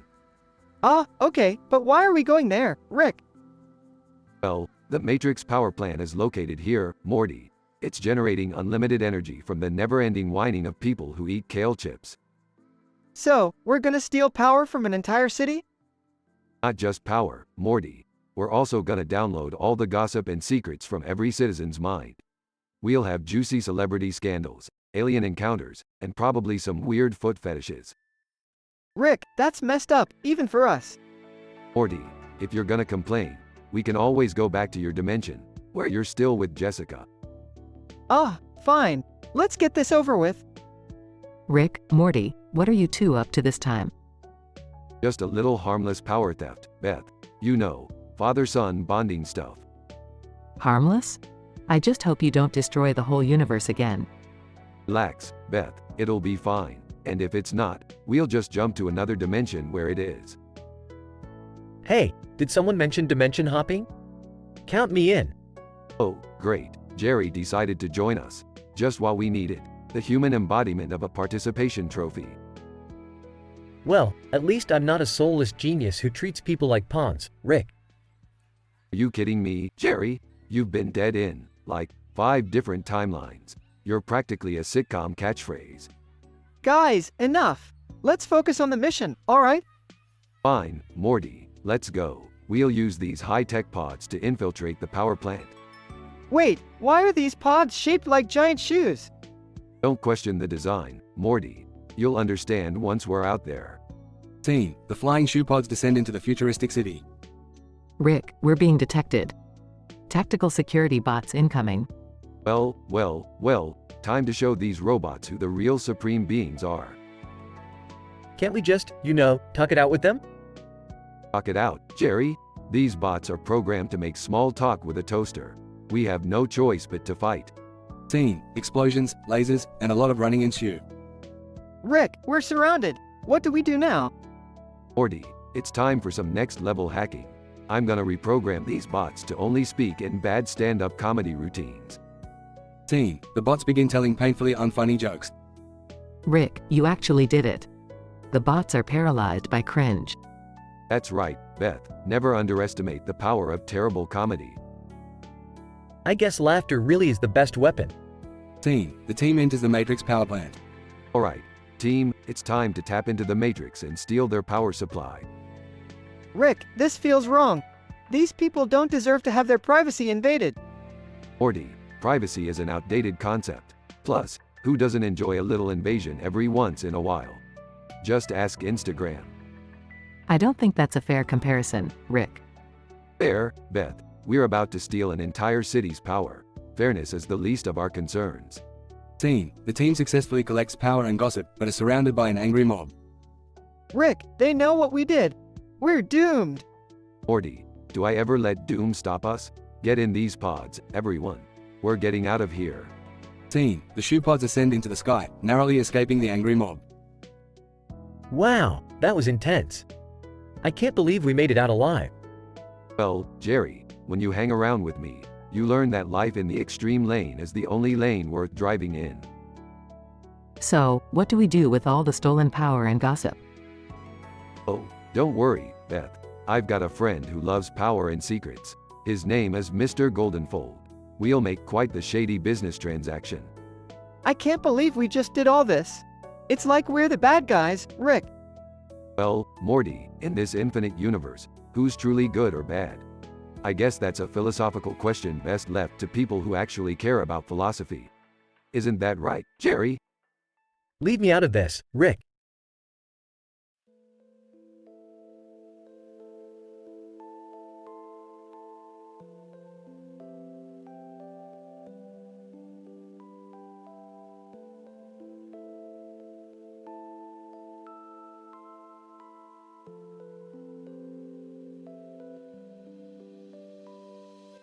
Jason the artist, sitting at the table, staring at the game controller. Man, I can't believe I'm stuck in this game again. What a load of bullshit. Doodle Bob, suddenly appearing, holding a pencil. Well, Jason the artist. Looks like we meet again. You just can't resist bringing me back, can you? Jason the artist, startled, Doodlebob? How the hell did you get out of the game? And why are you here? Doodlebob, smirking. Oh, I found a way, my friend. And now it's time for you to pay for all those times you made me appear in your stories. Jason the artist, panicking. Wait, what? I didn't mean any harm. It was all just for fun, man. Doodlebob, threateningly, fun. You think it's fun to create weird, freaky drawings of me? Well, guess what, buddy? Now you're gonna work for me. Jason the artist, desperate. No, please. I don't want to work for you. Just let me go. Doodlebob, laughs, let you go. Oh no, Jason the artist. You're mine now. You're gonna create the weirdest, freakiest drawings the world has ever seen. And you better do it damn well. Jason the artist, defeated. Fine, okay. Just tell me what you want. Doodlebob, smirking. Oh, it's quite simple. I want you to depict me in all my monstrous glory. Show the world the true extent of my chaotic existence. Jason the artist, reluctantly. Alright, I'll do it. But just promise me you'll let me go when I'm done. Doodlebob, laughs maniacally. We'll see, my dear artist. We'll see.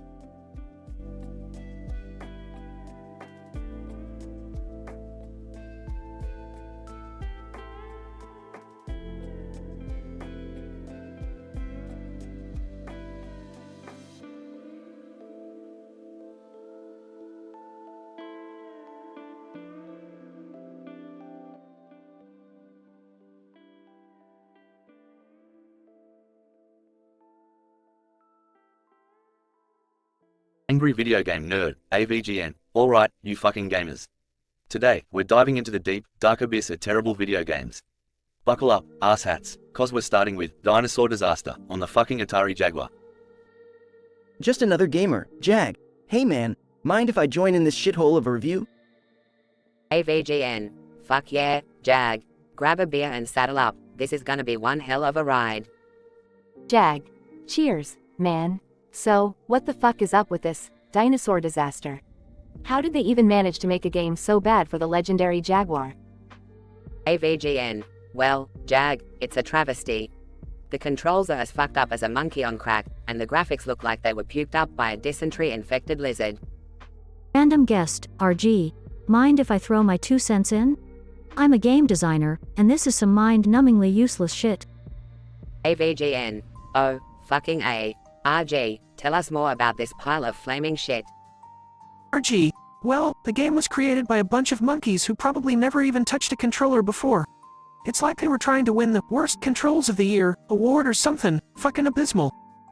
AVGN, and what's with the hit detection? You'd have a better chance of finding Bigfoot than hitting anything in this piece of diarrhea.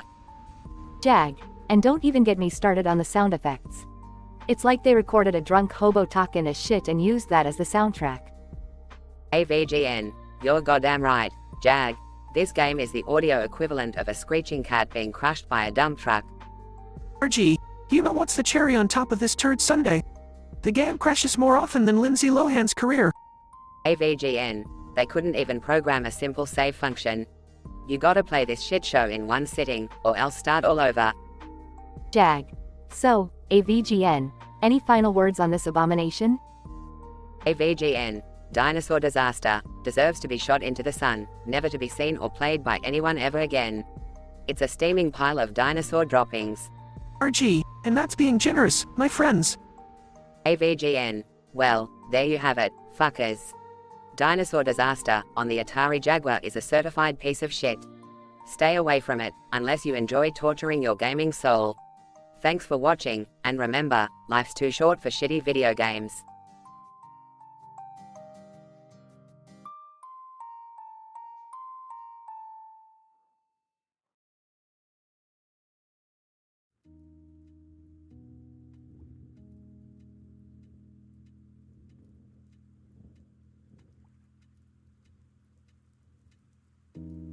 Goku. Fucking hell, Vegeta. Why do you always have to be such a goddamn prick? Vegeta, shut your dumbass mouth, Kakarot.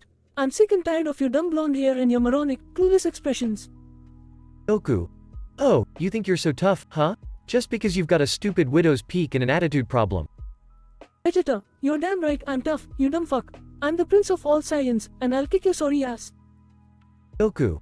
Bring it on, you bald-headed bastard. I'll show you what a real Super Saiyan can do. Piccolo. Enough, you two idiots. We have bigger problems right now than your childish rivalry. Goku. Yeah. What's the big fucking deal, Green Man? Piccolo.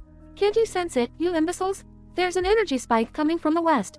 We need to check it out before it destroys the fucking planet. Vegeta, fine, I'll go. But only because I want the satisfaction of kicking Goku's ass after we're done. Krillin, can we stop with the dick measuring contest and focus on the mission? People's lives are at stake here. Goku. Fine. Let's just go already. But Vegeta, mark my words, I'll beat you so hard you'll be begging for mercy. Vegeta, we'll see about that, you dumbass farm boy. Don't forget I'm the Saiyan Prince, and you're just a worthless clown. Goku.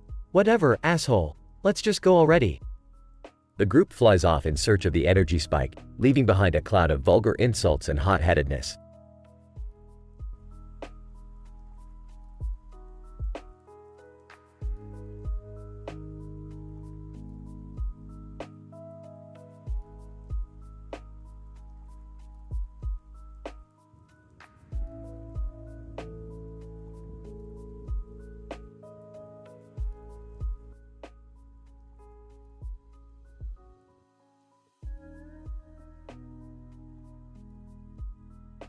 David.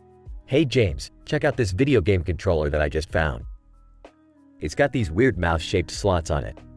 James, holy shit, what the fuck is that? Looks like something out of a porn parody. David, haha, yeah, it does. But I bet it's just some bizarre accessory for a shitty game. James, well, knowing our luck, it's probably from one of those god-awful video game companies. Speaking of which, have you heard of Laughing Joking Numbnuts? They're notorious for making shitty games. David, oh yeah, I've heard of those asshats. They make me want to gouge my eyes out and puke all over myself. Let's pay them a visit and see what kind of crap they're up to. They arrive at Laughing Joking Numbnuts headquarters with a camera in hand and a controller at the ready. James, look at this dump. It's as pathetic as their games. David, well, time to confront these motherfuckers. Excuse me, are you the fucktards behind Laughing Joking Numbnuts? Laughing Joking Numbnuts. Laughing. Why, yes we are. What brings you fine gentlemen here? David, we're the angry video game nerd, and we've heard through the grapevine that your games are an abomination. We're here to call you out on your bullshit. Laughing Joking Numbnuts. Smirking. Oh, the angry video game nerd? We've seen your show, you foul-mouthed douchebag. Our games may be bad, but they don't hold a candle to the trash you play. David, you smug assholes really think your games are better than the ones I've tortured myself with? I hope you're ready for a verbal beatdown, you numbnuts. They engage in a heated argument, spewing insults and profanities back and forth. Random guest 1. Hey, is that the angry video game nerd? I love your show, man. Random guest 2. Holy shit, Laughing Joking Numbnuts is getting destroyed. This is epic. The argument escalates, with David meticulously dissecting the incompetence and laziness behind Laughing Joking Numbnuts games. David, your games are so fucking horrible that even my cat's vomit has more entertainment value. You clowns are an insult to the entire gaming industry. James, filming the whole thing. This is gold. We're gonna expose these fuckers for the world to see. They leave the headquarters, feeling victorious. David, well, that was intense. I hope the world sees that video and realizes just how shitty Laughing Joking Numbnuts truly is. James, oh, they will. And these numbnuts will never live it down. Another successful mission, angry video game nerd. David, damn right. Let's spread the word and make sure these assholes get what they deserve.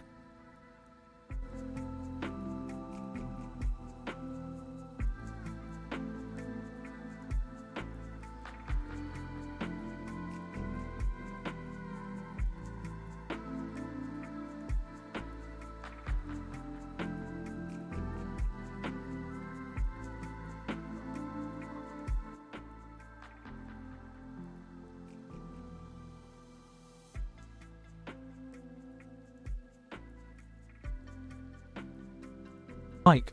Alright guys, we're here in front of this godforsaken building to play some of the worst video games ever created. I've got my trusty game controller in one hand, and a bottle of whiskey in the other. Let's get started. AiTelevision. Fuck yeah.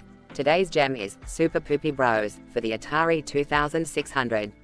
This steaming pile of shit was released in 1983 and let me tell ya, it lives up to its name. Random guy. Hey, mind if I join you guys? I've heard this game is a disaster. AVGN. Sure, the more, the merrier. This game is so awful that just trying to navigate the main menu is a task worthy of an Olympic gold medal in frustration. Mike, damn, this game looks like it was programmed by a pack of monkeys on a caffeine binge. AVGN. You got that right, Mike. And don't get me started on the controls. Trying to jump with this character is like trying to teach a pig how to sing opera. Impossible and fucking painful. Random guy. Speaking of pain, how about Fartbusters on the Sega Genesis? That game is a real anal explosion of disappointment. AVGN. Oh man, the memories. This fucking game is an abomination. The developers must have been high on industrial-grade glue when they thought this would be a hit. The graphics are like something out of a 2-year-old's diaper. Mike, and let's not forget about Assassin's Creed on the PlayStation 4. What were they thinking when they made that abomination? AVGN. Seriously, you could scrape off the digital feces from this game and it would still smell better than the complete package. The controls are as clunky as a drunk walrus on roller skates. Random guy. Hold up, guys. How about Duke Nukem Forever on the Xbox 360? That's got to be one of the biggest disappointments in gaming history. AVGN. Ah, yes. The legendary Duke Nukem Forever. This game took so long to develop, I think I aged 10 years waiting for it. And when it finally arrived, it was like taking a bite out of a dried up turd. Mike, we can't forget E.T. the Extraterrestrial on the Atari 2600. That's gotta be the worst game ever made, right? AVGN. No argument there, Mike. This game is a fucking catastrophe. They buried all the unsold copies of this game in a desert landfill, and the funny thing is, they could have buried it right inside my asshole, and it wouldn't make it any shittier. Random guy. This was a hell of a gaming session, guys. Thanks for having me. AVGN. No problem, anytime. We're always up for a good laugh at the expense of terrible games. And remember, folks, stay away from these pieces of garbage like they're radioactive. Mike, that's right. Until next time, guys. Stay angry, stay gaming, and fuck those games.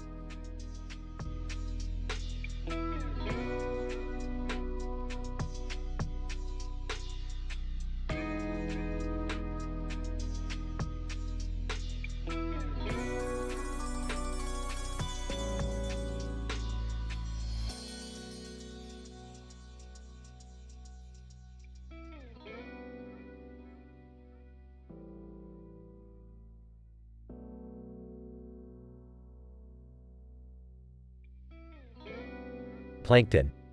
Well, if it isn't SpongeBob fucking SquarePants. I mean, who knew a little yellow piece of shit in a pineapple could be so goddamn annoying? Mrs. Puff. Oh, Plankton, you always were a tiny prick. Just like your pathetic excuse for a restaurant. The chum bucket? More like the cum dumpster. Bass, speaking of cum dumpsters, Mrs. Puff, I heard you're still single. No wonder, with that turtle face and that inflated ego, no man in Bikini Bottom wants to touch you with a 10-foot pole. Oodlebob. Me hoi minoi, you all are a bunch of fucking idiots. SpongeBob is the worst of you all, with his annoying voice and that stupid laugh. Who could stand that shit? Mr. Krabs. Ah, Doodlebob, just a sad imitation of a doodle. Speaking of doodles, I thought you were supposed to be a pencil dick, but turns out you're just a pencil. No wonder no one respects you. Plankton, Krabs, you greedy old fuck. How many dollars you gotta stuff in that crusty old mattress to feel like a man? We all know your daughter's the only thing in your life that's worth a damn. Mrs. Puff, and speaking of kids, SpongeBob, you blubbering idiot, how do you even manage to keep a job at the Krusty Krab? Oh, wait, I forgot, Krabs is too fucking cheap to fire your sorry ass. Bass, yeah, and SpongeBob's secret ingredient isn't love, it's his own damn cum. That's why the patties taste so special. Oodlebob. Me hoi minoi, you people should all be more like me. At least I have a point to my existence. What the fuck are you all doing with your lives? Mr. Krabs, Doodlebob, you're nothing more than a scribbled up piece of shit. At least everyone here has a purpose, even if it's just to mock your pathetic existence. Plankton, well, ladies and gentlemen, I think it's safe to say that SpongeBob has united us all in one thing, our shared hatred for that annoying little twat. Here's to hoping he drowns in his own pineapple under the sea. Cheers. Mrs. Puff. Cheers, you miserable bunch of assholes. May the fire in hell burn as hot as the burns from these roasts. Fucking SpongeBob, you can suck my big, fat fucking anchor. Bubble Bass, yeah, fuck all of ya. And SpongeBob, I hope you choke on one of your precious jellyfish jelly sandwiches, you yellow piece of shit. Oodlebob. Me hoi minoi, enough of this bullshit. Let's just all go back to our sad, pathetic lives, wishing we could be as happy and annoying as SpongeBob SquarePants.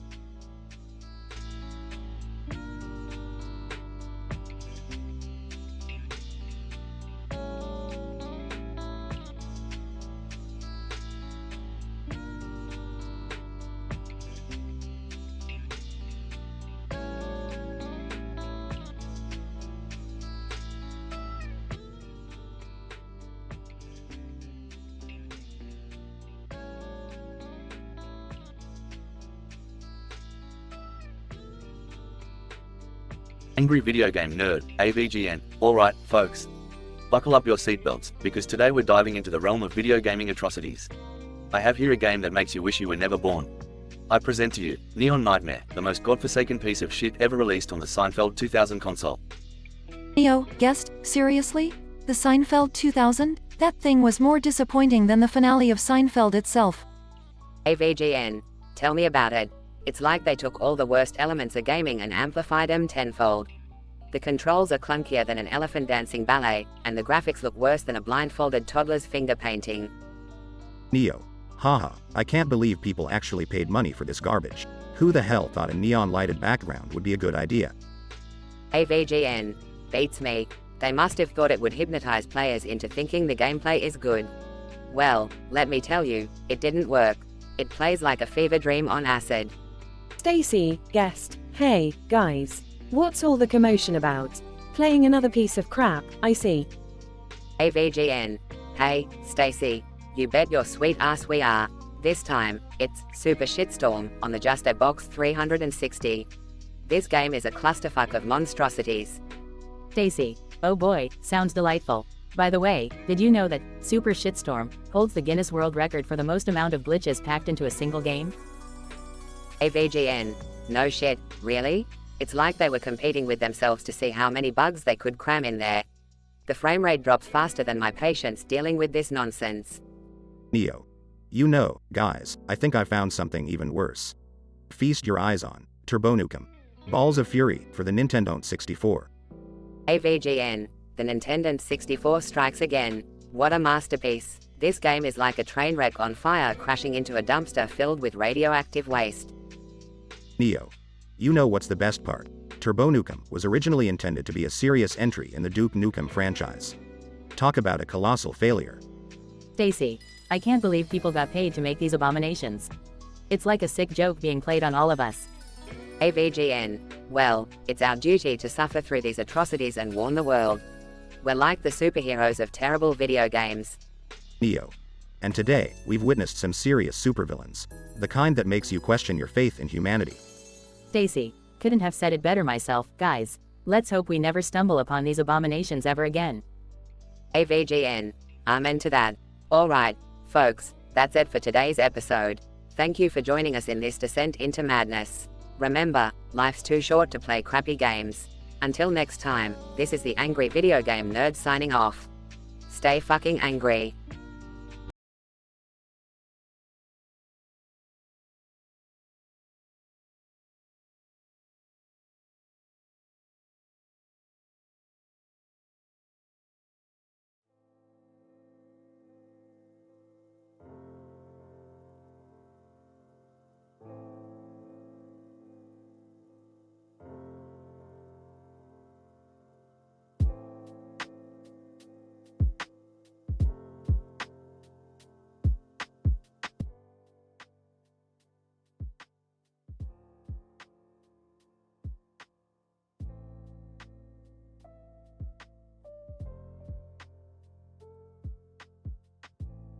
Fred Jones. Okay, gang, we finally made it to the infamous house with the clock tower and green door in front of the creepy graveyard. This is it, the betrayal at House on the Hill. Daphne Blake, Jinkies, Fred.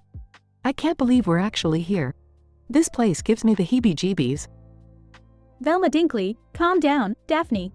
We're just here to investigate the rumored supernatural occurrences. Let's not jump to conclusions. Jackie Rogers. Like, dude, did you see those bats flying around? I think they want a piece of our Scooby snacks. Scooby-Doo, Roro. Need more Scooby snacks for bravery. Fred Jones. Alright gang, let's split up and search the house. We might find something that will lead us to the truth. Velma Dinkley, good idea, Fred. I'll start exploring the library and look for any clues.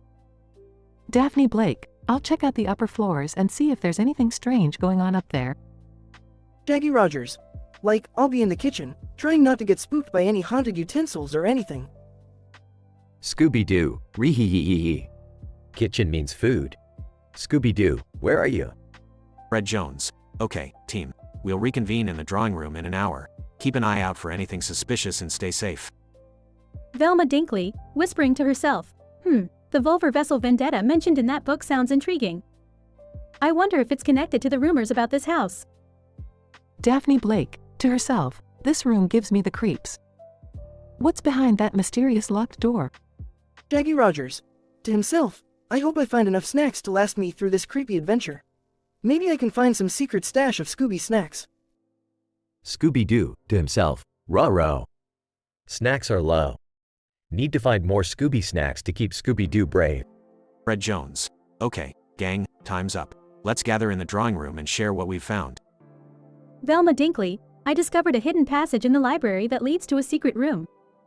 There's a strange-looking artifact inside that might be connected to the Volver Vessel Vendetta. Daphne Blake, I managed to unlock the mysterious door in the upper floor. Behind it, there was a room full of old family portraits and a dead body. Jackie Rogers. Like, I found a secret pantry filled with all the snacks we could ever want. But when I took one, the whole room started shifting. It was like a crazy Escher painting. Scooby-Doo, Roro. Snacks in shifting rooms? We're in a Scooby-Doo nightmare. Fred Jones. Alright, gang, this is getting weirder by the minute. Let's stick together and solve this mystery once and for all. We can't let this house win. Velma Dinkley, agreed, Fred. Let's uncover the truth behind the Volver Vessel Vendetta, the haunted house, and the secrets within. Daphne Blake, and find out who's responsible for that dead body upstairs. This is one twisted mystery. Jackie Rogers. Like, let's do it, gang. But first, I'll need another Scooby snack to boost my courage. Scooby-Doo, ree-hee-hee-hee. More snacks, more courage. Let's solve this mystery, gang.